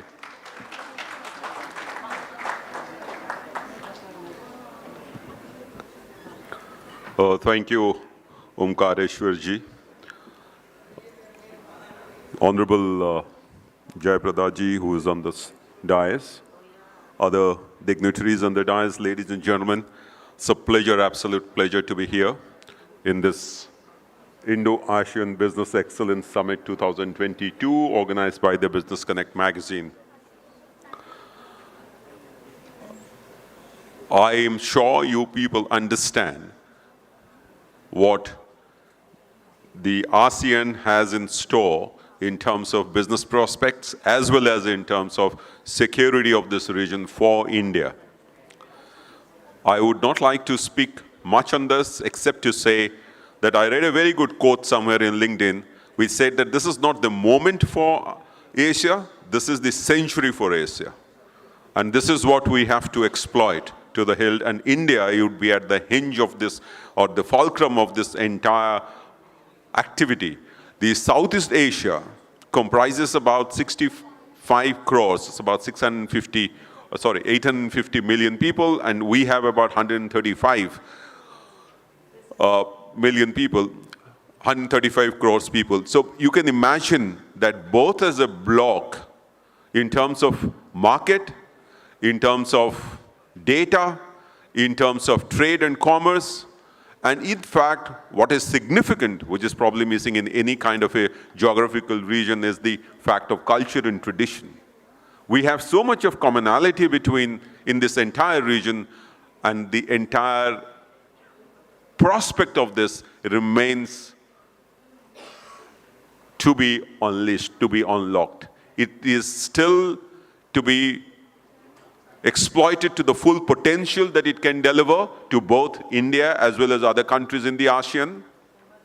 So these kind of conferences, these kind of summits which celebrate what the best India has to offer to the world, to the ASEAN in particular, and what probably the ASEAN can offer to India, is something which I deeply admire the Business Connect for organizing this kind of functions and awarding the excellence that is at the center of this entire function. Just a brief, mention about the fact that, as we all know, data is the new oil, and it is data that is going to play a significant role in world trade and commerce. It has already been doing so. But what would be important is the fact that you have to preserve the privacy of citizens, protect their data so that no harm comes to them, and the way the trade and commerce that happens, particularly in the I-Tech world or in the ITS world, AI and MCL, would be dependent on how well this data is protected. You know that the government of India had been working on this. They had got a bill introduced that had to be withdrawn because we are looking at the bigger picture of exploding the digital economy landscape of our country. That would include the data privacy, that would include the IT laws, that would include the anti-competitive laws, as well as the fact of bringing in digital commerce. So this is India's time, this is your time, this is your age. You have to take both your country, that is India, and the ASEAN forward to become a pressure block in the entire world. The potential is so humongous. And lastly, the other area which I think remains unexploited is the, as I said, culture tourism. Culture tourism is something which is deeply rooted in this entire region, which I've traveled quite a bit during my days in the bureaucracy. And I think a lot remains to be done. A lot remains to be done from India side. A lot remains to be done from ASEAN side. And I think if we bring together the power of technology and tourism and culture together, I think we can have very, very innovative products. And then we can show to the world that India is a powerhouse, and so is the entire region of India and ASEAN. With these words, I once again congratulate all the award winners, all those who are contributing to the growth of this digital economy in this country. All the best to all of them. Thank you so much.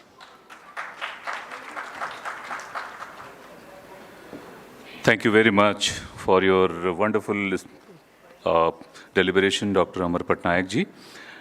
And there is a very small session with the permission of the House. I require the permission of the House to ask a few questions to Jaya ji. बड़ी मुश्किल से जया जी हमारे बीच में हैं, तो हमारा फर्ज बनता है कि हम उनसे 2-1 सवाल करें, और थोड़ा पॉलिटिक्स से हट के सवाल करेंगे तो ज़्यादा अच्छा लगता है. क्या कहते हैं आप लोग? पूछना चाहिए? पूछना चाहिए कि नहीं पूछना चाहिए? And मैं माफ़ी मांगना चाहता हूं, हमारे जो डायस्पोरा के और एशिया के डिफरेंट कंट्रीज से लोग जुड़े हुए हैं, उसमें कई लोग ऑनलाइन हैं, हमारा शेड्यूल डिले चल रहा है और मैं उनसे इसीलिए क्षमा चाहता हूं।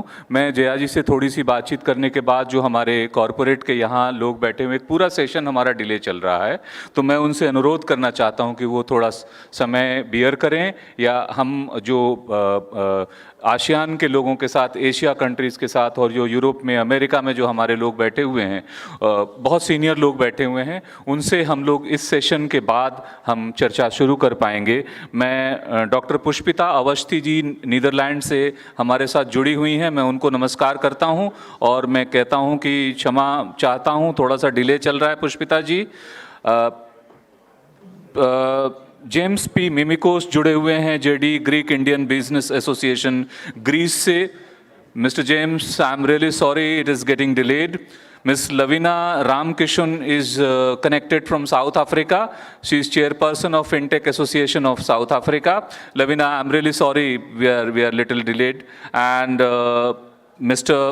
Ghanshyam, Professor Dr. Ghanshyam Lal Das, former Vice Chancellor, Purvanchal University, Nepal, Kathmandu से जुड़े हुए हैं। Mister S Khugan, he is in Malaysia, he is a global expert on corporate funding and group MD of SKB associates. I welcome you all and थोड़ा delay चल रहा है। हमारे साथ डॉक्टर किशोर मेहता जुड़ेंगे, he is chairman of emeritus multi ethnic advisory task force Illinois USA. So मैं माफ़ी चाहता हूँ कि थोड़ा सेशन हमारा डिले है और मैं अब थोड़े से सवालों के साथ जया जी के बीच आना चाहता हूँ। मैं आपके बगल में आऊँ कि यहीं से सवाल करूँ? आप यहाँ आ जाइए, ठीक है, वो दैट्स बेटर। ठीक है जया जी, बहुत सामान्य से सवाल हैं। ओंकार जी, मुझे डरा रहे हैं आप। नहीं नहीं, बिल्कुल नहीं। जी बताइए। सिनेमा में जब आप पीक पर आईं और उसके बाद अचानक राजनीति की दुनिया में आ गईं, नेचुरली जो लोग सिनेमा में रहते हैं उनको राजनीति फैसिनेटिंग लगता है और जो इधर के साइड में रहते हैं उनको बॉलीवुड फैसिनेटिंग लगता है। आपको दोनों का अनुभव हो चुका है, कैसा लगा था उधर से इधर शिफ्ट होने में और कैसा अनुभव रहा इधर आने में? बहुत कठिन सवाल है ये, क्योंकि आप अगर पूछेंगे कि आपको दोनों आंखों में कौन सी आपको पसंद है, तो मैं चाहती हूँ कि दोनों मेरे पसंद हैं, बिकॉज पॉलिटिक्स और films, because I am in films, that's why I was in politics also, क्योंकि एक ऐसे परिचय देने की ज़रूरत नहीं थी उस वक्त। एनटीआर के आदरणीय NTR, he was icon of the film industry, and उनके समय पे when he was not in power, so one phone call made me to come into politics. So that is what, you know, the transformation has been done. And industry में they were all disturbed कि इतने peak period में how you can go to the politics, because politics में जो जाते हैं वो films में काम करने का समय नहीं मिल पाता है. So this is the thing how I have blended myself to politics and the films. Still I am in films. So I'm very glad, and it's all because of the people. They have loved me and they never questioned me कि जया जी आपने ऐसे क्यों किया है. Whatever I have done, people, they have accepted me and thoroughly they have given immense unconditional love to me. Thank you so much Jaya ji. एक आखिरी सवाल आपसे ये करना चाहता हूँ कि अभी अगर आपको लगे कि नहीं पॉलिटिक्स छोड़ना है और वापस सिर्फ और सिर्फ फिल्में करना है, वो आपको गंवारा होगा कि अब आप सोशल लाइफ में, जैसा आपने अपने स्टेटमेंट भी कहा कि दोनों आंखें, अब दोनों में से किसको एक चुनूं, ये एक डिप्लोमेटिक आंसर है जो बताता है कि आप पूरी तरह पॉलिटिशियन बन चुकी हैं।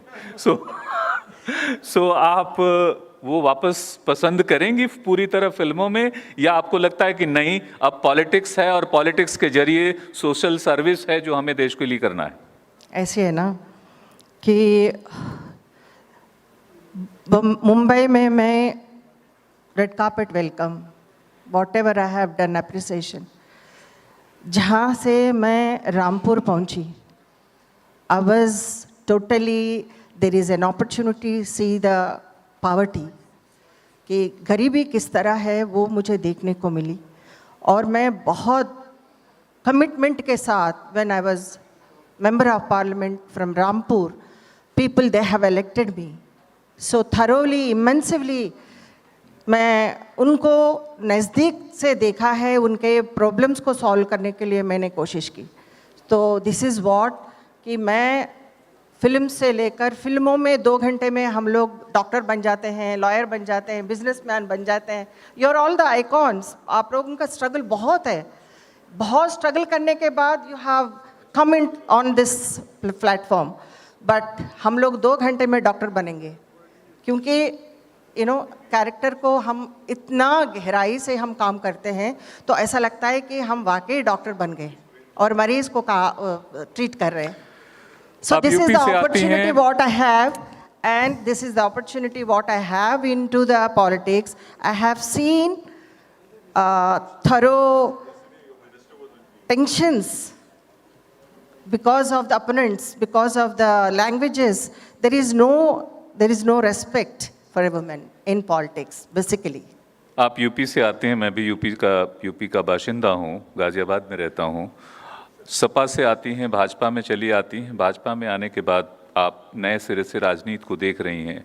What do you liked in Bhajpa and what do you like in Prime Minister Modi? I like both. You like both? मतलब Yes.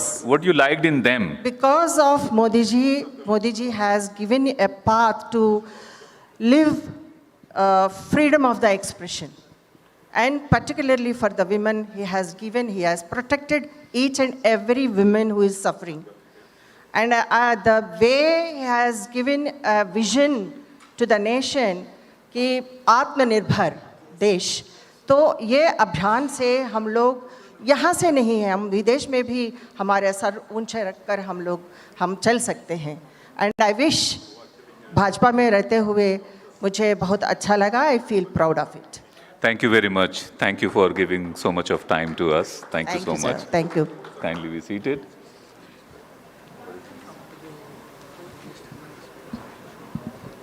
Discussion के लिए हाँ वही ना स्पीकर्स हाँ ठीक है चांदनी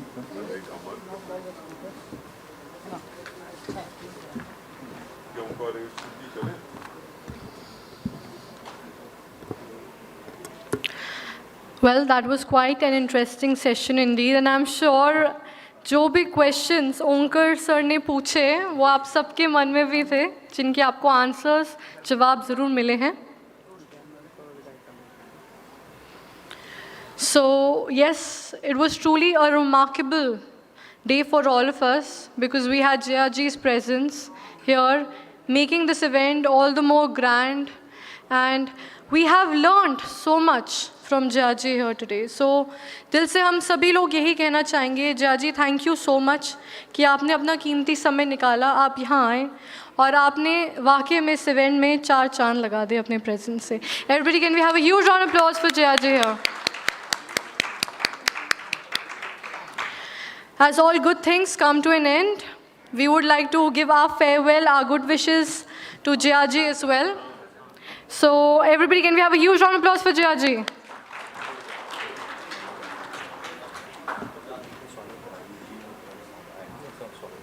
Naam.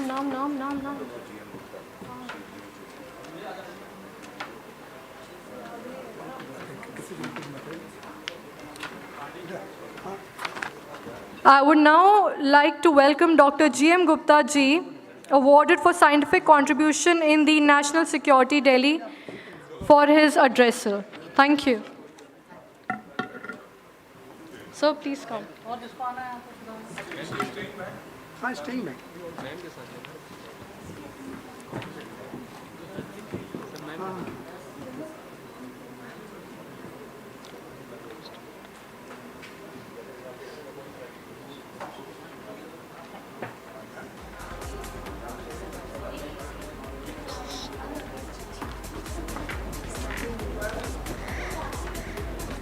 वो इंट्रोडक्शन हमने क्या एक्ट्रेस और चीज़ों में जो है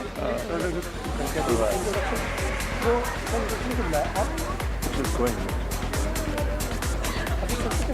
वेलकम करने के लिए हाँ अभी सर आप वेट करो अभी आप मत अच्छा बोल रही हैं okay yes welcome oh I thought you No, no, we will welcome you. Welcome Stay back here.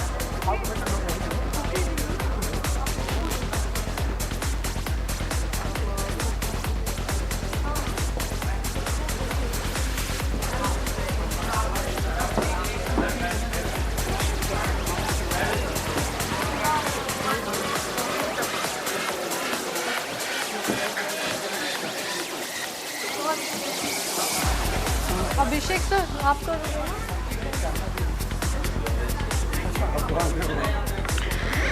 All right, attention everybody. Let's move forward to the next segment of our event. Before proceeding, I would request Abhishek Dubey sir to kindly do the honors of welcoming our guest here on the dais with the bouquet. Sir, please come forward here and accept this token of appreciation from our end. I would request one photographer to come back here.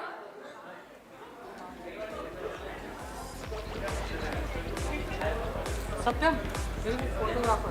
Photographer कितना कहाँ है?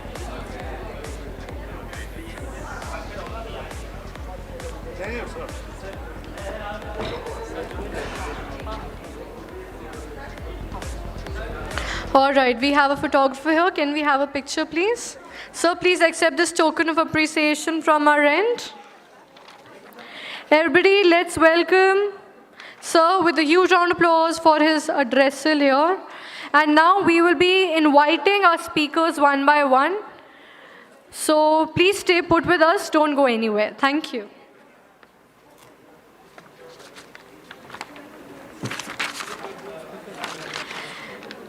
With full respect and appreciation, I would now ask Dr. G.M. Gupta sir, awarded for scientific contribution in the National Security Delhi, to please come forward for his addressal. Can we welcome sir with a huge round of applause, please?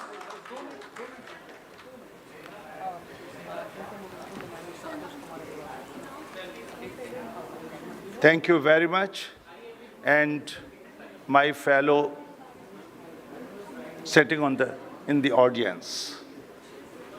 I am a scientist, and I am the founder of an engineering company which is known as Global Engineers Limited, and my company has received several national awards and international awards for inventing right from the fast breeder reactor to the technology to produce ammunitions for Bofors gun, for T-72 tanks, etc. I am really delighted to speak a little bit on the subject winning Asia to win the world. Actually, the world economists have predicted that this century goes to Asia, and in particular to India. And the way our economy is growing and developing, we expect that in the next year, 22-23, in this year, it may touch 8.7%, which will be the best in the world. We will be leading, and we will be the leader, and by 2035, we are going to we are going to beat China in population. And with that, we will not only sustain the growth in the economy, which we expect by 2030, we will be the third largest economy after America and China, but we will be able to sustain ourselves because of the population growth. So I wish all the best for the country, and to Mr. Narendra Modi, the Prime Minister of India, who is working tirelessly in this direction. We have heard him on a Red Fort, in which he has taken 4 oaths. And as I know him, I have been watching him right since when he was the Chief Minister in Gujarat. Whatever he has planned, he has succeeded. So I wish to all the entrepreneurs who are here, they have a very bright future and they have a big role to play. Thank you.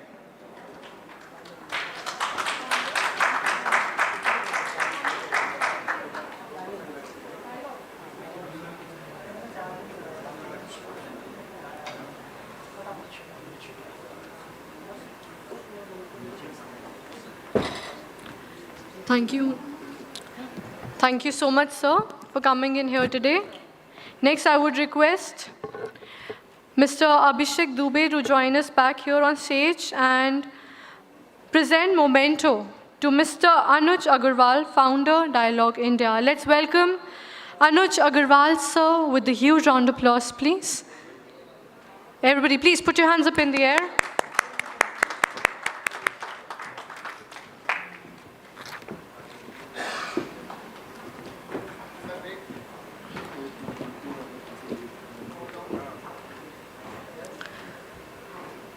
Thank you so much, sir, for coming in here today and accept this token of appreciation from our end.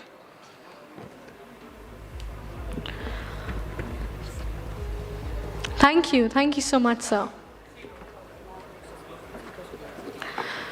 For our next addresser, I would request the humble presence of Mr. Pramod Diore, COO CleanMax Enviro Energy Solutions Private Limited, Mumbai, to please join us here on the dais with a huge round of applause, please. Let's welcome Pramodji with a round of applause, please, everybody. Thank you so much, sir, for your precious time here today.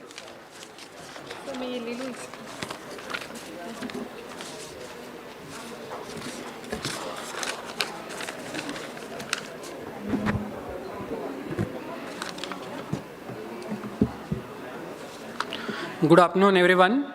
So today I'm going to speak and touch upon very sensitive and globally important issue or the topic, which is sustainability. And more particularly, it is environment sustainability. When I say sustainability, why it is important? Just because due to the climate change, right? And why climate change? Climate change is due to the human activities or industrial, residential, commercial, and due to the transportation or use of fossil fuel, we emit the GHG gases, greenhouse gases. And those greenhouse gases are carbon dioxide, methane, and nitrous oxide. The terminology called carbon neutrality, which is very important. So when we say we are carbon neutral, that means whatever carbon emission we emitted out of our business operations, that should be equivalent, should be absorbed or offsetted. That is the level of carbon neutrality. When we say net zero means including carbon, there are all other gases. Their offsetting and becoming net zero is the main objective or the agenda of the corporates. As everyone knows, our Prime Minister has set a goal that by 2070, we as country, India, should be net zero. We will achieve the level of net zero. And how that net zero level would be achieved, that is more important. Net zero can be achieved, or the carbon neutrality can be achieved by, 2-3 ways. One is replacing the fossil fuel and use of renewable energy sources. Second is transportation. In transportation, we can use either electric vehicles or maybe the green hydrogen fuel cell operated commercial vehicles. And together renewable energy, battery operated system or a battery storage system, that will really play a good role in becoming India net zero. When I say renewable energy, so now the government of India has already set up a target of 170 gigawatt of renewable energy power by 2022. As of now, we have achieved by 30th June 2022 is 114.07 gigawatt, and another roughly 60 gigawatts of power, renewable energy sources of power under trading, the various stages of development and bidding. India has also set up a target of 500 gigawatt of renewable energy by 2030. And that is the, main agenda of every business house to achieve the level of net zero by adopting renewable sources of energy. We at CleanMax Enviro Energy Private Limited, we are into the solar, wind and wind solar hybrid power. We are the developers with our vision of sustainability partners to the corporates and the government. So we operate around 1 gigawatt of portfolio in India, Middle East and Southeast Asia. We are #1 rooftop solar provider company in India, and we are foraying into the different countries in Southeast Asia and Middle East. So with this, I would like to thank for giving this opportunity, congratulate each and every winner, and I urge everyone to take the climate change and sustainability personally and sincerely. Thank you very much. Have a good day.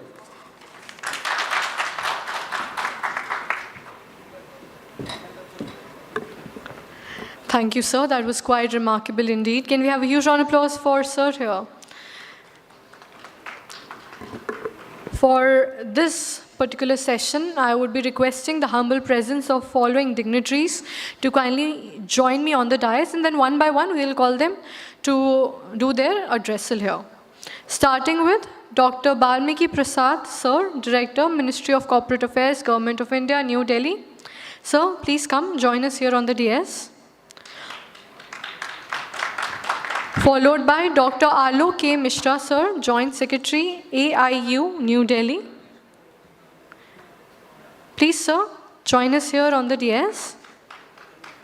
Next, I would like to call Professor Abhishek Singhal, Professor of Management, on behalf of Dr. Urvashi Makkar, Director, IMS Ghaziabad, to please join us here on the dais.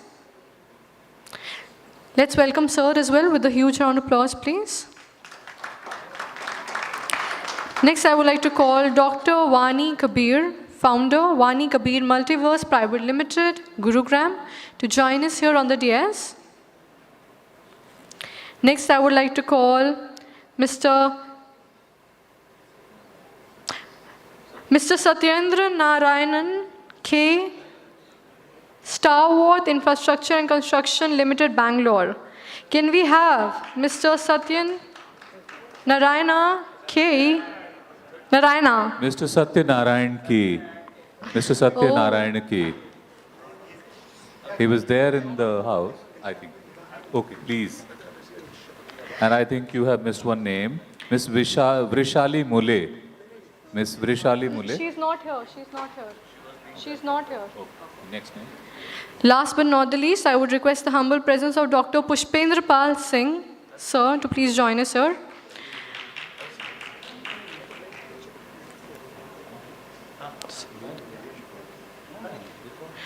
Also, my humble apologies to Mr. Satyanarayan K, sir, as well. Also.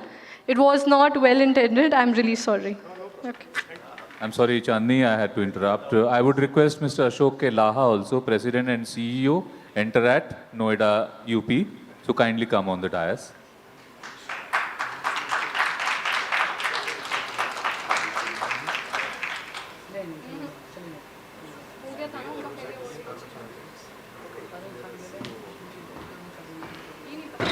Mr. Arun Sandilya, Founder and CEO of Nextage Technologies. Are you there? Please come on the dais if you're there.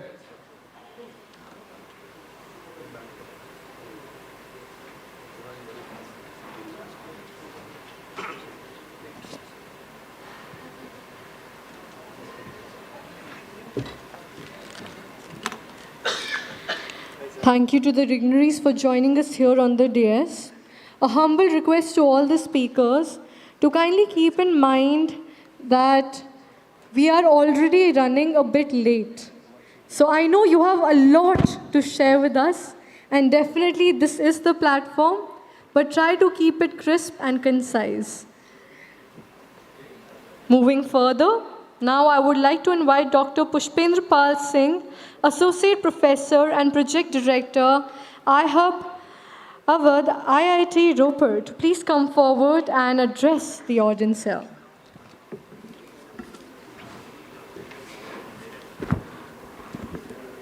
So, hello everybody.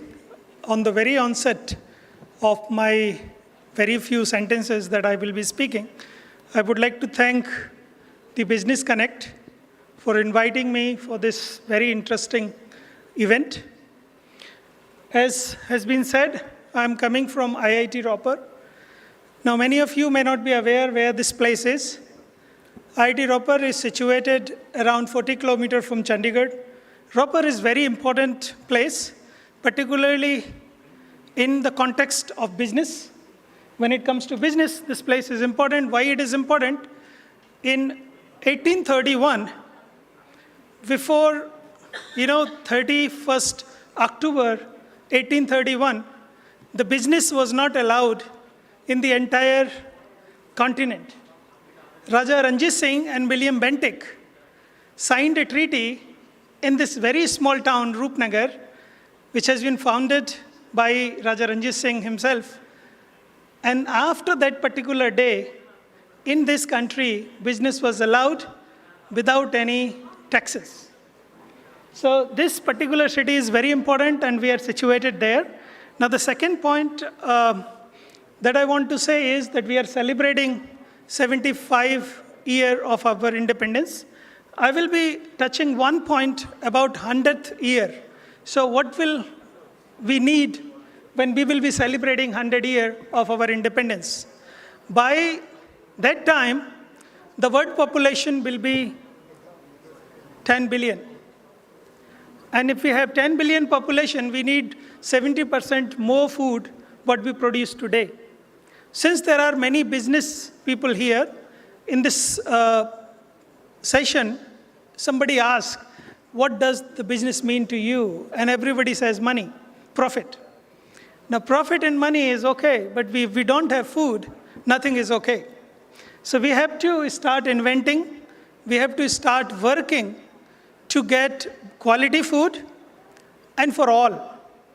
You do not want a country or a globe where people are having the greatest devices, but they do not have food to feed. So this is, and Government of India has launched a national mission on interdisciplinary cyber-physical system. We are one of the beneficiary of this. This has been devoted something like 3,660 crore rupees, and we are working on interdisciplinary cyber-physical systems. If some of the startups who are here, and they are working in the domain of artificial intelligence, machine learning, cyber-physical systems for agri-tech, please get in touch with us. Thank you very much. I had 1 minute, so. Okay. 50. Thank you so much, sir. That was quite remarkable indeed. Next, I would request the humble presence of Dr. Balmiki Prasad, sir, Director, Ministry of Corporate Affairs, Government of India, New Delhi, to say a few words. Welcome, sir. Whose cell phone is this? If somebody has forgotten, then please take this. Else I will be tempted to take this home. No, just kidding, just kidding. Just lightening up the mood to all the wonderful people here. Smile, drink some water, energize yourselves. Thank you.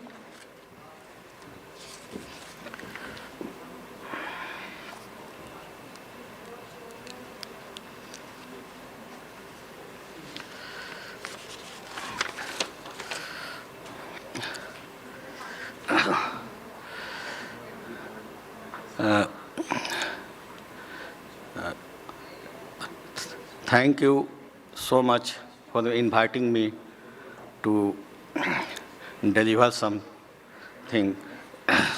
So,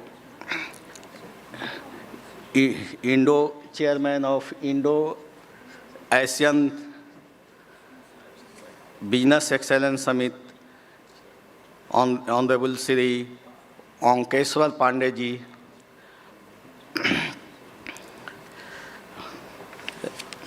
respected all distinguished dignity on dais and all participants and awardees of Indo-Asian Business Excellence Summit 2022. heartfelt namaste to all of you. This session is a leadership talk.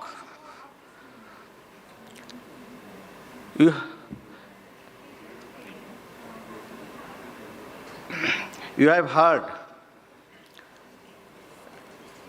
that India jumped 79 positions from 142 in 2014 to 63 in 2019 in the World Bank Ease of Doing Business ranking in 2020 under the dynamic leadership of Honorable Prime Minister of India, Shri Narendra Modi ji. Why this happened? With the aim of improve the ease of living and ease of doing business in India,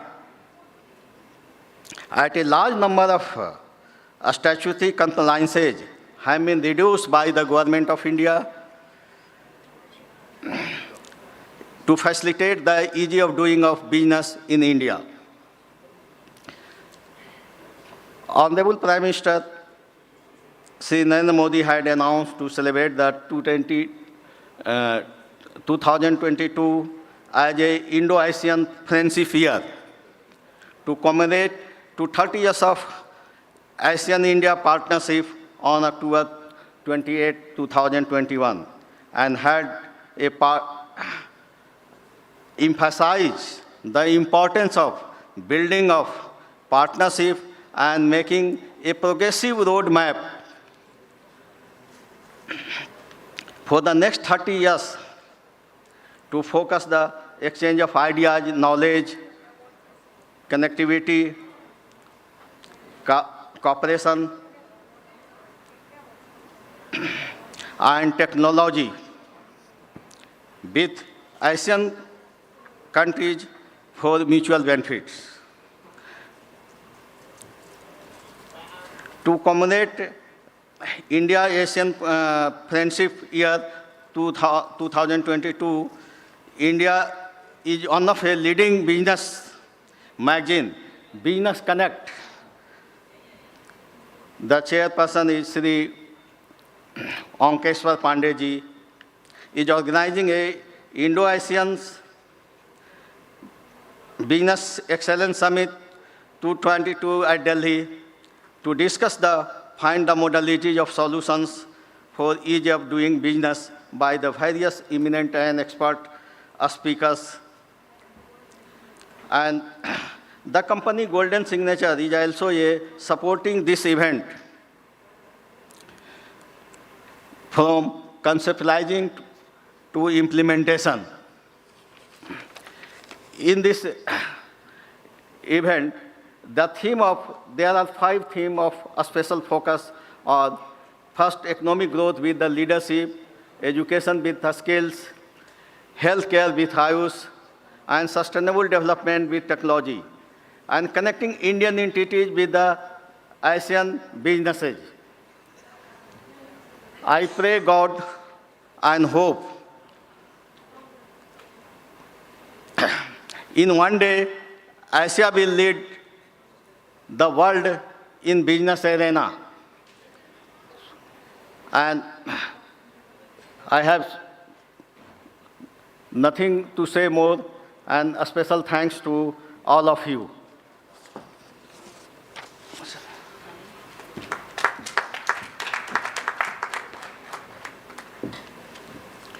Thank you so much, sir. I would like to call upon Mr. Adarsh Kumar, our partner from Pro Ultimus, to please come forward for his address. Let's welcome Mr. Adarsh Kumar with a huge round of applause.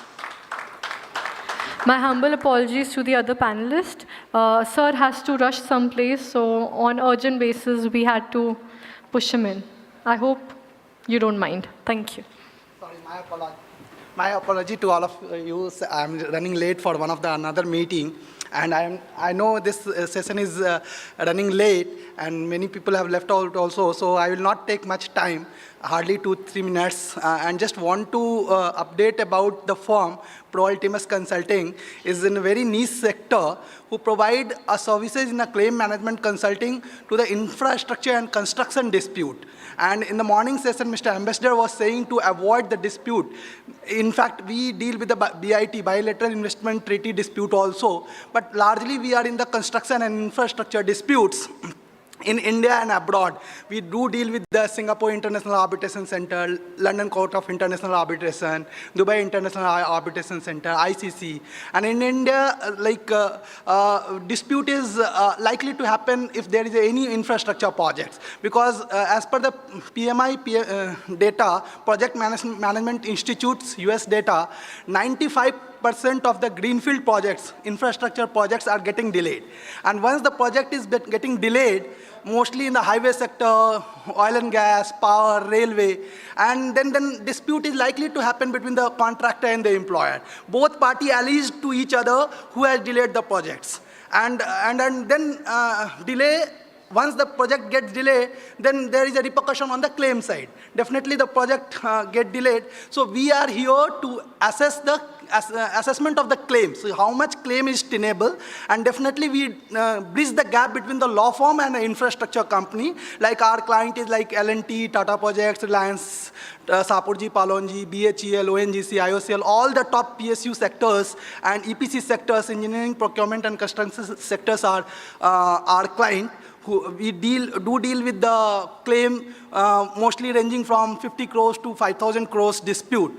So this is a very niche sector, and definitely we would like to avoid the dispute, but it is likely to happen. That's what I want to say, because we have a less time, 2-3 minutes. Thank you so much, and whoever wants to inquire more about this, definitely you can visit our website, www.proultimus.com. Thank you so much. And last but not least, I would like to give thank you to Business Connect to giving me such opportunity, and it is a really great initiative, and we would look forward to having such customized techno-legal seminars in future. Thank you so much.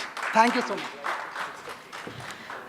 Thank you so much, sir. Next, I would request the humble presence of Mr. Ashok K. Laha, sir, President and CEO from Noida, UP IT industry, to please come forward.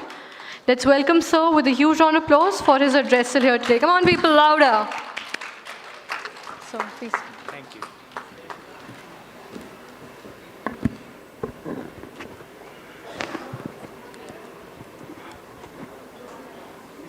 First, I'd like to thank Business Connect for inviting us. It's a wonderful, wonderful, wonderful conference. I've seen it, and excellent thing. What I want to talk about briefly, because we have a time limit, I want to talk about briefly about, I've been asked to talk about briefly about my success story. If I call it a success story, I will call it a success story.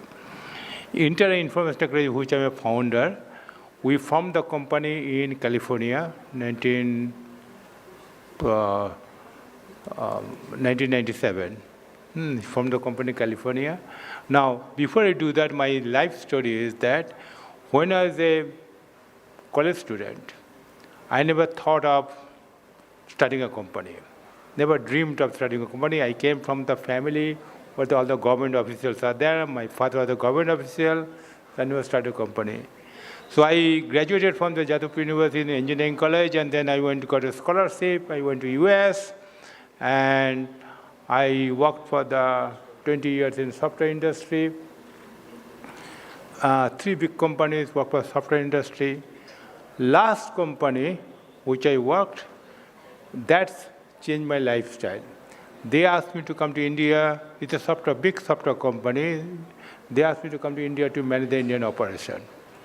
That's the first time I'm a software developer. I never thought that I can read a balance sheet, I can talk with the government officials, I can run a company per se. And it became very successful. I came here for 3 years contract, and I became a very successful company in this country. Right now, it's a very successful company in the country. After my contract is over, I went back to US. And then I thought, enough is enough is enough, working for other people, let's start my own company. So that's how we started the company in California in 1997. And obviously it's a software company, we have to have a big operation in India. So I started commuting back and forth from the US to India. Okay, so what I learned, and the company is successful today. I'm not going to say that we don't have ups and downs. I have seen the three big, we got lots of growth came up was that different time zone, and also lots of downturn happened. 2001 .com bust, that's a very traumatic experience. Then 2008 financial meltdown in US, that was another funny thing. All of a sudden you start losing business. And of course the COVID was there. But anyhow, I'm optimistic. So what are things to learn from this business? Particularly working, because most of our customers are the US customer. First thing is important is the communication skills. If you're running a business, you must able to impress somebody, particularly a small company. You're supposed to impress a customer, potential customer, why they'll give a business to you. Why they give a business to you, why they'll not give a business to Cognizant or big companies. So that's the first important thing. First thing I learned, how to impress people, impress the customers. The communication skill. Communication skill is not the speaking English. Communication skill is not the how to accent. Is more like what other people think of you. That's the first thing. My second thing which I started doing it is that hire people who are smarter than you. Hire people who are smarter than you and hire people who are better than you, and surround yourself with the better people in the world, and then delegate, and then you can free up your time. That's the first two things is that. And because in the business, have a very thick skin. Some customers will be very nasty to people. Some of the customers, I have heard lots of people, they're very nasty, but you have to smile and you have to not lose tempers. Those are 3 or 4 things I learned. Anyway, thanks very much. Bye.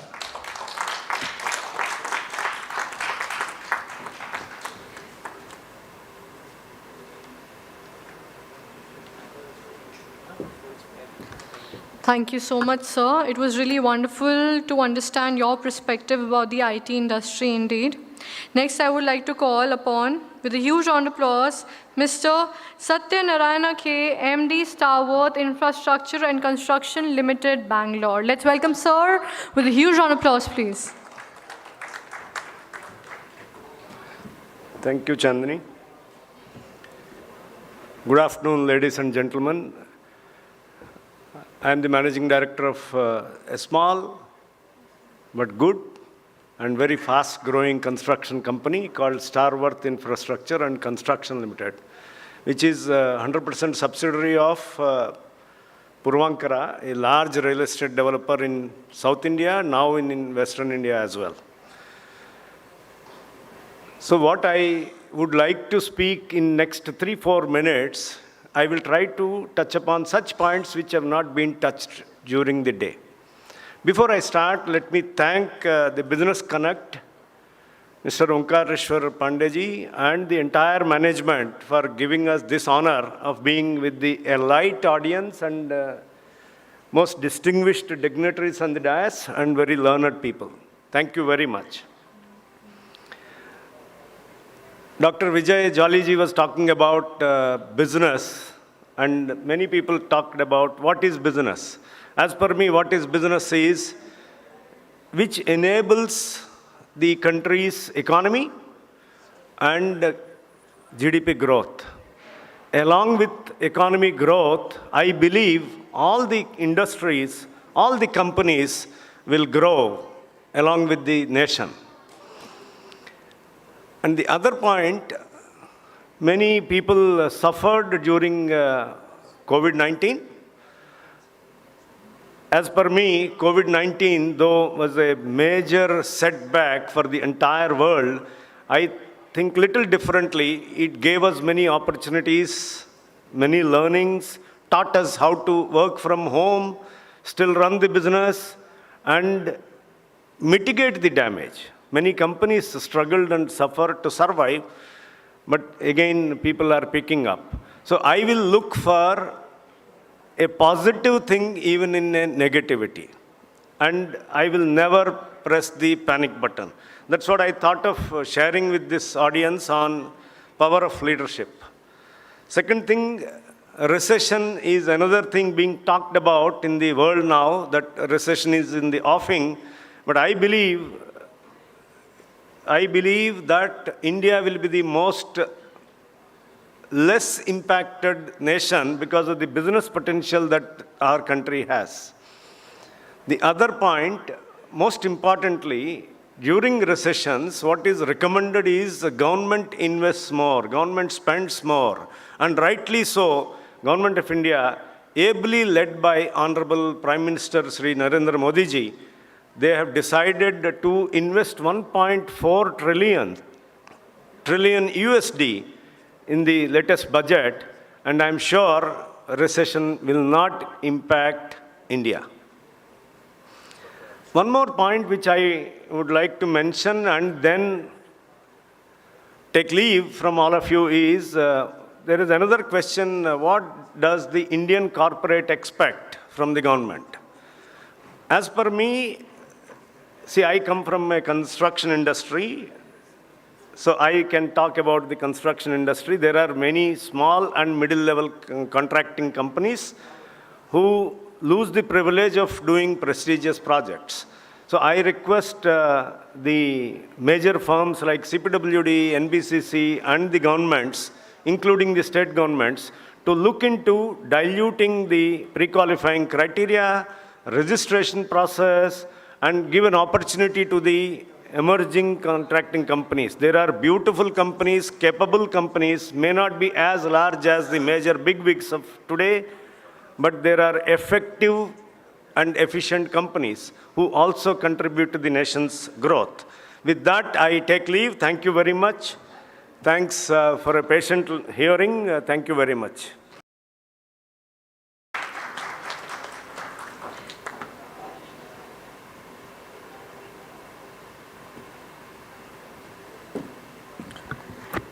Thank you so much, sir. That was quite remarkable indeed. I would like to seize the opportunity to invite few more of our prominent guests here on the dais. So without further ado, let me call upon stage Mr. H.S. Chaudhary, Formal Commandant, BSF MD, Limeage Consultants India Private Limited, New Delhi, to please join us here on the dais. Can we welcome sir with a huge round of applause? I would also request the humble presence of Mr. Mohammad Nawaz, Senior Journalist from New Delhi. Let's welcome sir as well with a huge round of applause, please. Everybody, please kindly welcome sir here on the dais with us.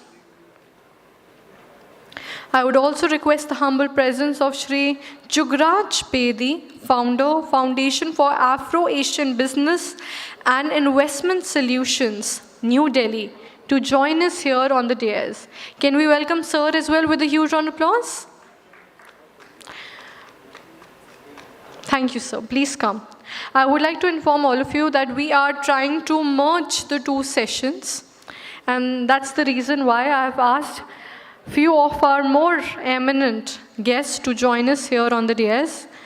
There are few who are joining us virtually here. I would like to name them as well, starting with Dr. Kishore Mehta, Chairman, Emeritus Multi-Ethnic Advisory Task Force from US.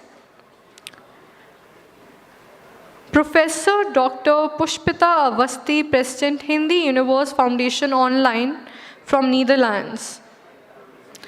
So I would now request the moderator of the session here, Mr. Onkareshwar Pandey sir, to please do the honors of taking a lead on the combined session now.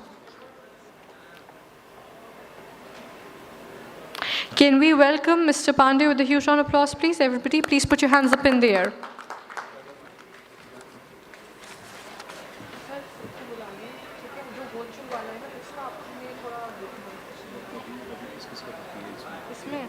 यहाँ पर हो गया, सारे हो गए, बस I think हाँ हो गया, सारा हो गया, तो बचा नहीं है, फिर भी आप पूछ लो अगर कोई बचा है, मुझे हिसाब से तो सारा हो गया।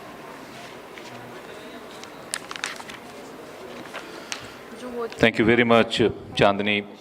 We are already delayed, and many of our dignitaries, special guests, they are waiting outside in different countries. So first of all, I would like to invite doctor Pushpita Awasthi ji, जो कि नीदरलैंड्स में हैं और भारत से हैं, वहाँ जाके वो हिंदी की सेवा भी कर रही हैं और विश्व शांति के लिए भी काम कर रही हैं। तमाम ऐसे मुद्दों पे डॉक्टर पुष्पिता अवस्थी ने 60 से ज़्यादा किताबें लिखी हैं एंड 2001 में वो बनारस हिंदी यूनिवर्सिटी से वो सूरीनाम मूव कर गई थी as a first secretary and professor of Hindi at the Indian cultural centre of the Indian embassy at Paramaribo. She organized the 7th World Hindi Conference in 2003 at Paramaribo. She is PhD in Hindi literature. Dr. Pushpita Avasthi was awarded Padam Bhushan Mautri Satyanarayan Award for the promotion of Hindi in foreign countries by the President of India, Dr. Mr. Pranab Mukherjee, on 30th May 2017. So I would like to request Dr. Pushpita Avasthi to kindly address in a very few words. Doctor Pushpita Awasthi ji, आप चाहें तो हिंदी में, अंग्रेजी में, जिस भाषा में आप दोनों में माहिर हैं मुझे मालूम है, तो आपसे अनुरोध करता हूं, थोड़ा सा चूंकि समय कम है तो हमें भारत आसियान के संबंधों को आप वहां बैठ के, यूरोप में बैठ के किस तरह देख रही हैं और आपको क्या लगता है क्या ज़रूरी है भारत के लिए कि भारत भी आगे बढ़े, आसियान भी आगे बढ़े, एशिया के देश भी. डॉक्टर पुष्पिता अवस्थी.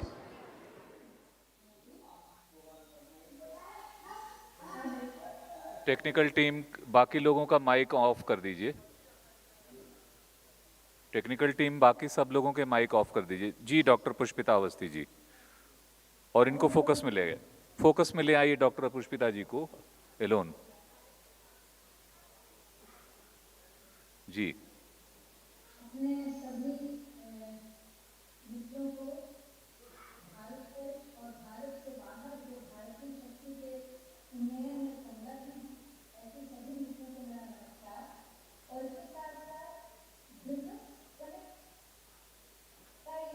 जो Indo-Asian Business Excellence Summit है, उसके लिए मैं बहुत शुभकामनाएं आप सभी मित्रों को देती हूँ और आज इसकी बहुत ज़रूरत है.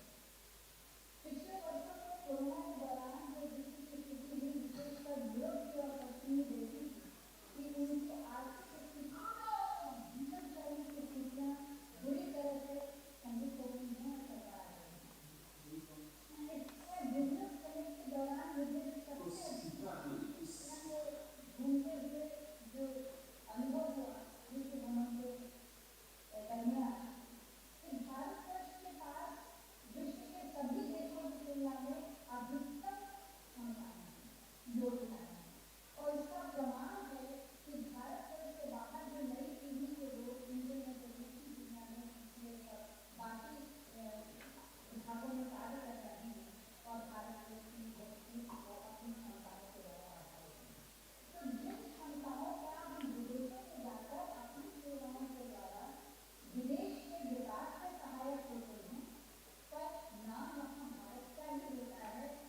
बिल्कुल।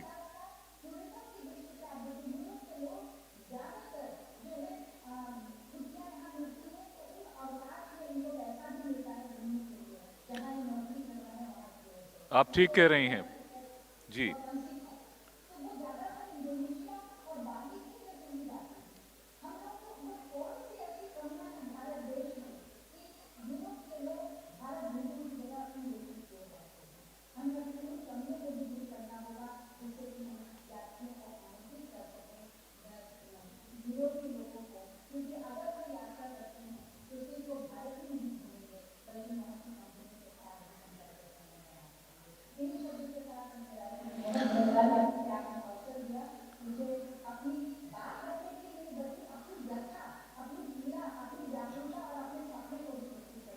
मैं बहुत बहुत धन्यवाद डॉक्टर पुष्पिता अवस्थी जी। मैं समझ सकता हूं आपके अंदर जो भावनाएं हैं, और आपने जो सबसे बड़ी बात कही कि जो भी भारत से लोग इस तरफ आकर व्यवसाय करना चाहते हैं, आप उनको सपोर्ट कर सकती हैं। यही जो भावना है हमारे तमाम भारतवंशी लोगों में जो इंडियन डायस्पोरा के विभिन्न कंट्रीज़ में, देशों में रह रहे हैं, वो सपोर्ट करना चाहते हैं। यही कम्युनिकेशन बढ़ाना है। आज इतना कम्युनिकेशन हो गया कि कम से कम सीधी बातचीत हो रही है। ये कोविड के बाद का ये नतीजा है, वरना कहाँ इतनी भी बातचीत नहीं हो पाती थी। और मुझे लगता है कि धीरे धीरे लोग इसको और एडॉप्ट करते जा रहे हैं, और इसके थ्रू हमारा व्यवसाय भी, हमारा प्रोग्रेस भी जो है वो सुनिश्चित होता जा रहा है। मैं आपका बहुत बहुत शुक्रिया अदा करना चाहता हूँ इस सभा में शामिल होने के लिए। और now I would like to request doctor Kishore Mehta, chairman emeritus multi ethnic advisory task force Illinois, USA. In fact, many individuals have attempted to make a mark within the political arena, but only few have worked towards developing and uplifting the standard of politics. One such leader stands out without any personal motive and works towards representing the underprivileged and underrepresented people, a man with a dynamic vision and a true philanthropist, Mr. Kishore Mehta. He is a distinguished chemical engineer, originally hailing from Gujarat, India, and now settled in USA since last several years, I think decades, and he holds the position of chairman and serves very actively for US Congressional 7th District's Multi-Ethnic Advisory Task Force at USA. I invite Dr. Kishore Mehta ji to kindly address the gathering in brief. Dr. Kishore Mehta.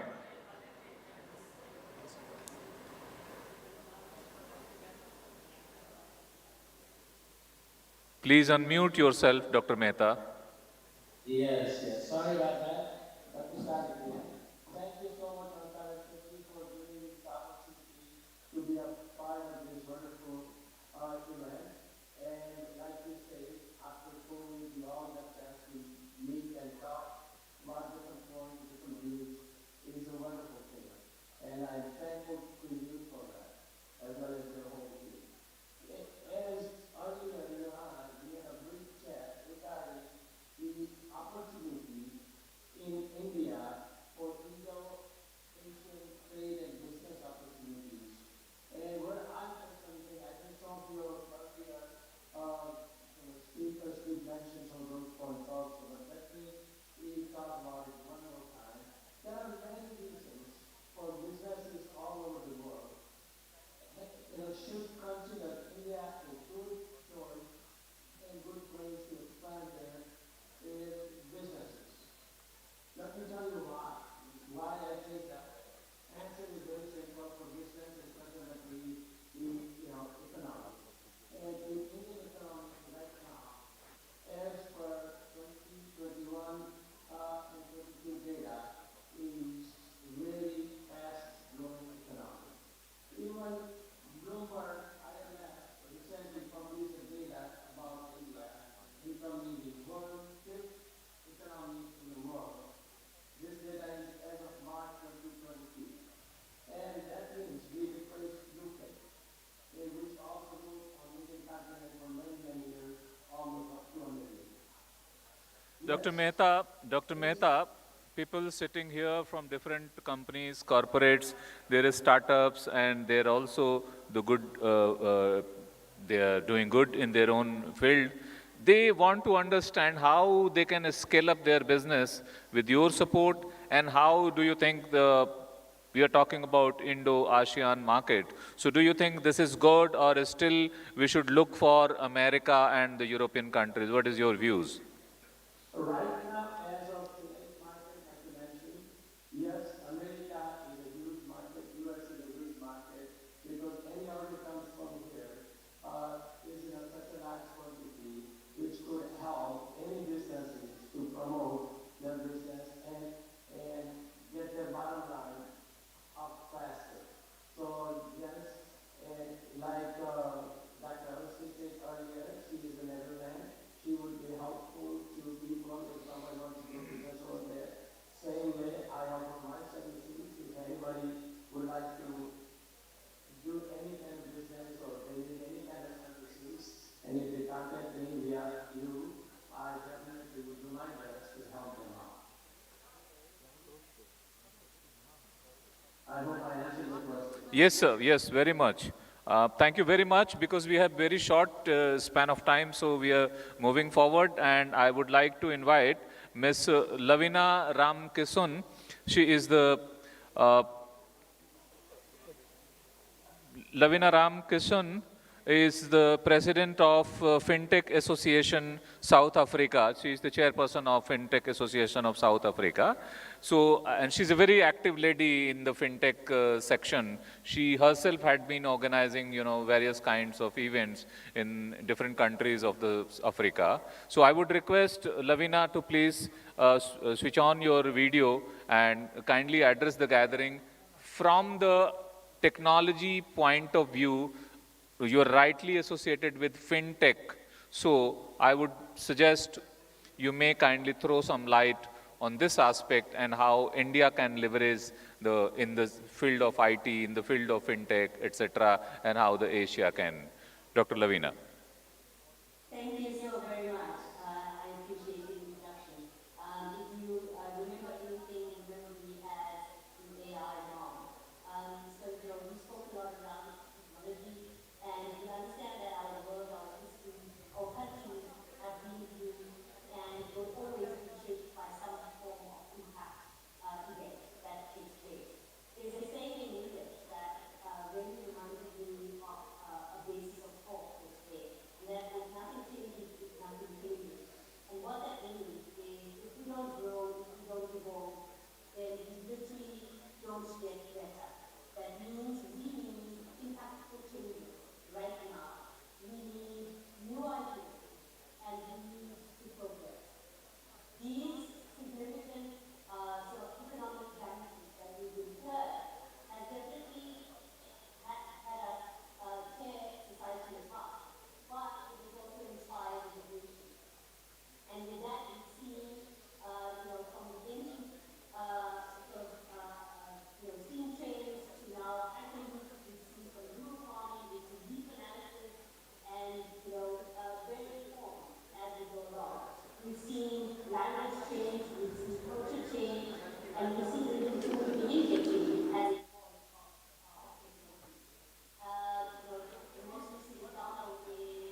Thank you. Thank you so much, Ms. Lavina Ramkisan, for your encouraging words and, word of wisdom.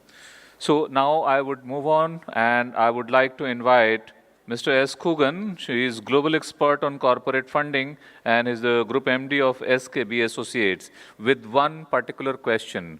You are dealing with the several top countries who are also interested in funding in India, investing in India. What are the major problems? Why Indian companies, Indian startups do not easily get foreign funding in their businesses? What are the problems? And how do you see how the businesses can be accelerated in the post-COVID scenario?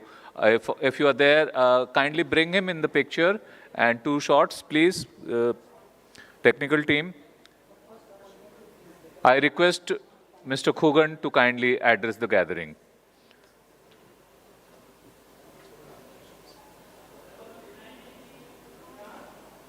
I think he has left. He waited for long, and he could not speak to back. Is Dr. Kusuma Chandra is there from Indonesia? Dr. Kusuma Chandra, Executive Chairman, Asia Africa Forum on Corruption. Are you there, Dr. Kusuma Chandra ji? Most welcome. We have been meeting quite often, and we had met last in our Commonwealth Innovation Forum, and also in your conference in Asia Africa Forum on Corruption, which you had organized. So I would request to kindly throw some light, because you are sitting in Indonesia, which is one of the very important countries in Asia and progressing fast. So how do you see how Asian countries can realize the dream of Asian century? Just request is to kindly be brief. Dr. Kusuma Chandra, please.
Can operate to transplant accomplished and with that the CRC on a regular basis.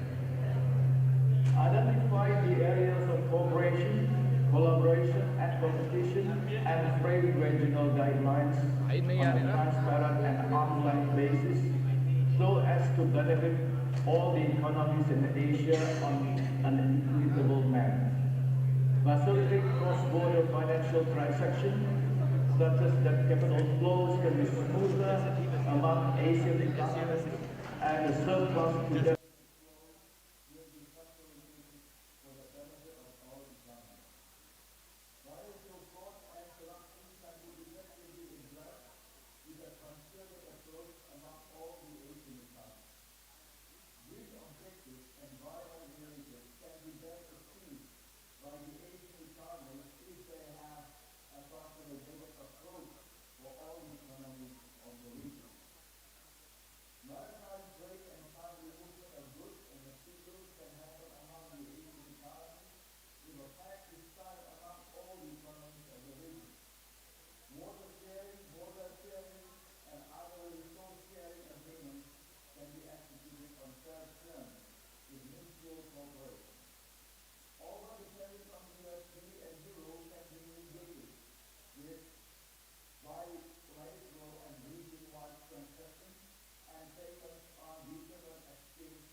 Thank you so much, Dr. Kusuma.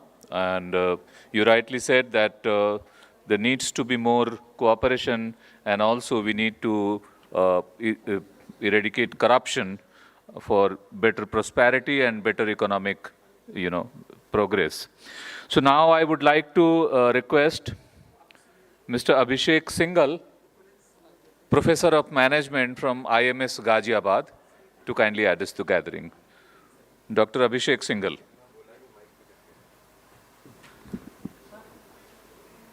First of all, for giving this opportunity, and a very good morning, good evening to all the respected panelists sitting on the dais and off the dais.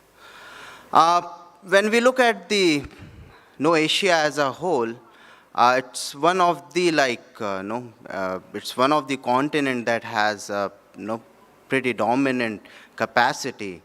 Like, if you look upon the population, almost we are if you look at 49 countries that are part of Asia, we are like almost 60% of the world population. If you look at the GDP of the entire world, we are contributing almost 40% to the overall world GDP. So, and the emerged economies or the developed countries, say US or any other fine countries, they are seeing us as one of the emerging economies which has huge potential. So the future that lies has a lot of opportunities. There's a lot of scope for growth. And at the same time, we at IMS Ghaziabad, we are we are pioneer into the, say, business education. So wherein, since morning, I've been hearing upon with so many esteemed panelists, say, definitions of businesses. Some say it's related to profit, some say it's related to economic growth. We also see business as, say, a solution to a particular problem. So we are imparting skills so that we could bridge the gap between what exactly the skills that the industry requires. So the future lies ahead and a lot of opportunities there. The skills has to be there. And we are doing our bit. And if in the same way we progress, we are going to soon be an emerged economy instead of an emerging economy. So thank you so much. Since there's a paucity of time, I won't take much time. Thank you so much, ladies and gentlemen.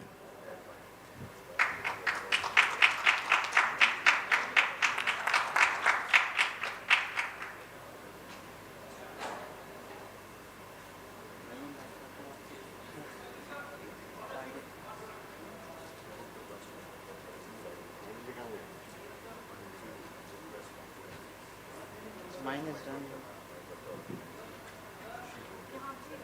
Sir आपका हो गया है speaking नहीं ना I will invite you this like okay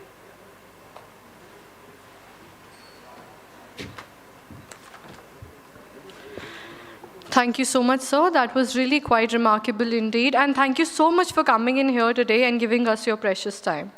Next, I would like to call upon Mr. Mohammed Nawaz, Senior Journalist, New Delhi, to come forward and enlighten us with his words of wisdom. Let's welcome sir with a huge round of applause, please.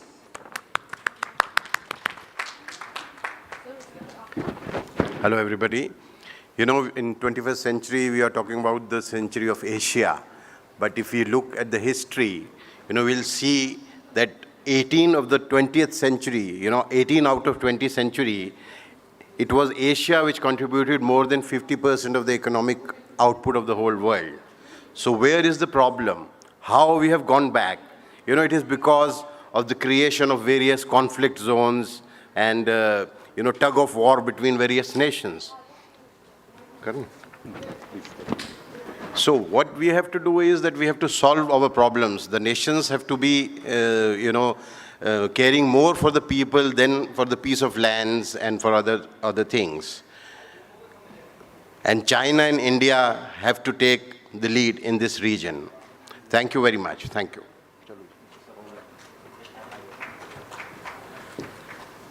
Thank you very much for your brief address, जनाब महमूद नवाज साहब. आपका नाम अमूमन लोग गलती से ले लेते हैं, तो मैं इसके लिए माफ़ी चाहता हूँ सबकी तरफ से. जनाब महमूद नवाज साहब. And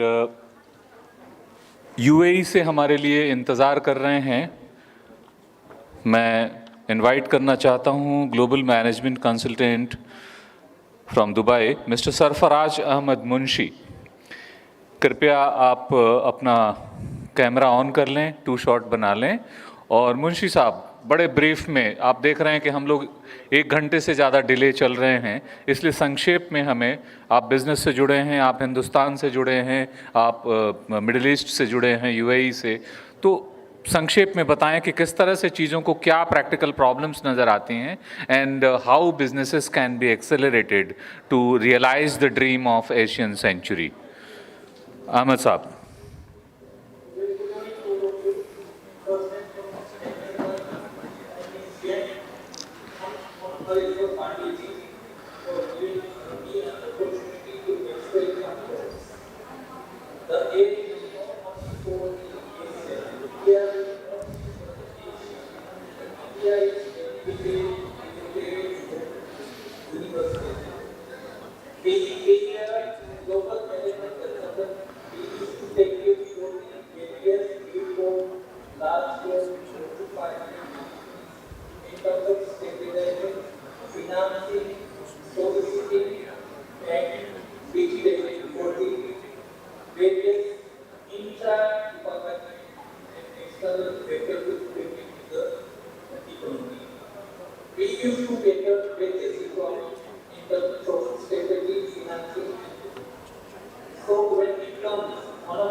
zero defect products. Thank you. That can give the scalable solution and the capability. So if you will be precise and we will be facilitating as per the order of the universe. So sky is a limit for us. Thank For in-companies who would like to create their business environment.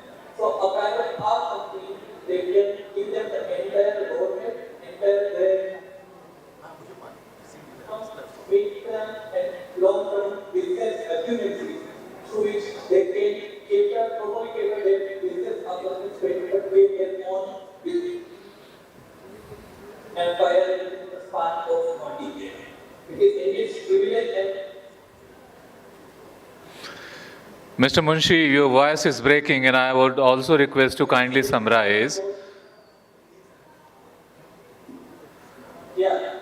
So thank you for giving me the opportunity for expressing my thoughts, and we are always in there to facilitate all the efficiently engaged for large companies to explore their business opportunity in a global platform. Thank you. Thank you. Thank you so much. And some of our guests have not logged in from their own named mobile or named laptop, so we are unable to identify them. I request, and I am taking some names. If you are there, so kindly come on the screen and switch on your video. I am requesting Professor Dr. Prabha Shankar Shukla, Vice Chancellor, Northeast Hill University, Shillong.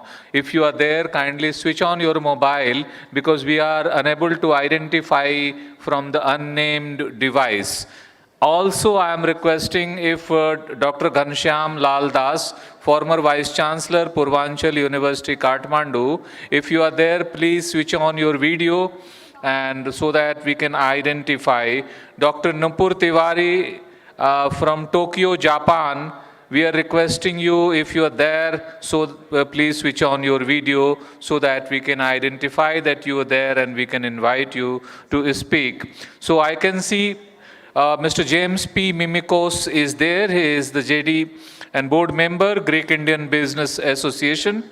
If you are there, kindly come on the screen and please focus him, Dr. Mimikos in the center. Technical team, please bring him in the focus. And I would request Mr. Mimikos, we are really, have very short span of time, so kindly be very brief. We do not want any written material, or you are extempore. I know you are very you can speak for hours and hours. I just want be very brief, 2-3 minutes, just address Indo-Asian Business Summit. Dr. Mimikos. Hello? Can you hear me? Hello? Yes, we can hear you. We can hear you. We can hear you. Please. Well, thank you very much for inviting me. I'll give the digital version, very short. I want to focus on a paragraph that Mr. Pandey wrote in preparation for this. It said, this is the time for India to wake up, fasten the belt, and take up the challenge to lead Asia. Now, I'm making generalities here, but I find it to be a very valid generality, not just myself. This is part of our experience with the Greek Indian Business Association. We look at trade and investment. I'll focus on investment, because trade, simple or complicated, is basically buying and selling. It might not be done in one day, it's still buying and selling. Investment requires investment of funds, time, money. Our experience has been that if India wants to rule and be a large partner, they have to look beyond just being a large internal market amongst themselves. They have to look abroad. The Chinese, if we compare it to the Chinese seek risk. They come to all over Europe, they come to Greece, they came when the risk was highest. The Indians who come here and we speak with them, and not just for Greece, but other countries, are very reluctant to take on risk. So if you want to be a leader, you have to expand on this and start taking risks. Thank you very much. Thank you. Thank you so much. You rightly said if we want to be the leader, we have to be, develop the corporate leadership. And I would like to require Mr. Vishwesh Suresh Madhav is a founder of Humanoid Systems Private Limited to kindly come on the dais and address Indo-Asian Business Summit. Mr. Vishwesh Suresh Madhav ji, are you there? I think he may be outside somewhere. Mr. Vishwesh Suresh Madhav ji.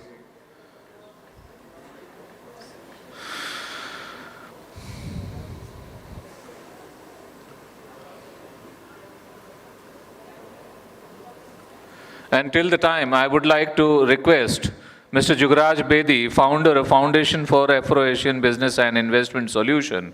He is insolvency expert. So kindly throw some light in few words about the hurdles basically. Has he arrived?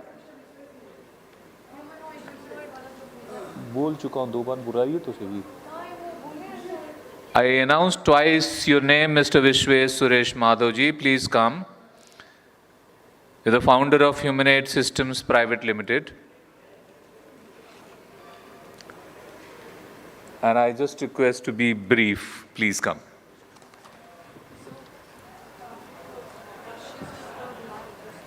Good evening, everybody, respected dignitaries on the stage, and everybody over here. So I will not take more than a minute or two. So just wanted to, brief you all about my company, Humanoid Systems Private Limited. So, every company, we spoke to a lot of people here today. So when I looked at it, it's all, in the stages of 3 years or 4 years, contributing to India in a lot of different aspects, in a lot of different domains.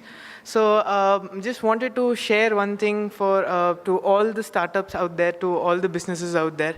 So failure is the key to success. So if your business fails, don't step back, take another step, look at how your startup failed, analyze each and every aspect of it, and then, come up with a solution to, come up stronger, make sure your business grows really, really strong. So this is one thing that we followed at Humanoid Systems. For the last 4 years, we faced a lot of failures.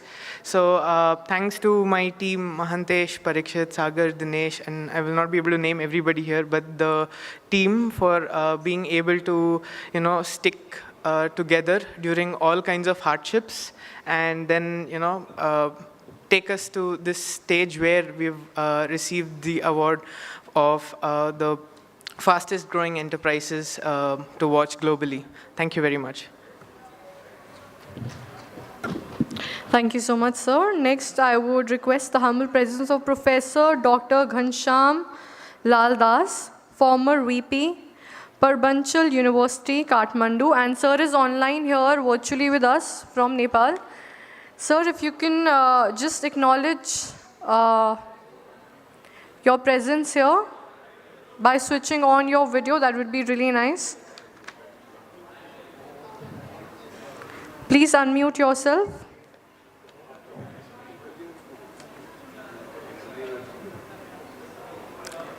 I repeat, Professor Dr. Ghansham Lal Das ji.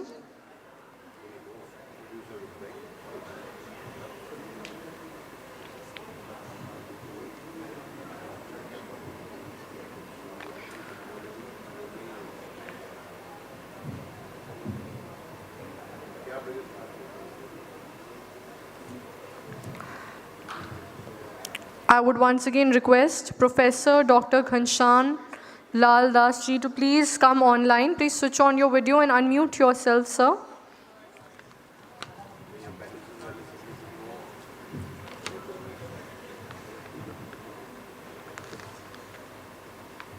I think the concerned person is no longer online here with us, but I would now request Shri Gujraj Bedi, founder, Foundation for Afro-Asian Business and Investment Solutions, New Delhi, to please address the audience here. Thank you, Chandni. Every year, I thanks Business Connect team to invite me. Every year, World Bank makes a list on ease of doing business. In 2014, when this government came to power, the India ranking was 144. In 2017, Mr. Arun Jaitley, late Mr. Arun Jaitley, passed 2 acts, GST Act and Insolvency and Bankruptcy Code. 2018, our ranking was 100. This year, it is 63. From 144, we have reached to 63 in 9 years. That is commendable job. Now, what we lack or what more to be done? One is compliances. There are 69,233 compliances which needs to be done by a small business. Of those 69,233, about 29,000 compliances are such that if you don't do, criminal action can be initiated against them. So those needs to be, first criminal action needs to be removed and compliances needs to be removed. Second is enforcement contracts. We do not have a system where the contracts can be enforced in a manner, in a time-bound manner. And third is the closing of the business. If for some reason the business is not doing well, you cannot close that business very easily. It takes hell of a time to close the business. With these words, I would like to thank you.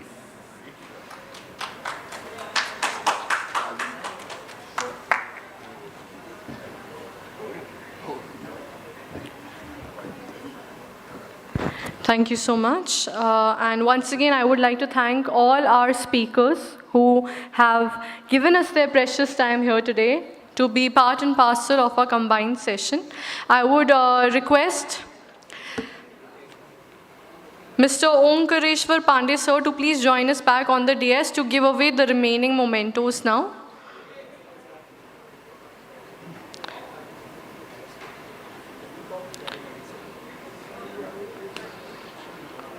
Please come, sir. Sir आप बता दो कौन-कौन यहाँ है उनके मोमेंटोस दिलवा दीजिए। Speaking हो गया सबको आपका उनके उधर जो बैठे हैं उनमें से सर का क्लोजिंग रहता है आई थिंक सर कुछ बोलेंगे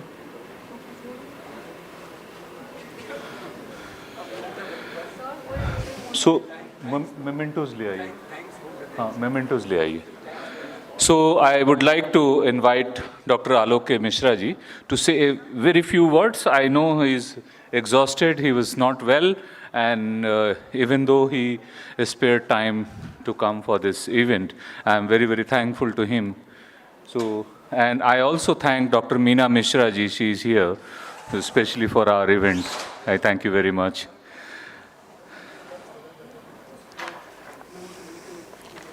So, मेमेंटोस क्या है आप दो शब्द बोल लीजिए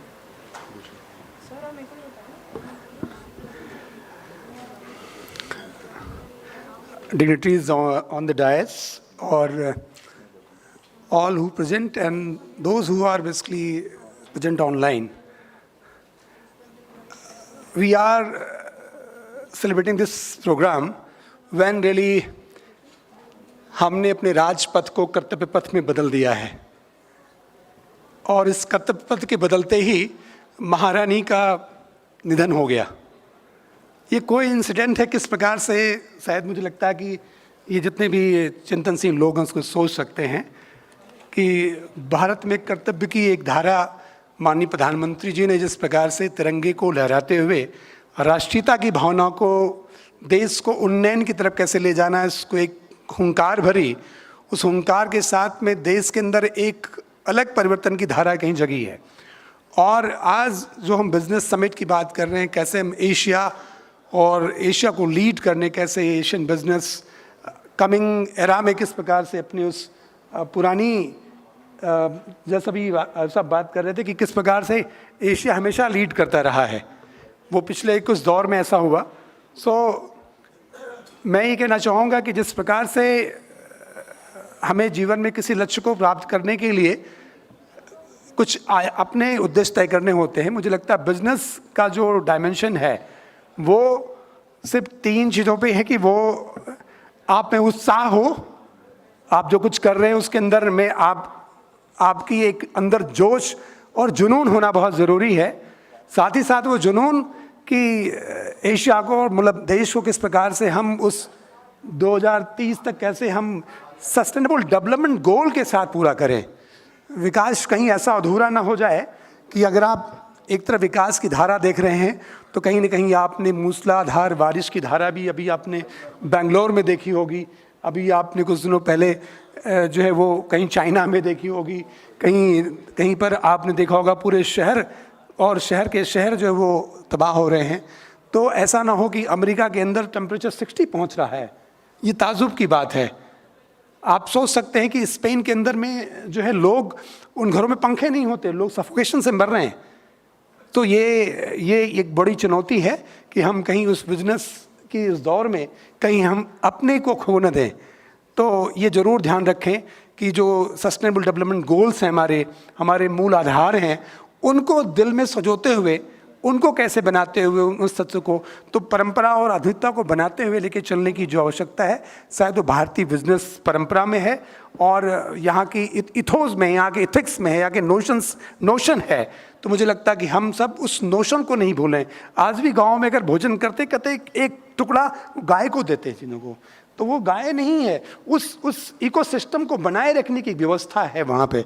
तो मुझे लगता है उसको कहीं समावेशित करने की ज़रूरत जो है वो गहरे से चीज़ है और सभी बौद्धिक हैं। और मुझे लगता है कि शायद इस मन से इतना ही संदेश अगर हम शायद फॉलो कर लें तो मुझे लगता है ये तिरंगा शायद एक अलग स्वाभिमान के साथ में एशिया को नहीं पूरे विश्व को कहीं व्यापार में लीड करने की हैसियत रखता है।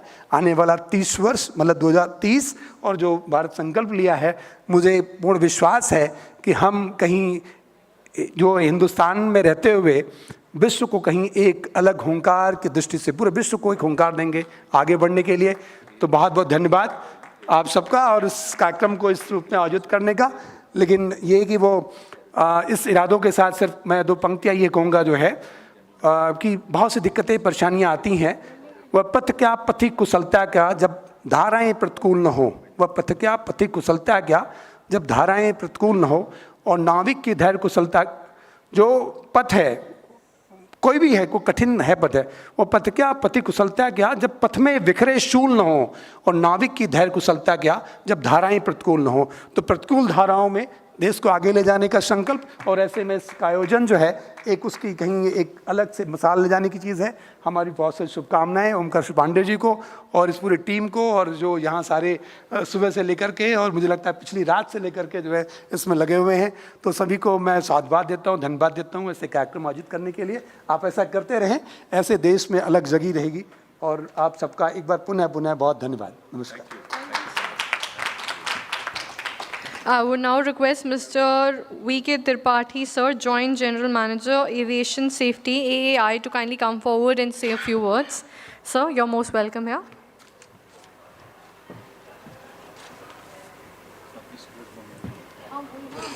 धन्यवाद। सर्वप्रथम मैं पांडे जी को धन्यवाद देना चाहूँगा कि उन्होंने मुझे यहाँ आमंत्रित किया।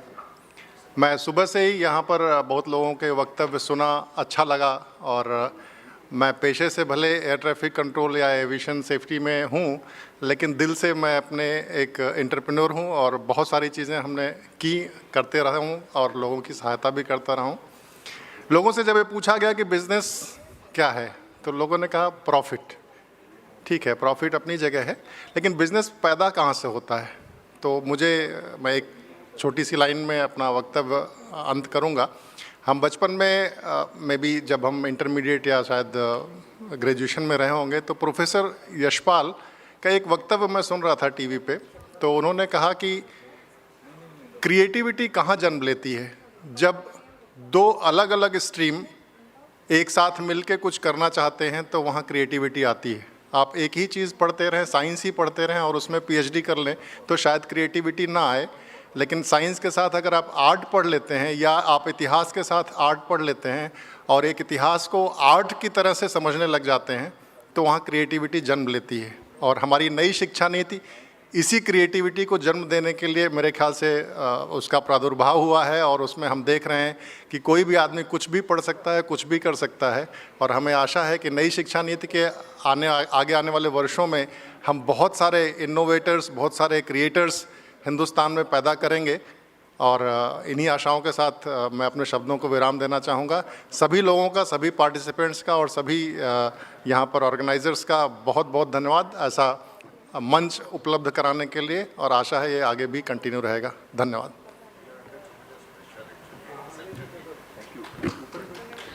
Thank you so much, sir. Now I would like to seize the opportunity of bringing this event to its closure, and I would now request Mr. Onkareshwar Pandey, sir, to kindly do the honors of presenting mementos to following eminent guests present on the dais, starting with Dr. G.M. Gupta, sir. Please accept this token of appreciation from our end. Can we have the memento, please?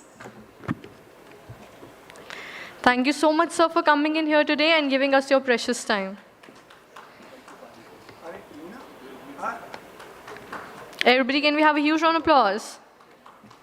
Thank you, thank you.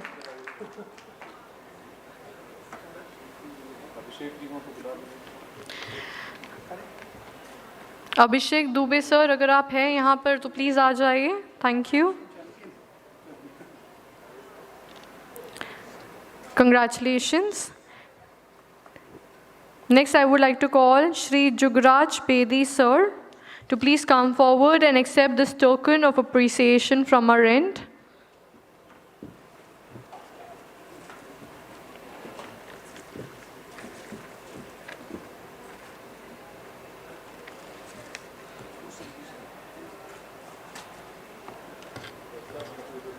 Thank you so much, sir, for coming in here today and giving us your precious time.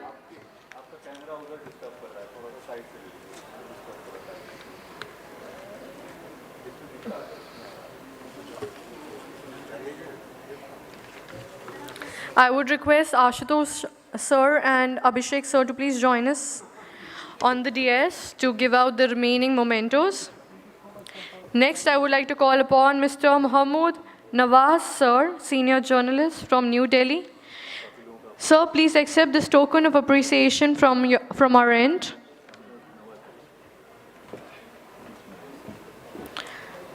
We have Mr. Abhishek Dubey and Mr. Ashutosh Oja sir giving the memento to Nawaz sir here.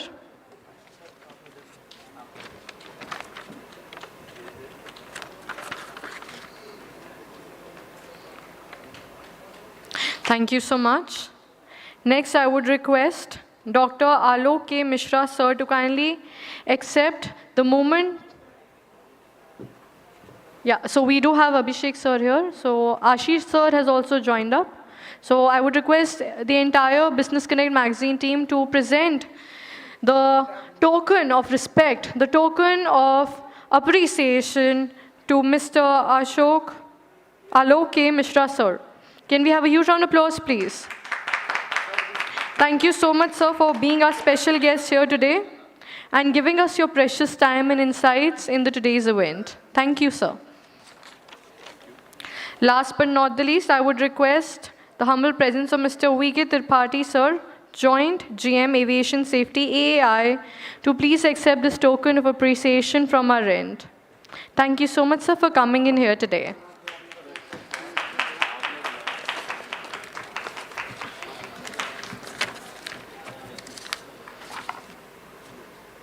Congratulations once again.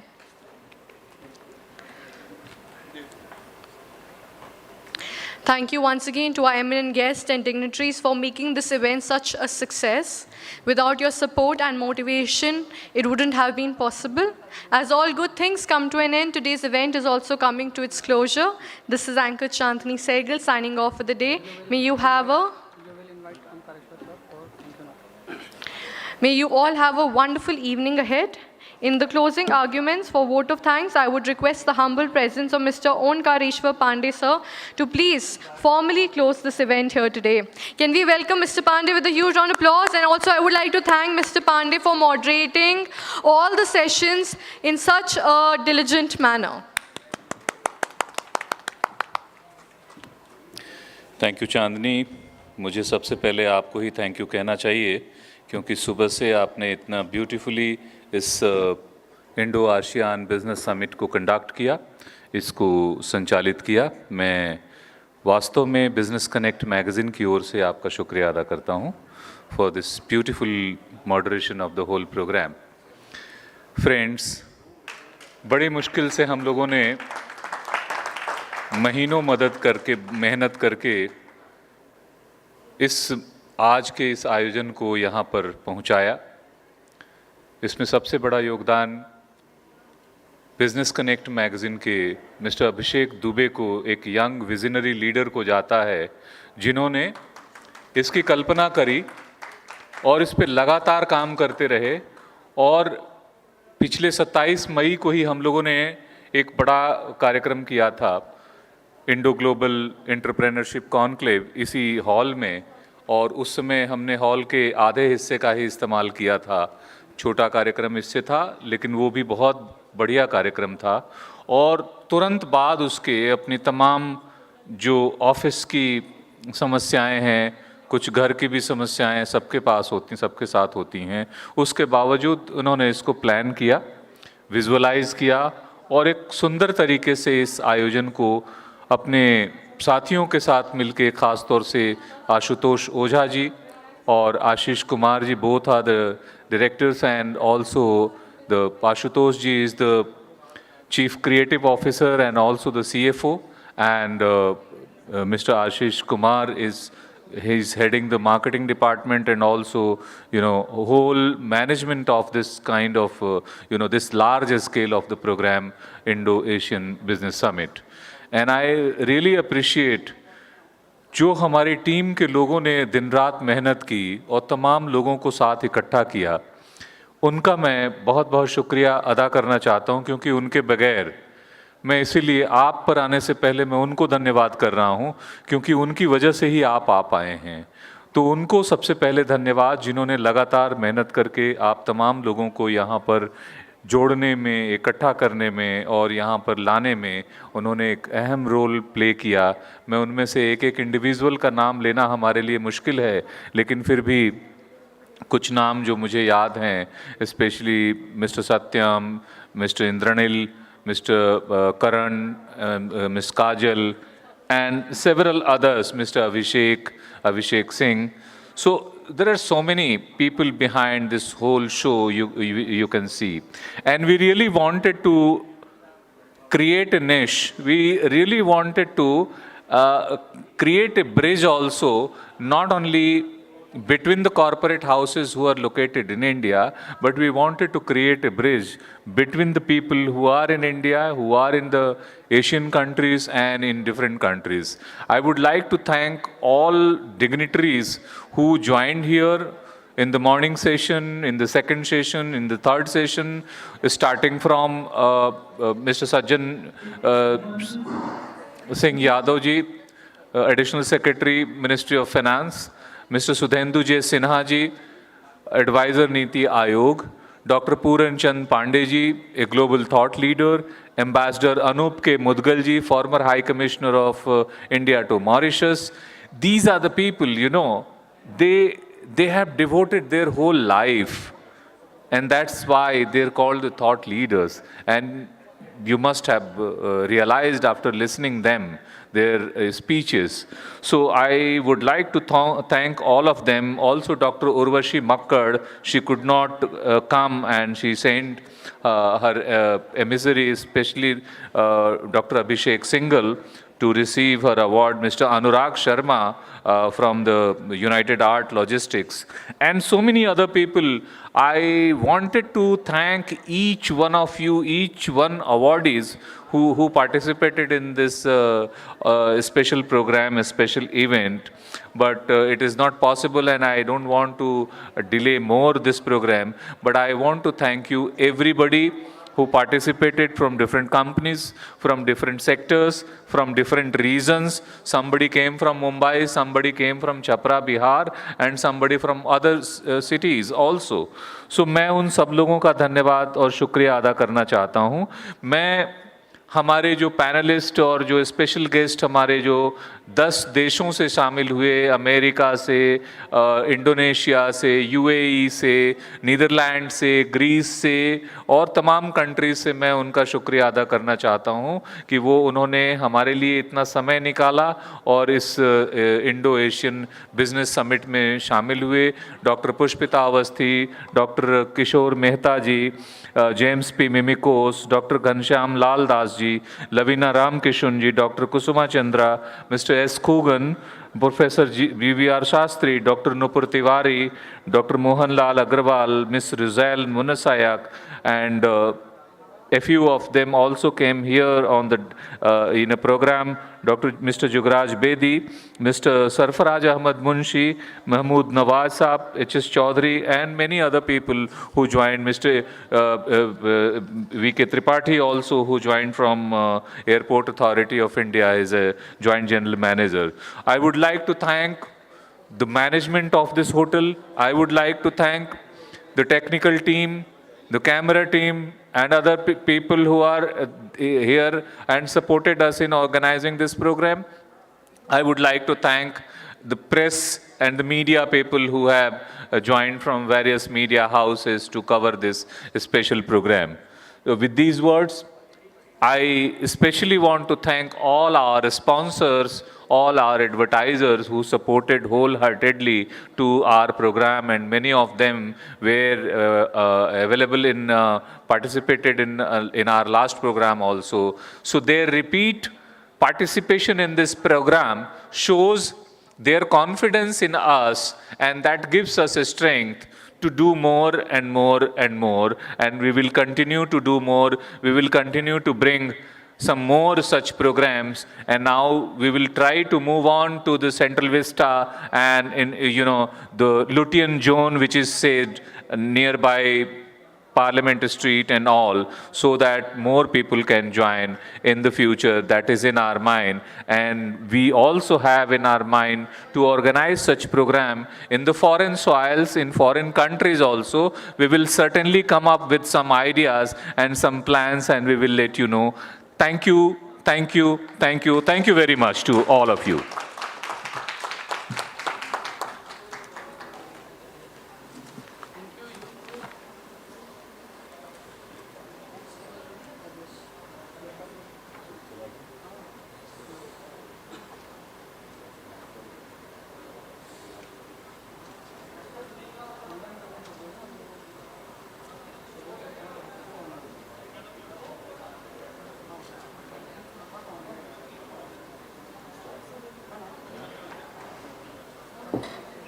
So I would request all our guests who are present here to, let's have a kind of high tea and networking both, and whosoever is interested to take photographs or selfies here, the dais is open for them. Anybody can come and take the photographs.